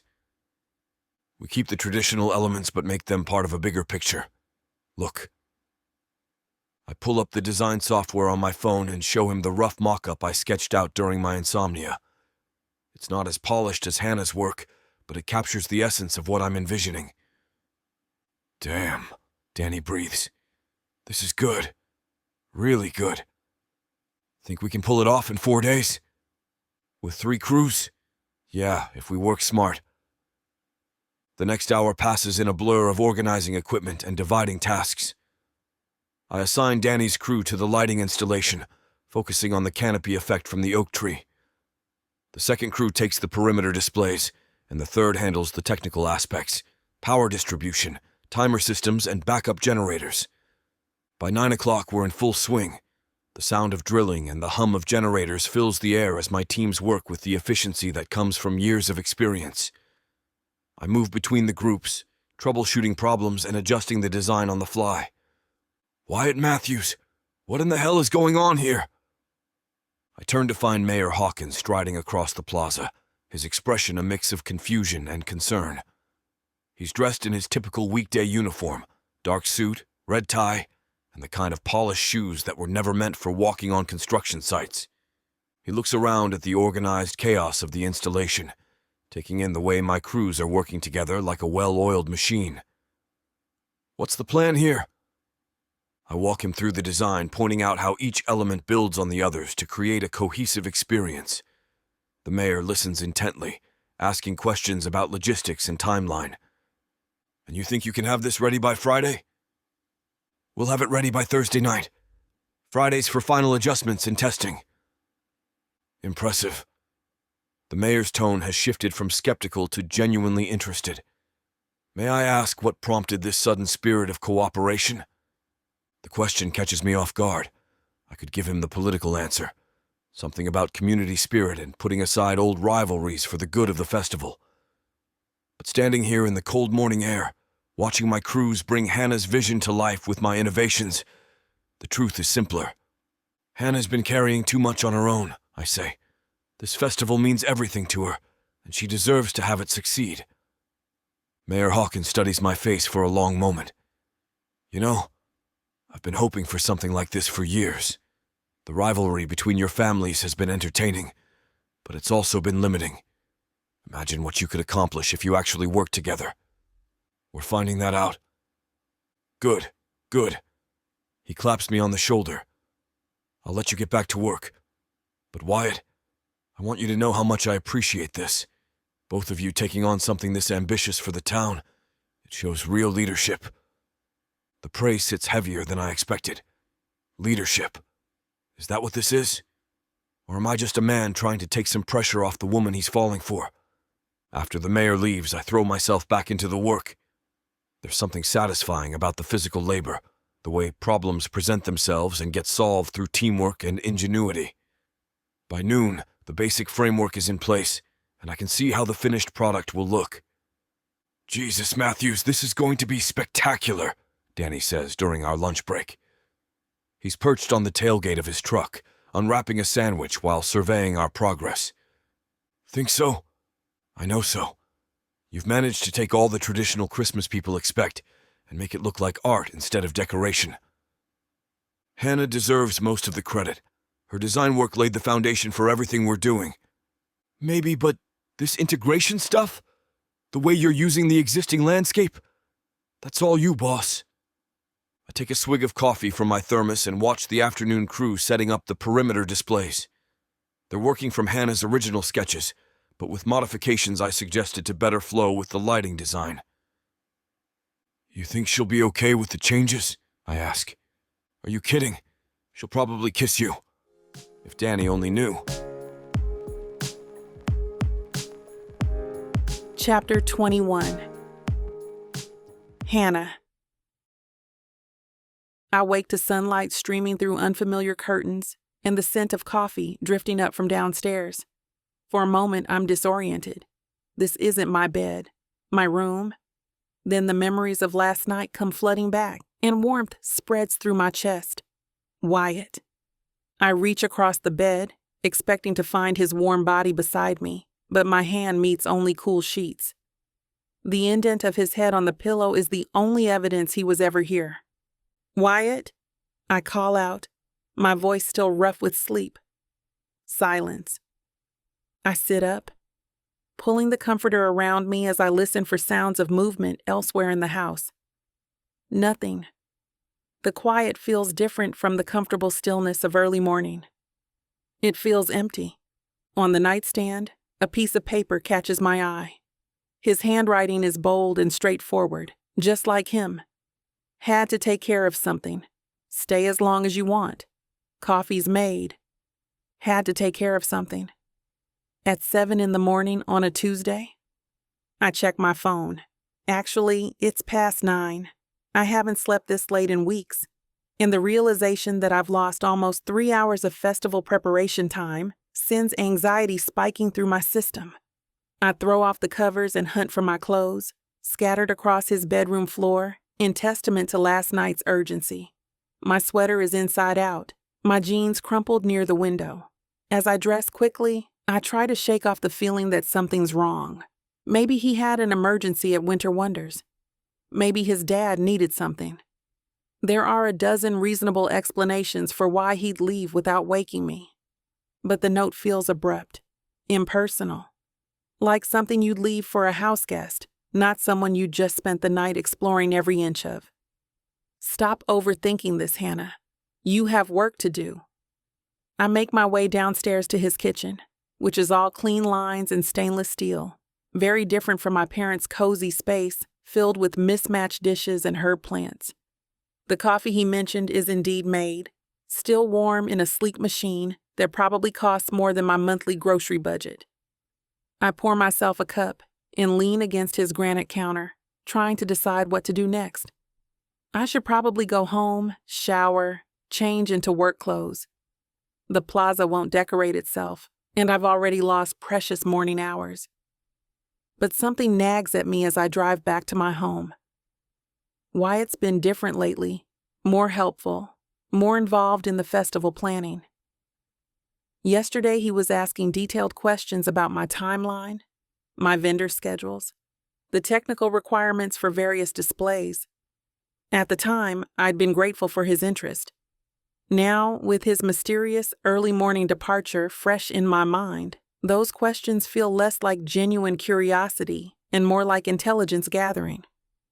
You're being paranoid. The man made you breakfast yesterday and held you all night. He's not plotting against you. But old habits die hard, and the Rivers-Matthews rivalry has taught me to question everything, especially when things seem too good to be true. I shower quickly and throw on work clothes, jeans, boots, and a thick sweater that can handle whatever the December weather throws at me.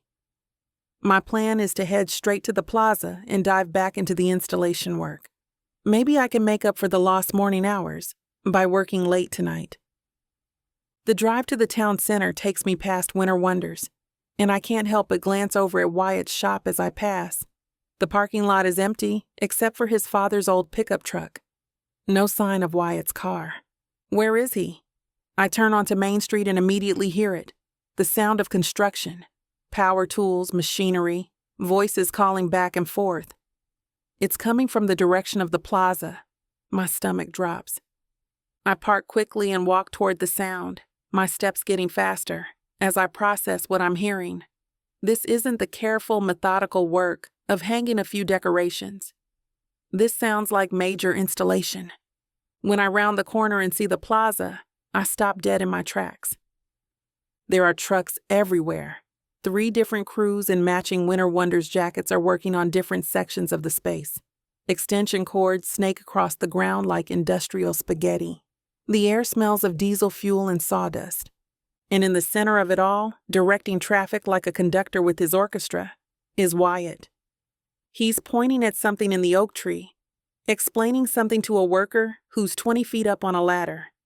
Even from here, I can see the confidence in his posture, the way the crews respond to his instructions without question. This is his show, his vision, his festival. I walk closer, trying to make sense of what I'm seeing. The basic layout follows my original design. The main walkway, the vendor stations, the central performance area. But everything else is different. Where I'd planned simple string lights along the walkway, there's now an elaborate canopy system suspended from the oak tree's branches. The effect is stunning, I have to admit, like walking under a ceiling of stars. My carefully planned perimeter displays have been replaced with larger, more complex installations that integrate seamlessly with the plaza's existing architecture. The technical setup is more sophisticated than anything I could have managed on my own. It's beautiful, professional, exactly the kind of display that will put Hollybrook on the map for holiday tourism. It's also completely not what we discussed. Hannah? Wyatt spots me and jogs over, his face bright with excitement. Perfect timing. Wait until you see what we've accomplished already. He launches into an explanation of the design modifications, gesturing enthusiastically at different sections of the plaza. His crews continue working around us, the sound of their tools creating a constant background hum. The canopy effect gives us better coverage over the main walking area, he's saying. And by integrating the displays with the existing structures, we're working with the space instead of against it. I nod along, trying to look appropriately impressed while my chest grows tighter with each passing moment. He's talking about the festival like it's his project, using words like we and our design, as if I've been part of the planning process for these changes.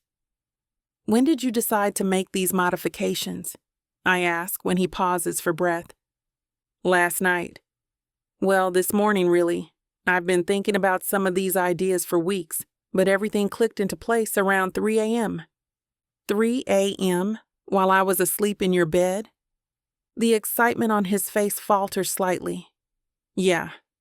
I didn't want to wake you. You needed the rest. So you decided to completely overhaul the festival design without consulting me. It's not an overhaul.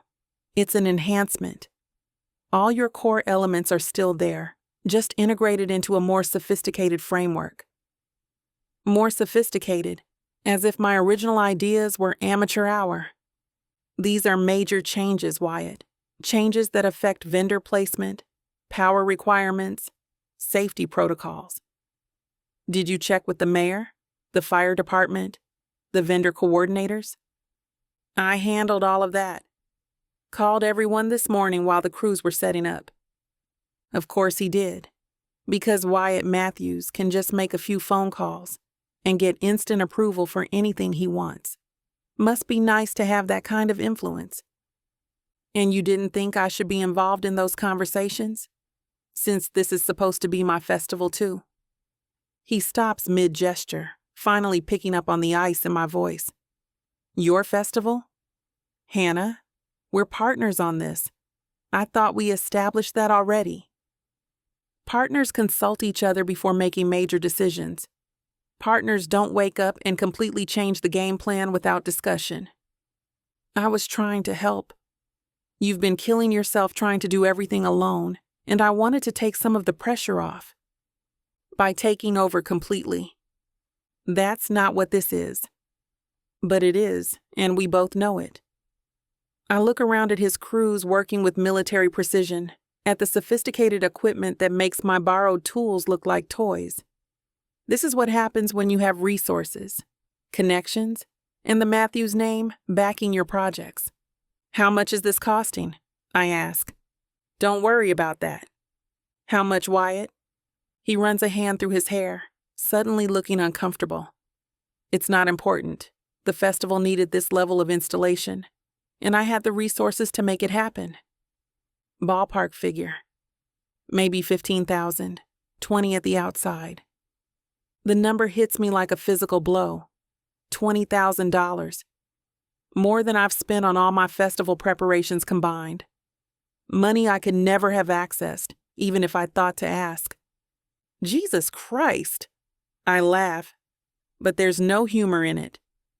$20,000 you just decided to spend on my festival decorations, without asking me. Our festival. Stop saying that. This isn't our anything. This is you swooping in with your checkbook and your crews and your connections to show everyone how it's really done. The workers around us are starting to notice our raised voices. A few have stopped what they're doing to watch our conversation with undisguised interest. Hannah, you're being unreasonable. The end result is going to be incredible. Isn't that what matters? What matters is that you made this decision without me, What matters is that you waited until I was asleep in your bed to completely change everything we'd planned together. I wasn't being sneaky. I was trying to surprise you. Well, congratulations. I'm surprised. I turn to walk away, but he catches my arm. Don't do this. Don't turn this into another Rivers-Matthews battle when we're finally working together. We're not working together. You're working, and I'm supposed to be grateful for the privilege of watching. That's not fair. Fair? I pull my arm free. You want to talk about fair? Fair would have been waking me up this morning and saying, "Hey, I have some ideas for modifications.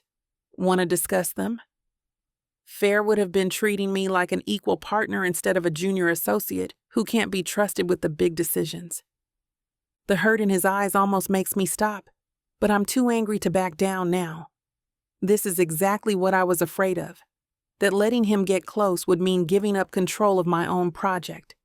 And giving up control is the last thing I want to do. Chapter 22. Wyatt. I watch Hannah storm off toward her car, her shoulders rigid with anger, and I'm left standing in the middle of the plaza feeling like I've been sucker punched. What the hell just happened? Boss? One of my crew members approaches cautiously. Everything okay? Should we keep working? Yeah. I run both hands through my hair, trying to process the last 10 minutes. Keep going. We're on a tight timeline. The worker nods and returns to his station, but I can feel the curious glances from the rest of the crew. Perfect. Now I'm providing entertainment for the entire installation team. I pull out my phone and dial Hannah's number, but it goes straight to voicemail. Of course it does. This is insane. Completely insane. I spent half the night lying awake next to her, watching her sleep, thinking about how stressed she's been lately, how she's been pushing herself to the breaking point, trying to manage every detail of this festival single-handedly, how dark the circles under her eyes have gotten, how her hands shake slightly when she thinks no one's looking. So I decided to help. Actually help, not just offer to carry a few boxes or hang some lights. I mobilized my crews, called in favors, invested my own money to give her the kind of professional installation she deserves but could never afford on her budget. And she's pissed about it. Mr. Matthews? Another worker waves me over to the oak tree, where they're having issues with the canopy anchor points. The branches aren't quite where we expected. Do you want us to adjust the design or trim back some of the smaller limbs? I force myself to focus on the technical problem in front of me. Adjust the design. We're not cutting anything on that tree. It's been here longer than any of us. The worker nods and starts explaining the modification options, but part of my brain is still replaying Hannah's accusations. Partners consult each other before making major decisions. She's right about that, technically. But consulting takes time, and time is exactly what we don't have. The festival is less than 2 weeks away. The vendor contracts are signed, the marketing materials are printed. The mayor's office has been fielding calls from regional tourism boards. If I'd waited to discuss every modification with Hannah, we'd still be talking while the festival date came and went. You waited until I was asleep in your bed to completely change everything we'd planned together. That stings because it makes me sound calculated. Manipulative. Like I deliberately waited for her to be vulnerable so I could steamroll her plans. The truth is messier than that. I didn't sleep much after she drifted off in my arms. My mind kept churning through logistics, seeing solutions to problems she'd been struggling with for weeks. By 3 a.m., I had a clear vision of how to elevate the entire festival without compromising her original concept. I got up, made coffee, and started making calls. Not because I wanted to exclude her, but because I was excited to give her something incredible, something worthy of her creativity and passion. Apparently, that was a mistake. Boss, we need a decision on the vendor power distribution. My project foreman, Carlos, appears at my elbow with a tablet full of electrical diagrams. The layout changes mean we need to run additional lines to the northwest section. I study the diagrams, trying to push thoughts of Hannah's angry face to the back of my mind. What's the additional cost? Maybe $2,000 for materials and labor. We can have it done by end of day. Do it. Carlos nods and heads off to coordinate with the electrical crew. I watch him go, then pull out my phone again. Still no response from Hannah. Maybe I should drive over to Evergreen Decor, try to explain myself in person. But the image of her furious expression stops me. She needs time to cool off, and I need to figure out what the hell I'm going to say when she's ready to listen. If she's ever ready to listen. The work continues around me with the efficiency I've come to expect from my crews. These guys have been with Winter Wonders for years, and they know how to execute complex installations under pressure. The canopy system is taking shape beautifully, creating the exact effect I'd envisioned in the early morning hours. By noon, the main structural elements are in place. The plaza already looks transformed, even without the decorative elements that will bring everything to life. It's the kind of professional-grade installation that could easily grace a major city's holiday celebration. And Hannah hates it. My phone buzzes with a text from my dad. Heard there's quite a production happening at the plaza. Everything under control? I type back. All good. Should be wrapped up by Thursday. It's not technically a lie. The installation will be finished on schedule, regardless of whatever personal drama I've managed to create with Hannah. Good. Your mother wants to know if you're bringing anyone to Christmas dinner. I stare at the text for a long moment. 24 hours ago, I would have said yes without hesitation. Now I'm not sure Hannah will ever speak to me again, much less want to meet my parents. Still figuring that out. Fair enough. Let me know. I pocket the phone and try to refocus on the work at hand. Carlos is directing the installation of the perimeter displays, and I walk over to check on their progress. Looking good, I tell him, examining the connection points where the new installations integrate with the plaza's existing architecture. How's the timeline looking? We're actually ahead of schedule. The prep work you had us do last week paid off. Everything's fitting together like puzzle pieces. That's something, at least. Whatever personal mess I've created with Hannah, the festival itself is going to be spectacular. But the satisfaction I should feel about that is overshadowed by the memory of the hurt in her eyes when she accused me of taking over. She wasn't just angry. She was wounded. Like I'd betrayed some fundamental trust between us. Maybe I had. The afternoon drags on with a series of technical decisions and logistical coordination. My crews work with their usual precision, but I catch them exchanging glances when they think I'm not looking. Word travels fast in a crew this size, and they all know something went sideways with the festival partnership this morning. Around 3 o'clock, I spot a familiar figure approaching from the direction of Main Street. For a moment, my heart jumps, thinking Hannah has come back to hash things out. But as the person gets closer, I realize it's her sister, Mia. Mr. Matthews? Mia approaches cautiously, like she's not sure of her reception. Hannah wanted me to check on the vendor setup timeline. Some of the booth suppliers are asking about power hookup schedules. Of course. I pull out my tablet and show her the electrical installation timeline. We'll have full power to all vendor locations by tomorrow evening. They can start their individual setups Thursday morning. Mia nods, making notes on her own tablet. And the decorative elements? Hannah mentioned there might be changes to the original lighting plan. There it is, the elephant in the room. Hannah sent Mia instead of coming herself because she doesn't want to deal with me directly. The core lighting concept is the same, I tell Mia. We've just enhanced the infrastructure to support a more sophisticated installation. All of Hannah's original design elements will be incorporated. Okay. Mia hesitates, then adds, she also wanted me to ask about cost coordination for the budget reconciliation. Cost coordination, as if Hannah thinks I'm going to hand her a bill for the upgrades. There's no cost coordination needed. Winter Wonders is covering the infrastructure enhancements as our contribution to the festival. I'll let her know. Mia pockets her tablet and turns to go, then pauses. Mr. Matthews? For what it's worth, the plaza looks incredible. Hannah's going to love it once she sees the final result. I watch Mia walk away, her words offering a small spark of hope. Maybe once Hannah sees the completed installation, She'll understand what I was trying to do. Maybe she'll forgive me for not consulting her before making the changes. Or maybe she'll see it as further evidence that I think her original plans weren't good enough.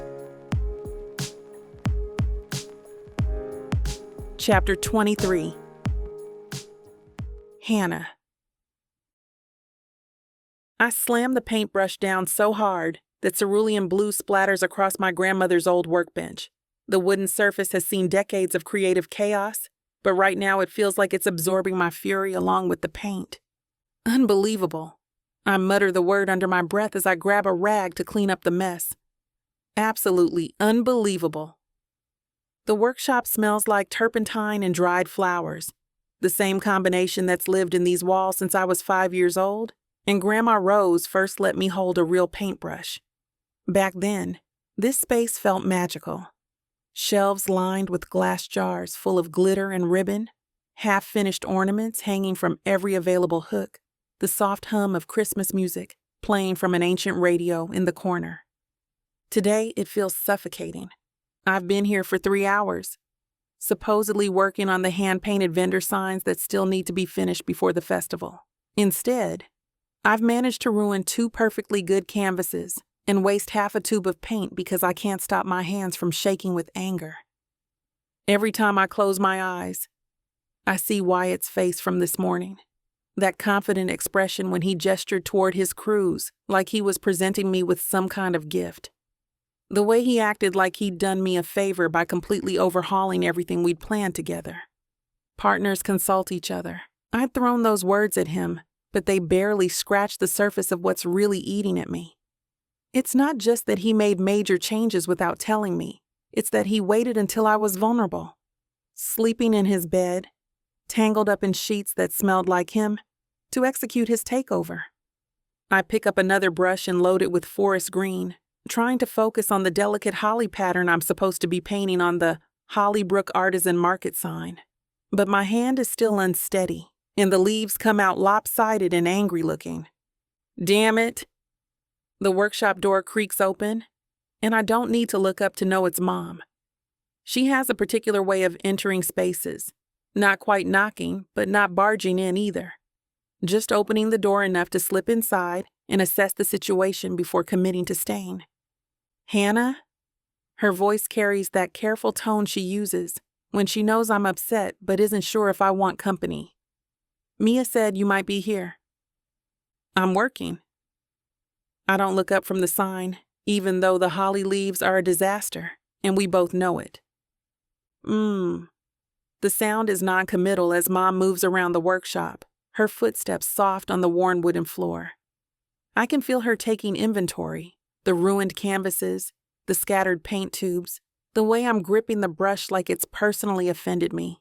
She settles onto the old stool next to Grandma's spinning wheel, the one piece of equipment in here that I've never had the heart to move or use. Mom's wearing one of her weekend outfits, a soft lavender sweater that brings out the silver in her hair, and dark jeans that she somehow makes look elegant. At 63, she's one of those women who seems to grow more beautiful with age, like she's figured out some secret about confidence that the rest of us are still learning. Want to tell me what happened at the plaza this morning? I finally look up, prepared to launch into the full story of Wyatt's betrayal, but something in Mom's expression stops me. She's not asking because she doesn't know what happened. She's asking because she wants to hear my version of it. Mia already told you. Mia told me the facts. Wyatt brought in professional crews, upgraded the infrastructure, made changes to the installation plan without discussing it with you first. Mom's dark eyes study my face with the kind of attention that always made it impossible to lie to her, growing up. What she didn't tell me is why that has you hiding out in here, destroying perfectly good art supplies. I'm not hiding. The denial comes out too fast, too defensive. No? Then what would you call spending 3 hours in here painting the same sign over and over again, instead of being at the plaza overseeing your festival? My festival. The words hit exactly where Mom intended them to. Because that's what this is really about, isn't it? This was supposed to be my chance to prove that I could handle something big on a tight schedule. And Wyatt just took that opportunity away from me. He completely changed everything. I set down the brush and turned to face her fully. We spent weeks planning every detail together. The lighting scheme, the vendor layout, the whole aesthetic vision. And then he decided it wasn't good enough and brought in his crews to do it properly. Did he say your plans weren't good enough? He didn't have to say it. His actions said it loud enough. I gestured toward the workshop's windows, even though we can't see the plaza from here. Professional canopy systems, upgraded electrical infrastructure, enhanced vendor platforms. He took our modest community festival and turned it into some kind of corporate production. Mom is quiet for a moment, her fingers absently tracing the carved patterns on the spinning wheel's frame. Your grandmother used to do that too, you know. Do what? Assume the worst intentions when someone tried to help her. Mom's voice carries a note of gentle nostalgia. Mama was fiercely independent, proud. She built this business from nothing, and she was always convinced that accepting help meant admitting weakness. I don't like where this conversation is heading. This isn't about accepting help, Mom. This is about respect, about being treated like an equal partner instead of some amateur who needs to be managed. Is it? Mom shifts on the stool, her expression becoming more direct. Or is it about being scared that Wyatt's version might be better than what you could have created on your own? The question hits like a physical blow, stealing my breath for a moment. Because there's truth in it that I don't want to acknowledge. When I saw those professional crews this morning, saw the sophisticated infrastructure taking shape, my first emotion wasn't anger. It was awe. For about 30 seconds before the anger kicked in, I stood there marveling at what Wyatt had envisioned. The canopy system was elegant and functional, creating exactly the kind of magical atmosphere I'd been trying to achieve with string lights and prayer. The vendor platforms were sturdy and weatherproof, addressing drainage issues I'd been worried about but hadn't known how to solve. It was everything I'd wanted the festival to be, executed with resources and expertise I could never have accessed on my own. And that scared the hell out of me. That's not the point, I tell Mom, but my voice lacks conviction. Isn't it?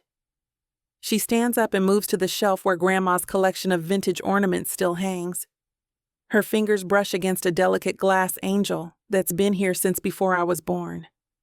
Hannah, I watched your grandmother struggle with this same issue for decades.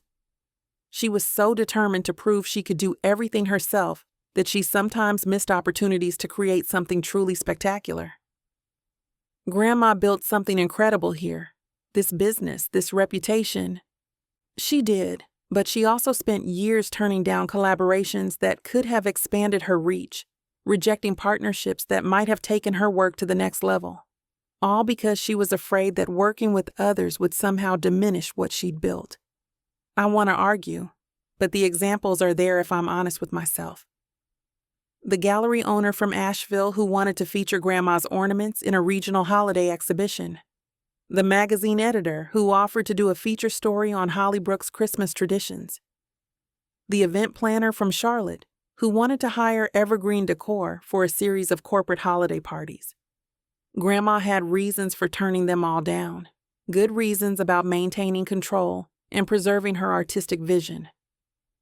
But looking back, I can see the fear underneath those reasons, the terror that letting others into her creative process would somehow make it less hers.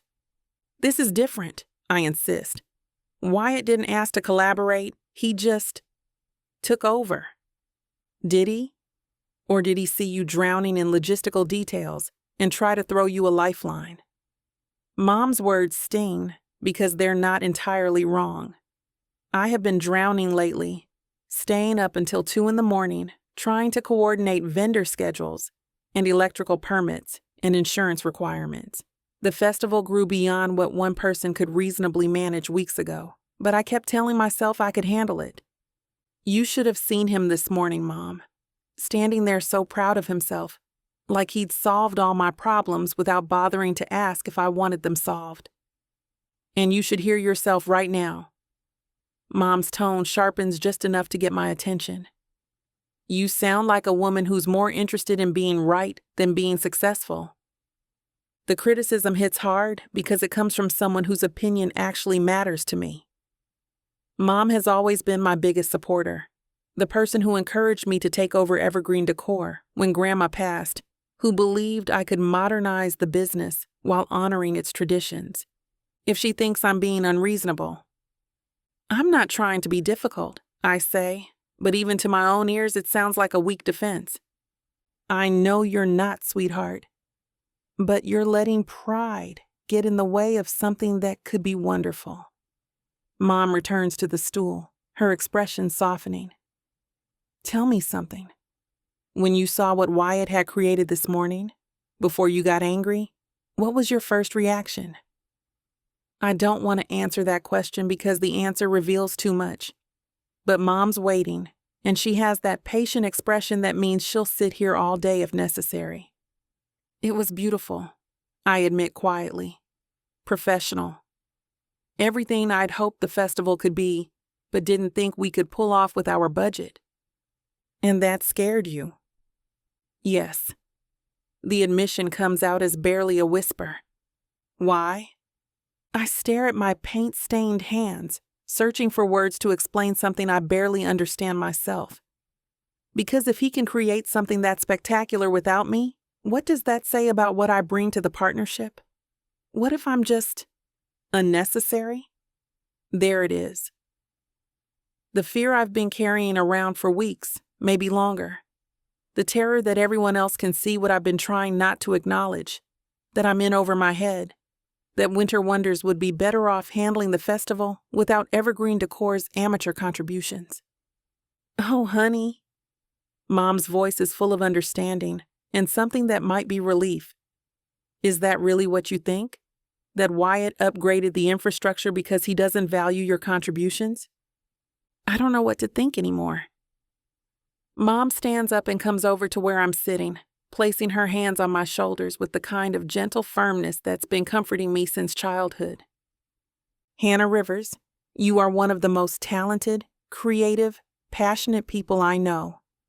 Your vision for this festival, the way you've thought about community engagement, artistic expression, honoring our town's history while celebrating its future, that's not something Wyatt or anyone else can replicate. The fact that he invested his own resources to support your vision doesn't diminish your contribution. If anything, it validates how special your ideas are. I want to believe her. But the stubborn part of my mind keeps circling back to this morning's humiliation. He should have talked to me first. You're absolutely right about that. He handled the communication poorly, and you have every right to be upset about that. Mom's acknowledgement of my feelings loosens something tight in my chest. But being upset about his methods doesn't mean you have to reject his intentions. So what am I supposed to do? Just show up tomorrow and pretend everything's fine? You're supposed to decide what matters more, your pride or your festival's success. Chapter 24. Wyatt. The setting sun paints the plaza in shades of amber and gold, and from where I'm sitting on my truck's tailgate, the transformation looks even more impressive than it did this morning. The professional canopy framework stretches across the central square like elegant steel bones, ready to support the festive skin we'll drape over them tomorrow. Vendor platforms sit in perfect rows, each one level and weatherproofed. The upgraded electrical infrastructure hums quietly beneath it all, powerful enough to handle the lighting display Hannah and I designed together. It should feel like a victory. Hell, it is a victory. My crews managed to accomplish in 8 hours what would have taken weeks with the original plan. The festival's going to be spectacular, professional, polished, everything this town deserves for their holiday celebration. So why do I feel like I just kicked a puppy? I take a long pull from my beer, the condensation cold against my palm in the December air. The plaza's mostly empty now, just a few of my guys finishing up the final electrical connections. Most of the crew knocked off an hour ago, satisfied with what we'd accomplished and looking forward to tomorrow's installation phase. The sound of gravel crunching under tires pulls me from my brooding, and I don't need to look to know it's Dad's truck pulling into the plaza. The old Ford's engine has a particular rattle that's been getting worse for months, but Dad refuses to let me buy him something newer. Says the truck's got character. Well, I'll be damned. Dad's voice carries genuine admiration as he climbs out of the cab, his weathered hands resting on his hips as he surveys the work. Son, this is something else. Crews did good work today. I swing my legs, the heels of my boots tapping against the truck's bumper. Should make tomorrow's setup smooth as hell. Dad walks closer to the nearest vendor platform, running his hand along the sturdy frame with the kind of appreciation that comes from 40 years in the construction business. This isn't just good work, Wyatt. This is inspired work. The way you've integrated the electrical systems, the drainage considerations for these platforms. He straightens up and gives me that look, the one that means he's proud but also impressed. This is the kind of thinking that takes a business to the next level. The praise should feel good. Coming from Dad, who built Winter Wonders from nothing and taught me everything I know about both business and craftsmanship, it means everything. But instead of satisfaction, all I feel is the hollow ache that's been sitting in my chest since Hannah walked away from me this morning. Hannah didn't seem too impressed. I take another sip of beer, the words coming out more bitter than I intended.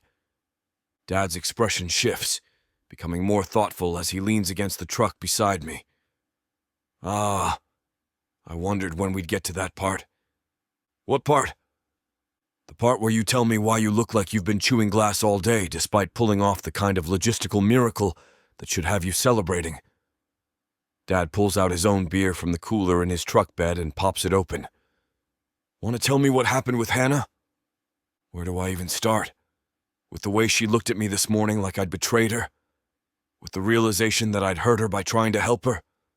With the fact that I can't stop replaying the moment she walked away, or the way her absence has made this victory feel hollow? I messed up. The admission comes out rough. Made all these changes without talking to her first. Brought in the crews, upgraded everything, completely overhauled her plans. Her plans? Dad's eyebrows rise slightly. I thought this was a joint project. It was. Is. But the way I handled it today... I run a hand through my hair, frustrated with myself and the whole damn situation. She's right to be pissed. I steamrolled her. Dad is quiet for a moment, sipping his beer and watching the last of the crew finish up their work. When he speaks again, his tone is careful, measured. Tell me about these plans of hers, the ones you changed. I think about the original festival layout Hannah and I had spent weeks developing. Her vision for a more intimate, community-focused event with string lights and handmade decorations and vendor booths that felt like neighbors sharing their crafts rather than a professional market. They were good, I say honestly. Creative, personal. Everything Hannah does has this warmth to it. This way of making people feel like they're part of something special rather than just customers at an event. But they weren't practical. The electrical systems couldn't handle the lighting load she wanted. The vendor setup wouldn't work in bad weather. The whole thing was held together with good intentions and prayer. I gesture toward the professional infrastructure surrounding us. This is better, safer, more sustainable. And Hannah disagrees? Hannah thinks I decided her ideas weren't good enough and took over the project. The words taste like ash. She's not wrong. I mean, she's wrong about my motivations, but she's not wrong about what I did. Dad nods slowly, processing this information. So you took her creative vision and made it work logistically, but you didn't bring her into that process. Right. And now she feels like you don't value her contributions. Right again. And you're sitting here drinking beer and feeling sorry for yourself instead of figuring out how to fix it. I glare at him, but there's no heat in it. I'm thinking. About what? How to justify what you did? Or how to make it right with the woman you're falling for? The directness of the question catches me off guard. Dad's never been one to dance around subjects, but he doesn't usually dive straight into my personal life either. We're business partners, Dad. This is about the festival. Nonsense. Dad's voice carries just enough edge to get my attention. Son, I've watched you work with business partners for years. You don't look like you want to put your fist through a wall when things go sideways with a regular client. He's not wrong, but admitting that feels like opening a door I'm not sure I'm ready to walk through. It's complicated. Because of the family history. Because of everything. I finish my beer and set the empty bottle beside me on the tailgate. The rivalry, the competition, the way we've been at each other's throats since we were kids. And now you're working together and realizing that maybe the competition was covering up something else. The man sees too damn much. It's one of his most annoying qualities. Something like that. Dad walks over to one of the vendor platforms and sits down on its edge, facing me. The motion is casual, but I recognize the posture. It's the same one he used when I was 16 and had wrapped his truck around a tree, or when I was 22 and had blown my first major client presentation. Dad settling in for a serious conversation. You know, your mother and I didn't start out as partners either. I've heard their origin story 100 times, but something in Dad's tone suggests this version might be different. We met at a construction site. She was the project manager for the client. I was running electrical for the general contractor. And we hated each other. Dad grins at the memory. She thought I was an arrogant jerk who didn't follow proper procedures. I thought she was a micromanaging control freak who didn't understand how real work got done. But you fell in love. Eventually. But first, we spent 6 months making each other's lives miserable. Every inspection was a battle. Every change order was a war. The general contractor finally threatened to replace one of us if we didn't figure out how to work together. Dad pauses to take a sip of his beer, his eyes distant with memory. The breakthrough came during a crisis. Massive electrical failure 3 days before the building's grand opening. The client was panicking, the general contractor was furious, and your mother and I were the only ones who could fix it. What happened? We stopped fighting and started working. Really working as a team. And somewhere around hour 14 of that marathon repair session, I realized that everything I'd been calling micromanaging was actually incredible attention to detail. Her controlling behavior was really about caring so much about quality that she wouldn't accept anything less than perfect. Dad's words hit uncomfortably close to home. How many times have I dismissed Hannah's careful planning as overthinking? How often have I labeled her attention to detail as unnecessary complication? And Mom realized you weren't just an arrogant jerk? Oh, I was definitely an arrogant jerk. Still am, according to her. Dad chuckles. But she realized that my confidence came from competence, and that my shortcuts weren't about being lazy. They were about finding more efficient ways to achieve the same high standards she wanted. So you learned to work together. We learned to value what each of us brought to the table. Her meticulous planning and my adaptive problem-solving. Her people skills and my technical expertise. Her vision and my execution. Dad's expression becomes more serious. But the key was that we both had to swallow our pride and admit that the other person's contributions made us better.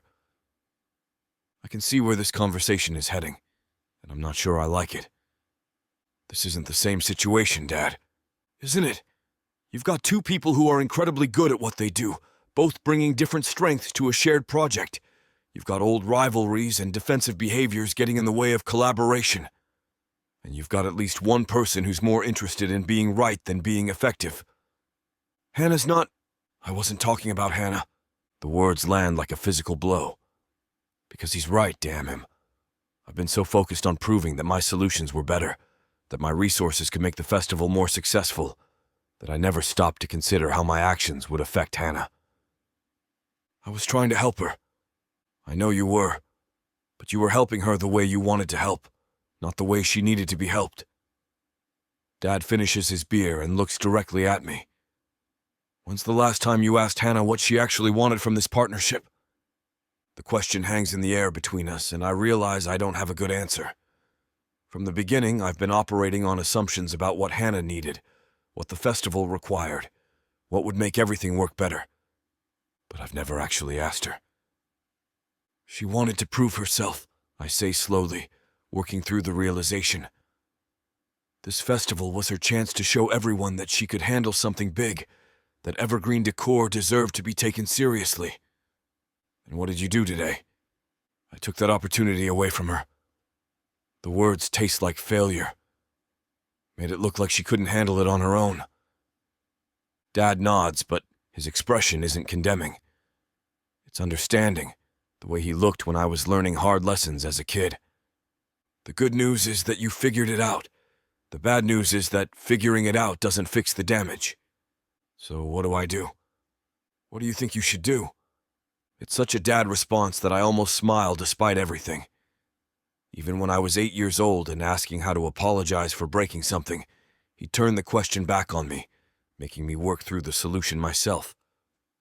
Apologize. Acknowledge that I messed up her moment and find a way to give it back to her. That's a start. But Wyatt? Dad stands up and moves closer to the truck. This isn't just about business anymore, is it? The question forces me to confront something I've been avoiding all day. The way my chest tightened when Hannah walked away this morning. The way everything about this victory feels empty because she's not here to share it.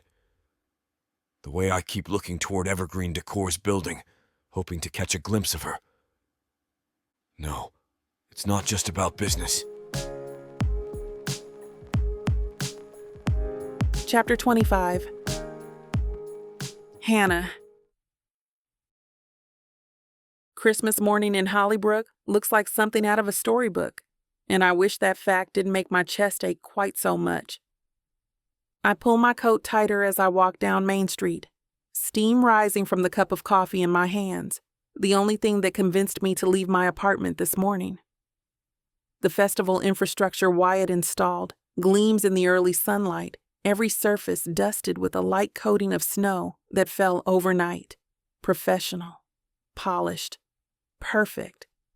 Everything I couldn't have created on my own.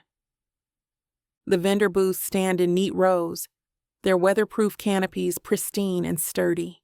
The electrical systems hum quietly beneath the decorations, capable of handling 10 times the load my original plans would have required. Even the ground beneath my feet feels solid. None of the muddy patches or uneven surfaces that would have plagued my more modest setup. It's beautiful, it's functional.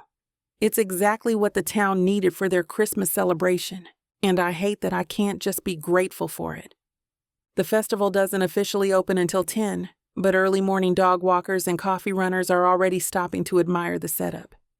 Mrs. Hendricks from the bakery pauses beside one of the vendor platforms, running her hand along the sturdy frame with obvious approval. Her usual spot for selling Christmas cookies has been upgraded from a card table under a pop-up tent to a proper booth with built-in display cases and professional lighting. Hannah, dear. She waves me over, her face bright with excitement. Have you seen this? It's incredible what you and Wyatt accomplished here. You and Wyatt. As if we'd been partners in this transformation instead of me being slowly edged out of my own project. It looks great, Mrs. Hendricks. I manage a smile that probably doesn't reach my eyes. Your cookie display is going to be gorgeous in there. Oh, it's going to be wonderful. The temperature controls, the lighting, even the little cash drawer built right into the counter.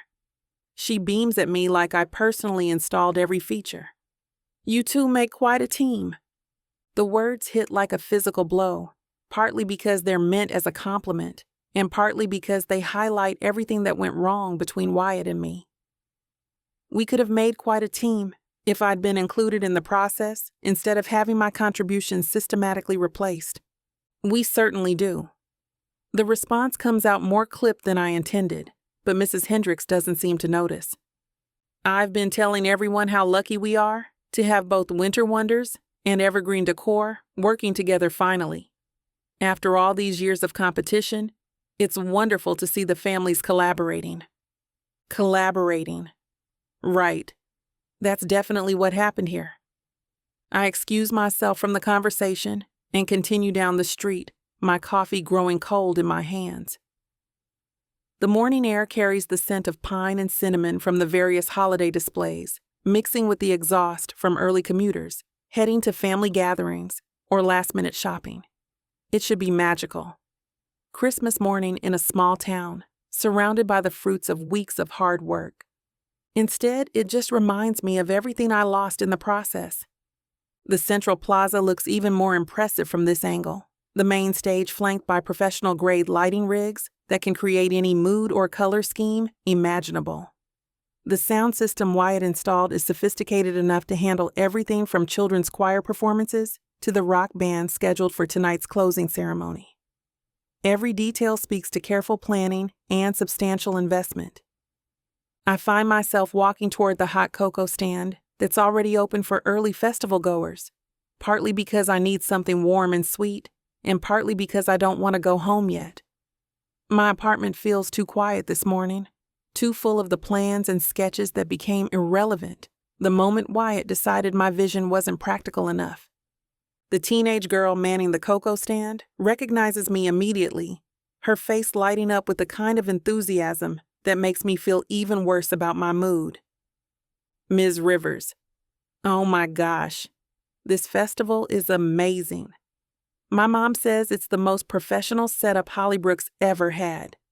She hands me a steaming cup topped with whipped cream and a sprinkle of cinnamon.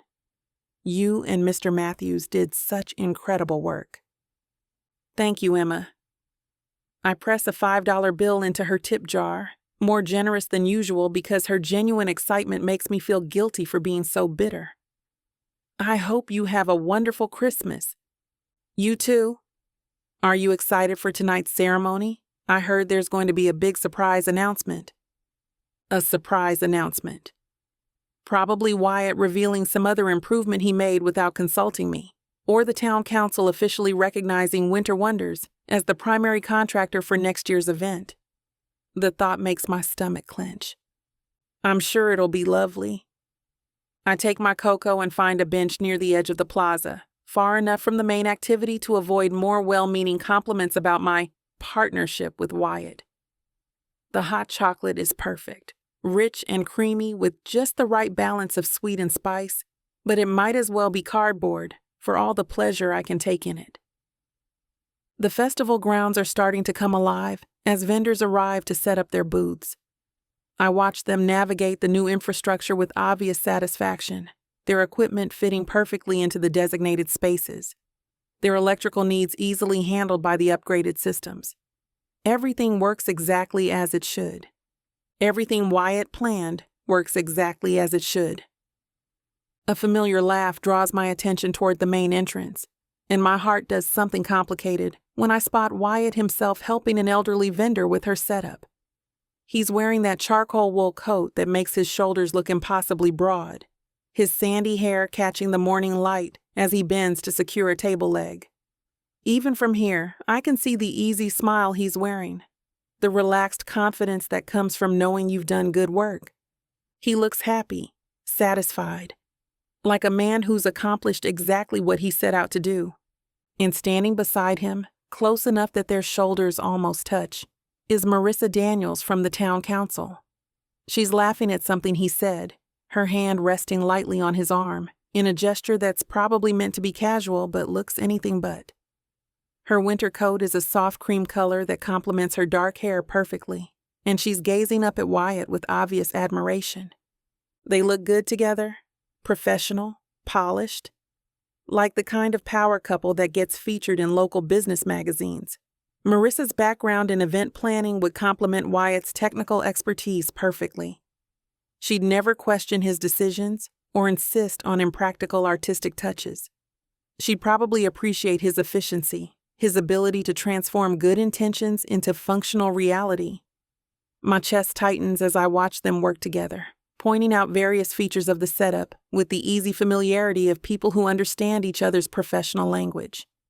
Marissa nods enthusiastically at whatever Wyatt's explaining, and he responds with that genuine smile that transforms his entire face. The smile I haven't seen directed at me since our fight. I should be happy for them. Marissa's a good person, and Wyatt deserves someone who appreciates his strengths without constantly challenging his methods. Someone who won't turn every collaboration into a battle of wills or take his improvements as personal insults. Someone who's not me.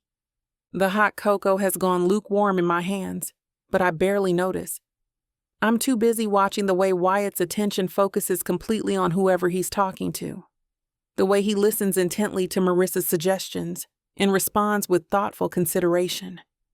It's the same intensity he brought to our planning sessions, back when I thought we were building something together, instead of him systematically identifying the flaws in my approach. They move on to the next vendor booth, and I lose sight of them behind a cluster of evergreen trees. Just as well. I don't need to torture myself by watching Wyatt be charming and competent with someone who actually deserves his attention. My phone buzzes with a text from my cousin Marcus. Merry Christmas. Can't wait to see the festival tonight. Mom says it's going to be incredible. I stare at the message for a long moment before typing back. Merry Christmas to you too. It should be a great event. What I don't say is that I'm not sure I'll actually attend tonight's closing ceremony. The thought of standing in the crowd, watching everyone celebrate the festival's success, while knowing how little I contributed to the final result, makes my stomach churn. Better to stay home with a bottle of wine and a Christmas movie, pretending I don't care that the biggest professional opportunity of my career turned into a public demonstration of my inadequacy. Chapter 26. Wyatt. The festival grounds hum with the kind of controlled energy that comes from weeks of meticulous planning paying off exactly as intended. Every vendor booth stands level and secure. Every electrical connection runs clean and safe. Every pathway flows with the natural movement of early morning foot traffic. This is what success looks like in my business. Infrastructure that works so seamlessly, people forget it exists, allowing them to focus on what really matters. The experience, the community, the magic of Christmas morning in a small town. The sound quality from the main stage is incredible. Marissa adjusts her cream-colored scarf as we walk past the central plaza, her practiced eye cataloging details most people would miss.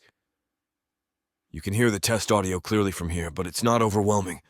That's sophisticated acoustic planning. The speaker placement took forever to get right. I check my watch, barely past 9, and already the festival feels alive with possibility. Had to account for the natural amplification from the surrounding buildings without creating dead zones in the vendor areas. See, this is why the town council was smart to bring in winter wonders for the technical aspects. Marissa stops beside the hot cocoa stand, watching Emma serve early customers with obvious satisfaction. The difference between amateur enthusiasm and professional execution is night and day. Her words should feel like validation. They do feel like validation, if I'm being honest.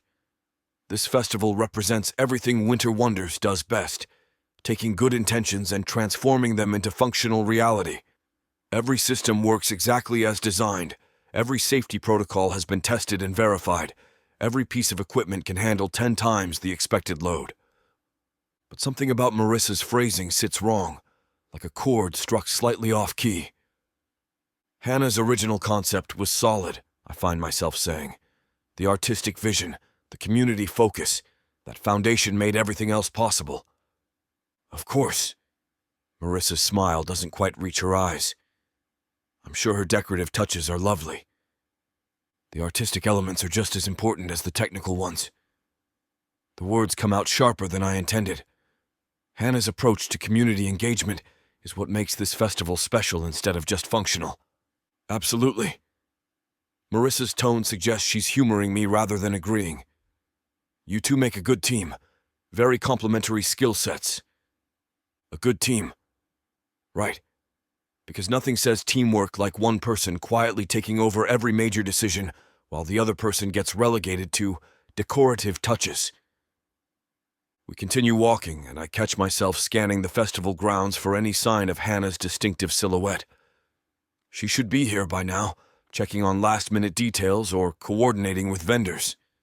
The Hannah I know wouldn't miss the chance to see her vision come to life, even if that vision got translated through my particular brand of practical improvements. But I haven't seen her anywhere, and that absence gnaws at me more than it should. Speaking of Hannah, Marissa says, as if reading my thoughts, Have you seen her this morning? I wanted to thank her personally for her contributions to the festival planning. Not yet. I keep my voice casual, but my eyes continue their methodical sweep of the vendor booths and walking paths. I'm sure she'll be around soon. What I don't say is that I'm starting to worry she won't show up at all, that the woman who's poured weeks of passion and creativity into this project might skip the actual event because I turned our collaboration into a masterclass in how to professionally steamroll someone while convincing yourself you're being helpful. The town council gave me approval for tonight's announcement, the words I've been rehearsing for days now. The acknowledgement Hannah deserves, the recognition I should have given her weeks ago instead of waiting until the last possible moment. But none of that matters if she's not here to receive it. The closing ceremony tonight should be incredible. Marissa's attention has shifted to the main stage, where technicians are running final sound checks. I heard there might be some special announcements during the lighting ceremony. Something like that. I check my phone reflexively, hoping for a text from Hannah about her whereabouts or arrival time. Nothing. Just holiday messages from family members and a few vendors confirming their setup times. Well, whatever you have planned, I'm sure it'll be perfect. You've got excellent instincts for public events. Marissa pauses beside a cluster of evergreen trees decorated with white lights, the effect both elegant and understated. Actually, that reminds me. I wanted to talk to you about some upcoming projects the town council is considering. Major infrastructure improvements that would be perfect for winter wonders. Under normal circumstances, the promise of future contracts would have my full attention. Steady municipal work is the backbone of any successful contracting business, and Marissa's connections could open doors I've been trying to approach for years. But right now, all I can think about is the way Hannah's face shut down during our last conversation, the careful politeness that replaced our usual banter, the way she's been avoiding me ever since. That sounds interesting, I manage, hoping Marissa doesn't notice how distracted I am. Maybe we could discuss specifics after the holidays. Of course. No business on Christmas. Her smile is warm and professional, the expression of someone who understands the delicate balance between personal relationships and professional opportunities. I hope you and Hannah have a wonderful holiday. You both deserve to celebrate after pulling off such an impressive event. Thanks, Marissa. That means a lot. She heads off to check on something with the vendor coordination, leaving me standing alone beside the decorated trees. The festival continues its steady preparation around me, vendors arranging their displays, early visitors sampling hot chocolate and roasted nuts, children pressing their faces against booth windows to get better looks at handmade toys and ornaments. It's everything a Christmas festival should be. Warm, welcoming, professionally executed, safe for families and accessible to everyone. The kind of event that builds community pride and generates positive economic impact for local businesses. So why do I feel like something crucial is missing? My phone buzzes with a text from my dad. Festival looks incredible from the photos your mom sent. Proud of you, son. I type back a quick thanks, but the praise feels hollow somehow. Yes, the festival is a technical success. Yes, Winter Wonders delivered exactly what we promised. Infrastructure that works flawlessly and systems that exceed safety requirements. But success measured purely in functional terms isn't the same as success measured in what actually matters. Hannah understood what actually matters. The way lighting can transform a simple vendor booth into something magical. The importance of creating spaces where neighbors naturally gather and conversation flows easily. The difference between an event that serves the community and an event that brings the community together. I implemented her ideas, improved them, made them more practical and efficient. But in the process, did I strip away the very qualities that made them special in the first place? Chapter 27. Hannah. The last thing I want to be doing right now is standing in Hollybrook's town square, surrounded by hundreds of neighbors and tourists, pretending to enjoy the Christmas tree lighting ceremony that's supposed to be the crowning achievement of 3 weeks' worth of work I barely recognize anymore. But Mom made it clear that skipping wasn't an option. Hannah Rivers, You are not hiding in that house like some kind of hermit on Christmas Eve," she'd announced this afternoon, hands planted firmly on her hips in that stance that means business. "I don't care if you're upset about whatever happened with that Matthews boy. This is your festival too, and you're going to be there to see it." "It's not my festival anymore," I'd muttered into my tea mug, but Mom's selective hearing kicked in. "Wear something festive.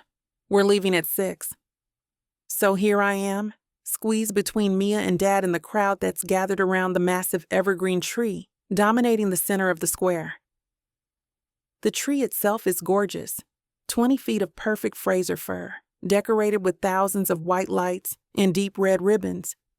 Classic, elegant, exactly the kind of understated beauty that lets the natural majesty of the tree shine through. It's also nothing like the design I originally proposed. "This is amazing," Mia whispers, her eyes wide as she takes in the scene around us. "Look at how many people showed up." She's right. The turnout is incredible. Families with young children, elderly couples holding hands, teenagers in groups laughing and taking selfies, tourists snapping photos of everything. The vendor booths that ring the square are doing steady business. The scent of cinnamon almonds and hot chocolate mixing with the crisp December air. Everyone looks happy, content, like they're experiencing exactly the kind of magical Christmas evening they hoped for. I should feel proud. This is what I wanted, a festival that brings the community together, that creates memories families will treasure for years to come. The fact that people are enjoying themselves should matter more than my bruised ego over creative differences. But standing here, watching Wyatt's perfectly executed vision play out in front of me, all I can think about is what might have been. The interactive light displays that would have let children change the colors of the decorations with the touch of a button. The storytelling corner, where local historians would have shared Hollybrook's Christmas traditions from past decades. The community art project, where visitors could add their own ornaments to designated trees throughout the festival. Ideas that got cut for being too ambitious, too complicated, too expensive to implement safely. "You okay, sweetheart?" Dad's voice is gentle, barely audible over the chatter of the crowd around us. "Fine," I force a smile, just taking it all in. "Your grandmother would have loved this," Mom says, reaching over to squeeze my hand. "All these families together, all this joy. This is what the holidays are supposed to feel like." The mention of Grandma sends an unexpected pang through my chest. She would have loved seeing the community come together like this. Would have been thrilled to know that evergreen decor played a role in creating something beautiful for Hollybrook. But she also would have recognized the difference between compromise and capitulation, would have understood why I feel like I lost myself somewhere in the process of trying to work with Wyatt.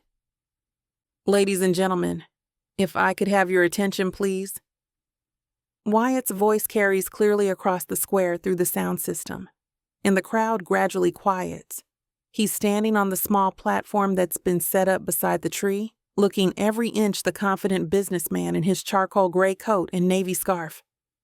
The stage lights catch the sandy brown of his hair, and even from this distance I can see the easy smile that's charmed half the women in Hollybrook. My stomach does something complicated that I choose to ignore. "Thank you all for coming out tonight to celebrate Christmas with us, here in the heart of our community," Wyatt continues, his voice warm and carrying easily across the assembled crowd. "This festival represents weeks of planning and preparation, and seeing all of you here makes every bit of that work worthwhile." Polite applause ripples through the crowd. Beside me, Mia claps enthusiastically, and I catch several people nodding in appreciation. Wyatt's natural charisma is on full display. He looks completely comfortable up there, like he was born to address crowds and manage public events, which he probably was. The Matthews family has been running successful businesses in Hollybrook for 3 generations. Public speaking and community leadership are probably genetic at this point. Before we light our beautiful tree, I want to take a moment to acknowledge the incredible team effort that made this festival possible, Wyatt says, and something in his tone makes my attention sharpen. The vendors who stayed up late preparing special holiday offerings. The volunteers who helped with setup and coordination. The town council members who trusted us with this important community tradition. More applause, but Wyatt raises his hand to quiet the crowd. There's something different about his expression now, less of the practiced confidence and more of something raw, more genuine. But most importantly, I need to acknowledge someone whose vision and creativity made this festival what it is tonight. Someone whose passion for this community and understanding of what Christmas magic really means shaped every single detail you see around you. My heart starts beating faster, though I can't quite say why. Beside me, Mom's grip on my hand tightens slightly. "Hannah Rivers," Wyatt says, and his eyes sweep the crowd until they find mine across the distance. "Hannah, I know you're out there somewhere, and I need you to hear this." The crowd turns, heads swiveling as people try to locate me in the mass of faces. Mia gasps and grabs my arm, her excitement obvious. Dad's hand settles on my shoulder, steady and supportive. I want to disappear. I want to sink into the ground or blend into the crowd or suddenly develop the ability to teleport. This is not what I came here for tonight. This is exactly the kind of public attention I've been trying to avoid ever since our collaboration went sideways. But Wyatt's not done talking, and his voice carries a weight that keeps me frozen in place. 3 weeks ago, Hannah and I started working together on this festival, and I thought I knew what that meant. I thought collaboration meant taking her ideas and making them more practical, more efficient, more manageable. I thought my job was to translate her creativity into something that would actually work in the real world. The crowd has gone completely quiet now, sensing that this isn't a standard thank you speech. Even the vendors have stopped their activities to listen.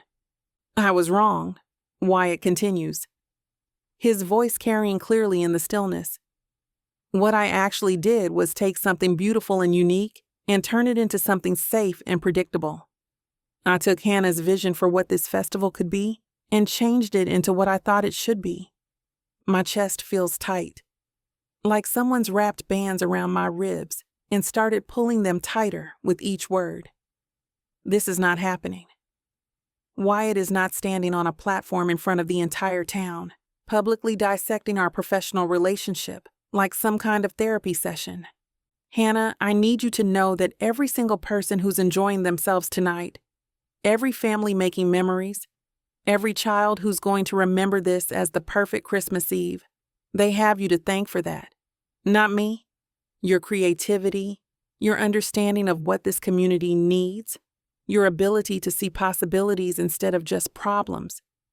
Mia is practically vibrating with excitement beside me, her eyes wide as she watches this public declaration unfold.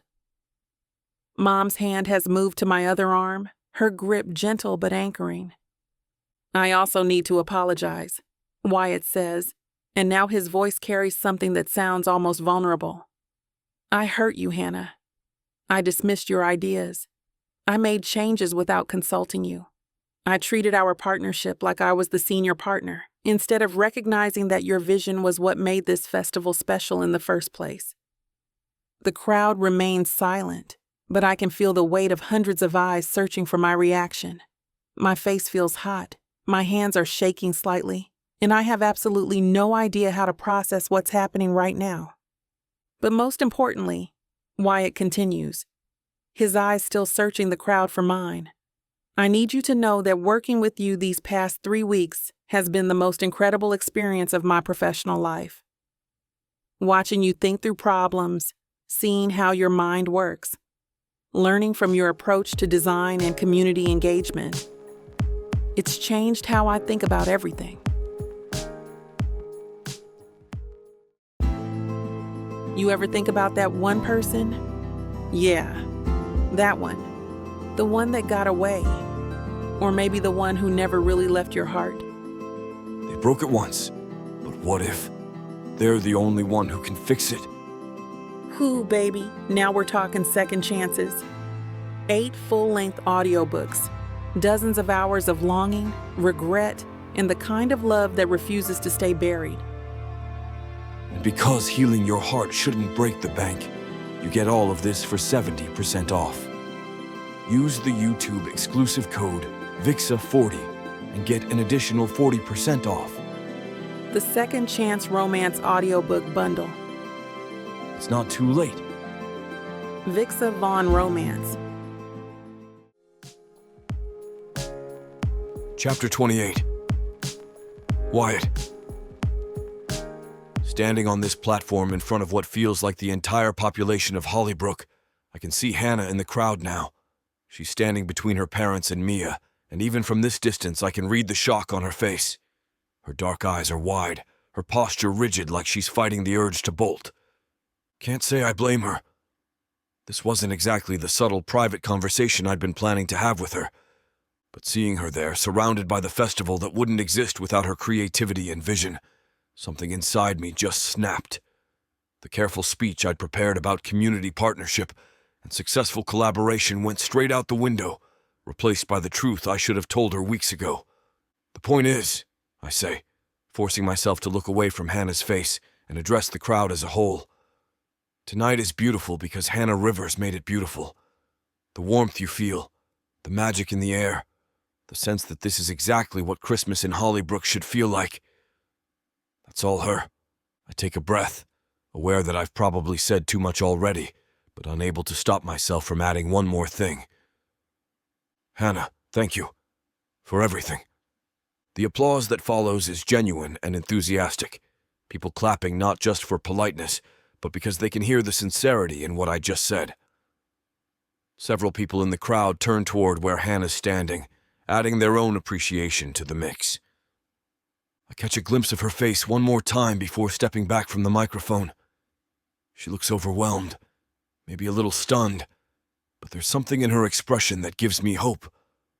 Not anger, not the cold distance I've been getting from her for the past week. Maybe something closer to forgiveness.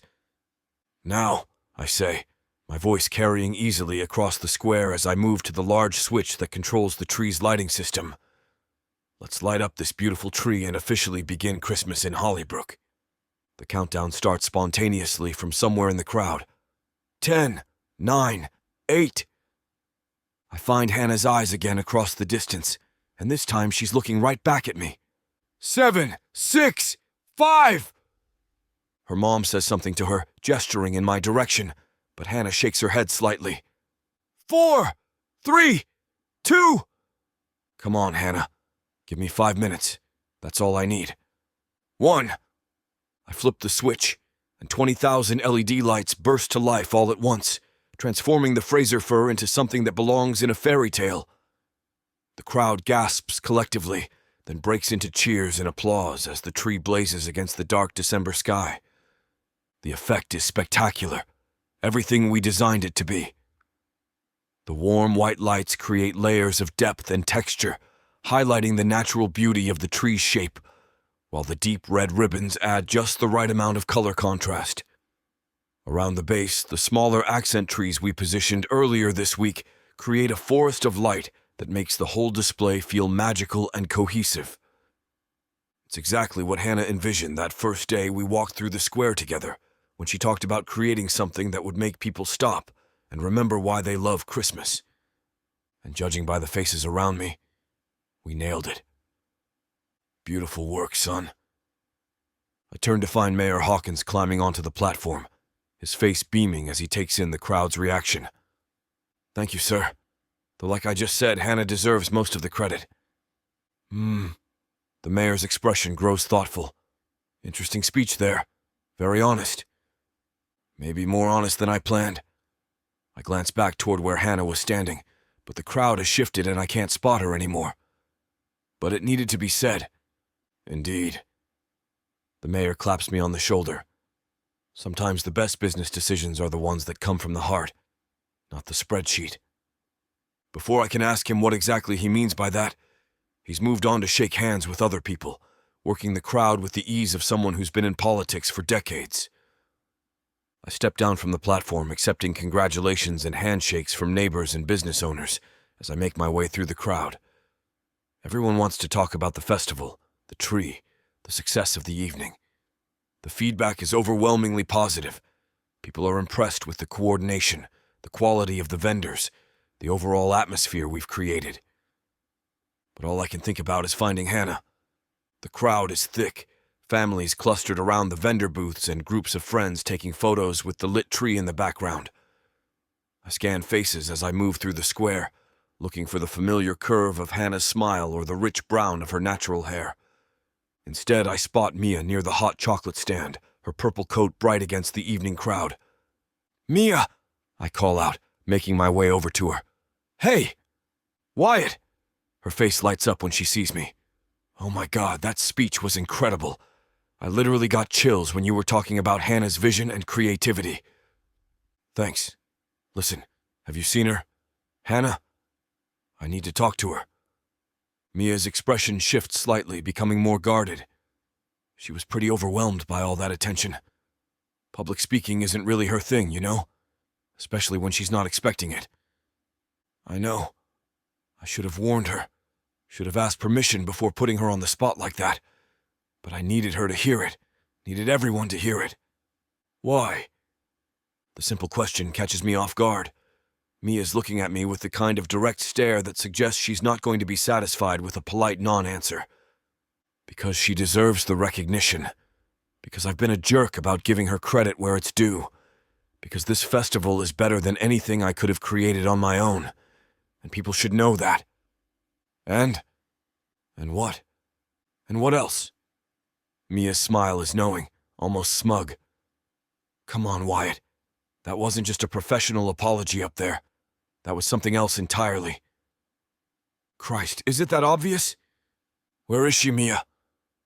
Last I saw, her mom was dragging her toward the vendor booths on the south side of the square.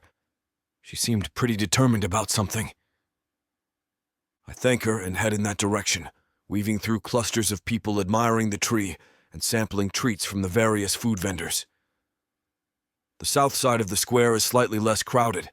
The vendor booths here featuring more specialized items, handmade ornaments, local crafts, specialty foods. I find Hannah standing in front of a booth selling hand-carved wooden decorations, but she's not looking at the merchandise. She's in the middle of what appears to be an intense conversation with her mother, their voices low but their body language suggesting some kind of disagreement. Embarrassed enough for one evening, Mom? I'm not going over there.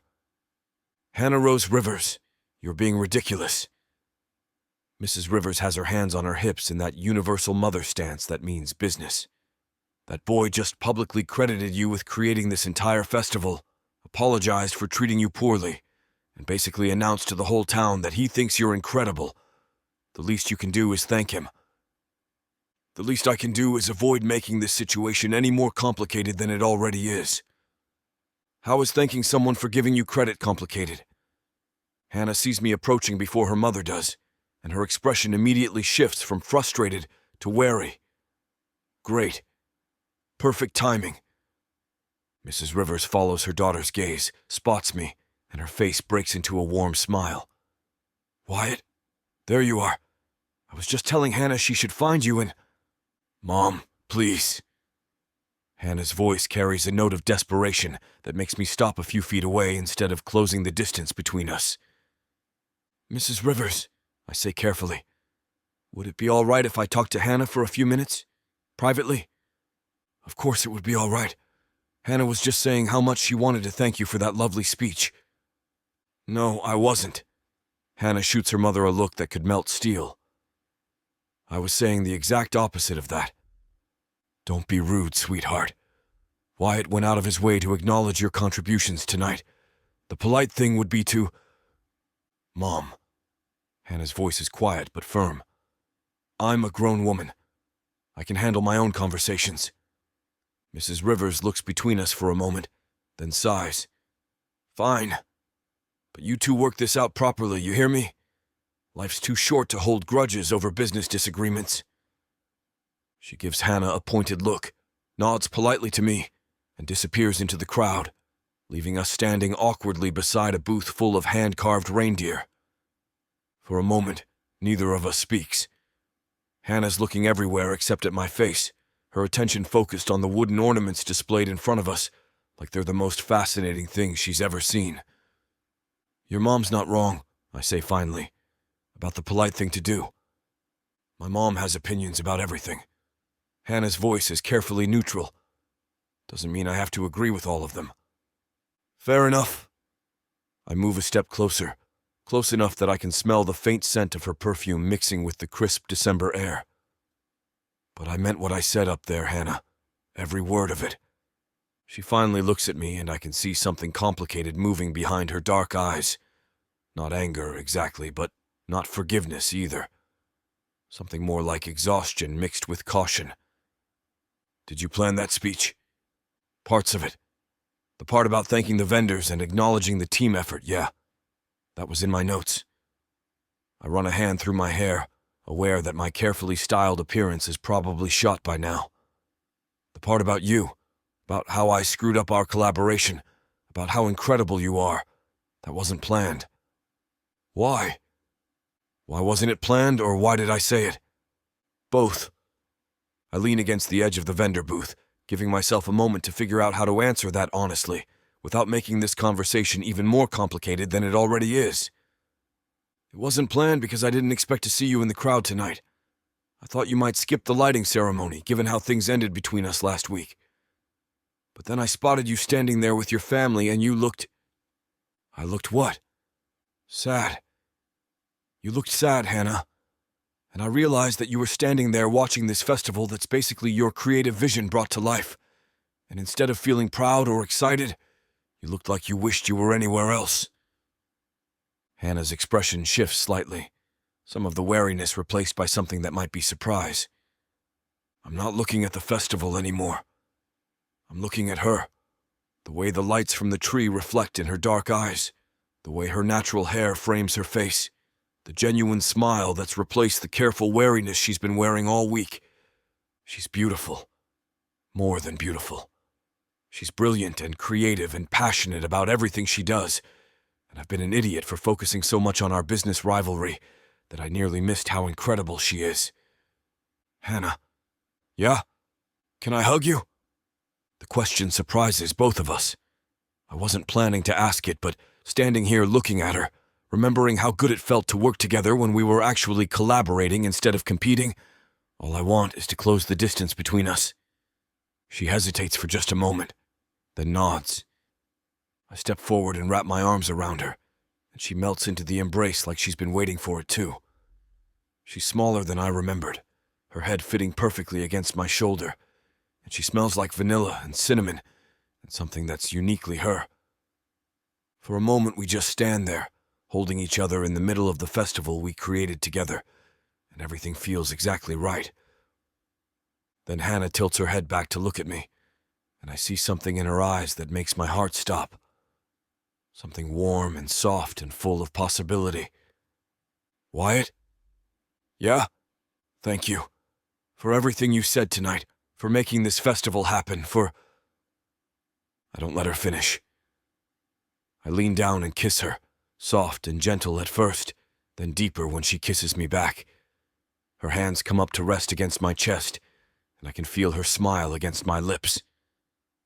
Just as our kiss deepens, the Christmas tree lights begin their programmed sequence, a cascade of twinkling patterns that flow from the top of the tree down to the base, then back up again in waves of warm white light.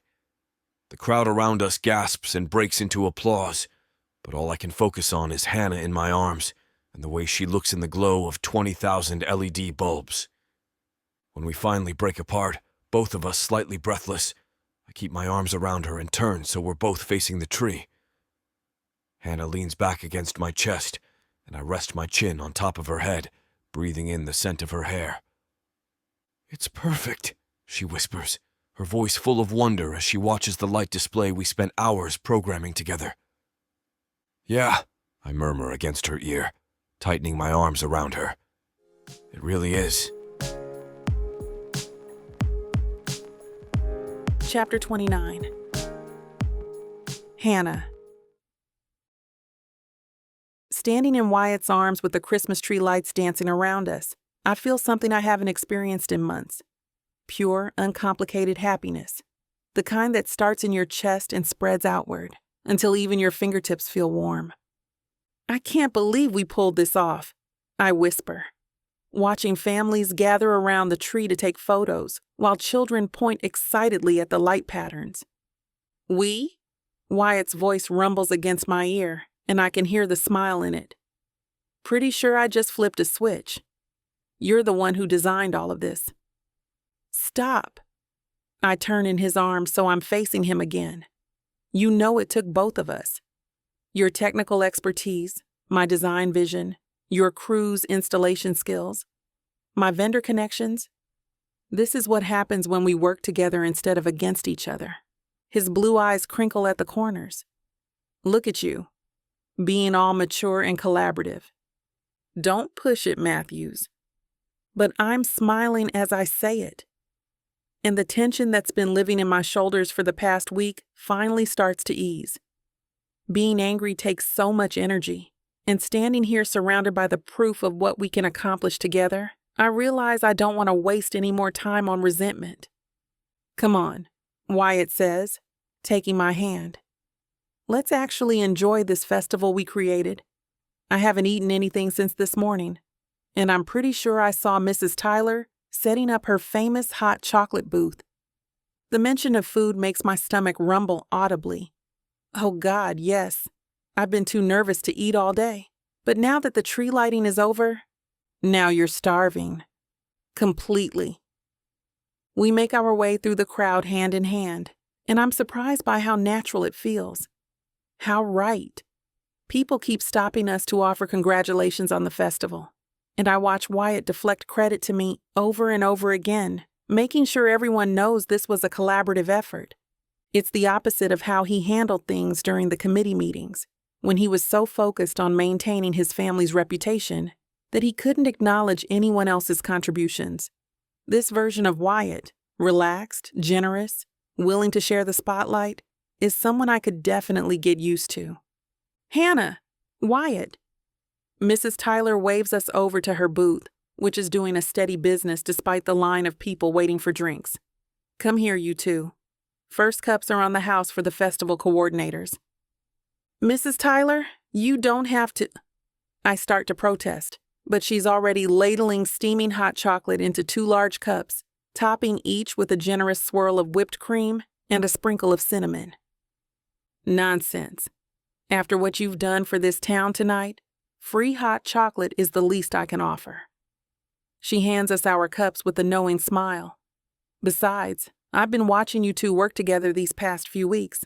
About time you figured out you make a good team. I take a sip of the hot chocolate and nearly moan with pleasure. It's rich and creamy with just a hint of vanilla.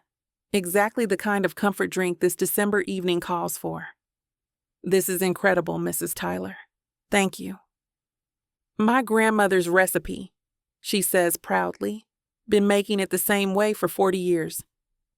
As we walk away from the booth, Wyatt nudges my shoulder. 40 years, huh? Think that's what we'll be doing in 40 years? Still setting up Christmas festivals together? The question catches me off guard, the casual way he's projecting us into a shared future. A month ago, the idea of working with Wyatt Matthews on anything would have made me laugh. Now, the thought of doing this without him feels somehow incomplete. Maybe, I say, surprising myself with how much I mean it. Though hopefully by then we'll have figured out how to do it without all the dramatic tension. Where's the fun in that? Point taken. We wander through the vendor booths, sampling everything from kettle corn to mini donuts to slices of fresh apple pie. Wyatt insists on buying most of our snacks, despite my protests, claiming it's the least he can do after putting me on the spot with his speech. You know, I say as we share a paper plate of warm cinnamon sugar donuts, I was planning to be furious with you about that. The public acknowledgement thing. I hate being the center of attention like that. I know. I could tell by your face when you realized what I was doing. He breaks off a piece of donut and offers it to me.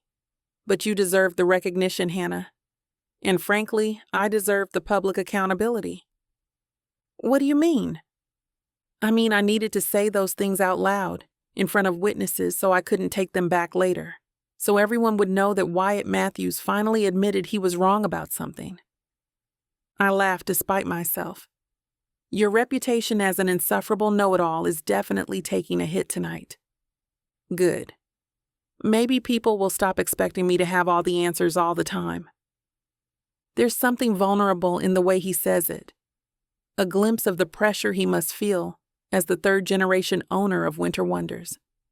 The expectation to live up to his family's legacy, to always be confident and in control, to never show weakness or uncertainty. For what it's worth, I say quietly, I think admitting when you're wrong actually makes you look stronger, not weaker. Yeah? Takes guts to stand up in front of the whole town and say you screwed up.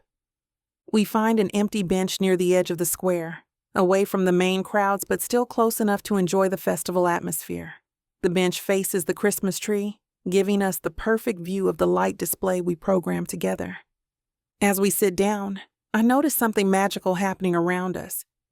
Tiny snowflakes are beginning to fall, catching the glow from the string lights strung between the vendor booths. Just a light dusting, nothing heavy enough to cause problems, but enough to make the whole scene feel like something out of a Christmas movie. Oh my God, I breathe, tilting my face up toward the sky. It's snowing.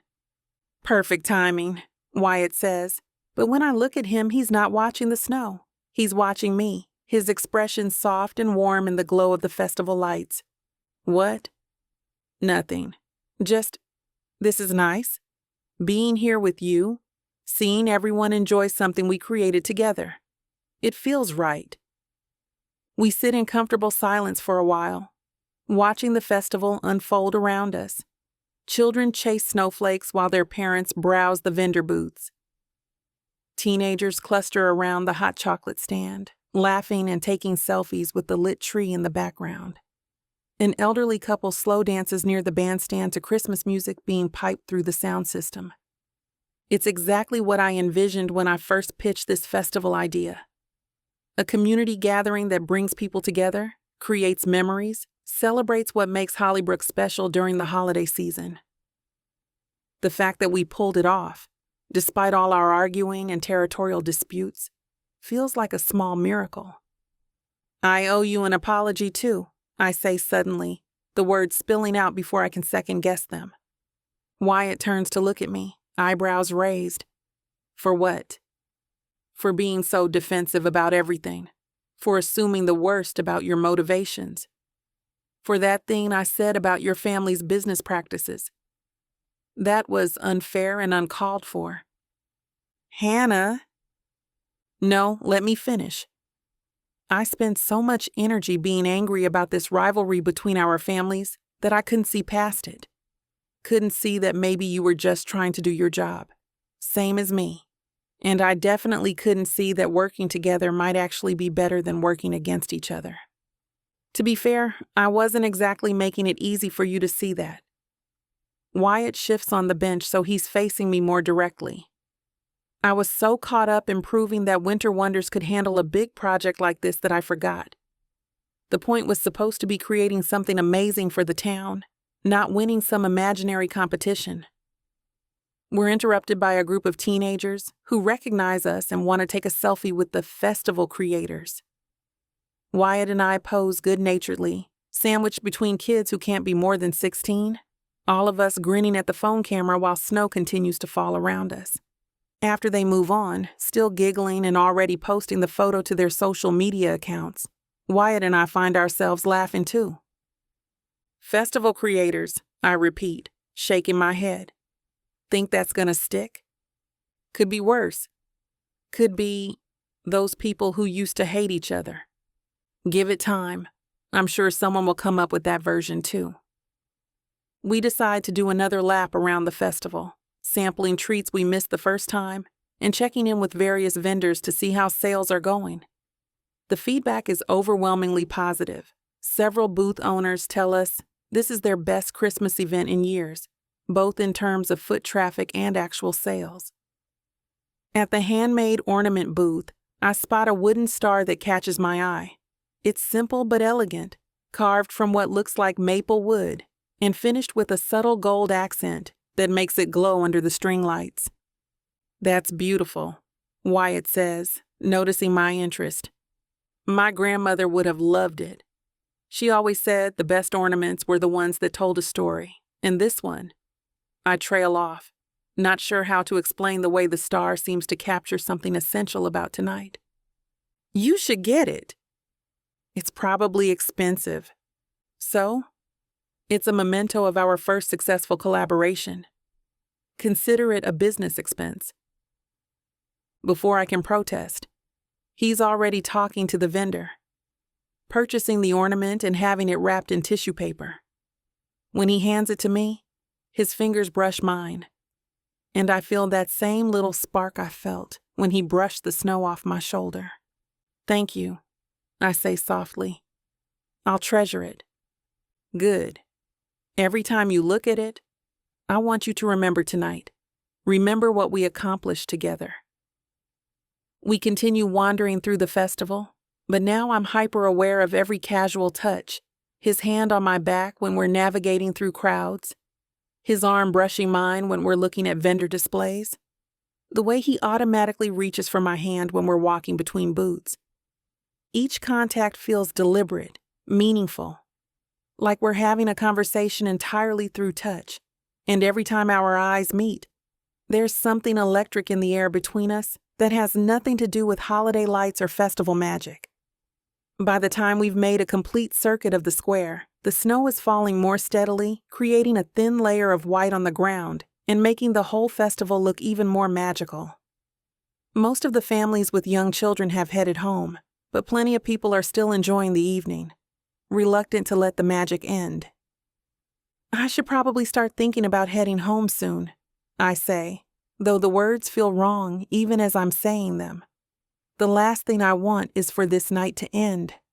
"Should you?" Wyatt stops walking and turns to face me, his blue eyes intense in the glow of the Christmas lights. "Because I was thinking, if you wanted to, you could come back to my place for a while. I make decent coffee, and I've got a fireplace we could actually use tonight." My heart does a little flip at the invitation, and I realize I've been hoping he'd ask. The thought of going home to my empty apartment, of ending this perfect evening alone, feels suddenly unbearable. "I'd like that," I hear myself saying. "Yes, I'd really like that." Chapter 30. Wyatt.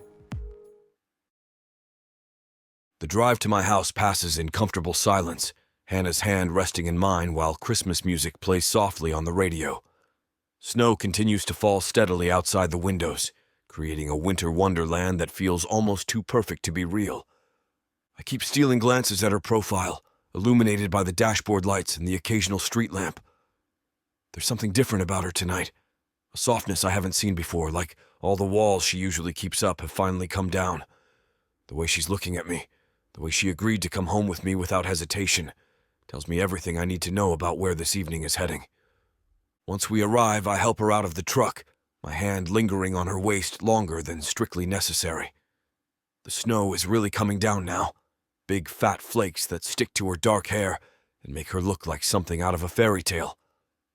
"Come on," I say, leading her up the porch steps. "Let's get you inside before you freeze."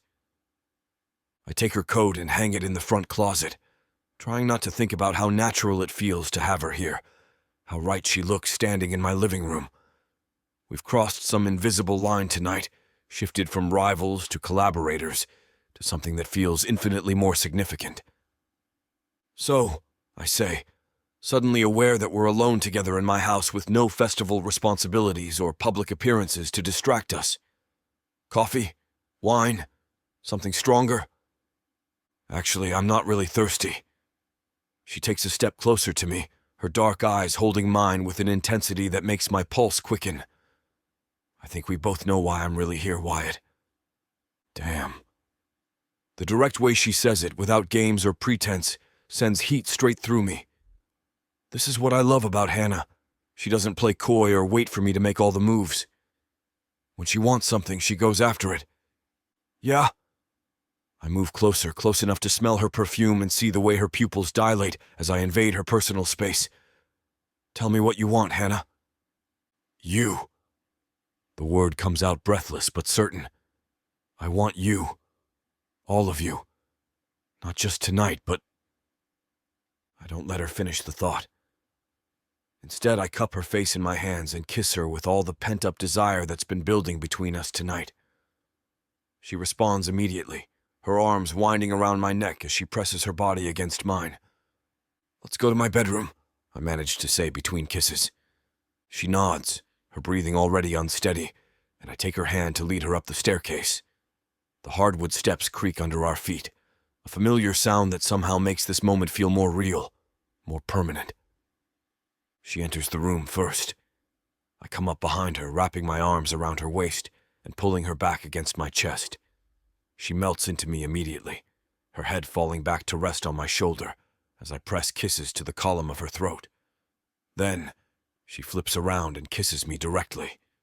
I hate to burst your bubble when things are just getting started, but this platform won't allow us to air the steamy content coming up in this chapter. If you want us to keep bringing you free audiobooks, we have to abide by their rules. Luckily for you, the unabridged version of every Vic Savon audiobook is available at VicSavonRomance.com. And with promo code VIXA40, you can get 40% off any digital product. Afterward, we lie tangled together, breathing hard and trying to process what just happened. Her head is pillowed on my chest, her hair spread across my skin like dark silk. I can feel her heartbeat gradually slowing to match mine, can feel the tension leaving her body as contentment takes its place. That was... She starts, then trails off. Yeah. I mean, I knew it would be good. It's been good every time, but this felt different. I tighten my arms around her, pressing a kiss to the top of her head. Because this time we're not fighting it. We're not pretending this is just physical or temporary, or some kind of mistake. She lifts her head to look at me, her dark eyes serious in the dim light filtering in from the hallway. What are we pretending it is instead? The question hangs between us, loaded with possibility and fear in equal measure. This is the moment where everything changes, where we either commit to this thing growing between us, or find some way to walk it back. I want to be with you, I hear myself saying, the words coming out more raw and honest than I intended. For the long run, Hannah, not just tonight or next week or until the holiday season ends. I want all of it. The arguments and the collaboration and the make-up sex and the quiet Sunday mornings. I want to see what we can build together when we're on the same side. Her eyes well up with tears, but she's smiling as she leans down to kiss me. Yes, she whispers against my lips. Yes to all of it. To everything. Relief floods through me so strong it's almost overwhelming. I roll us over so she's beneath me again, needing to see her face clearly when I say what I need to say next. This is the best Christmas I could have asked for, I tell her, meaning every word. Better than any successful business deal or family tradition or perfectly executed light display. Having you here, having you say yes to us, it's everything. She reaches up to frame my face with her hands, her thumbs stroking across my cheekbones. Merry Christmas, Wyatt. Merry Christmas, baby. Outside, the snow continues to fall, blanketing the world in pristine white. But inside my bedroom, wrapped in Hannah's arms with the promise of forever hanging between us, everything feels warm and perfect and exactly as it should be.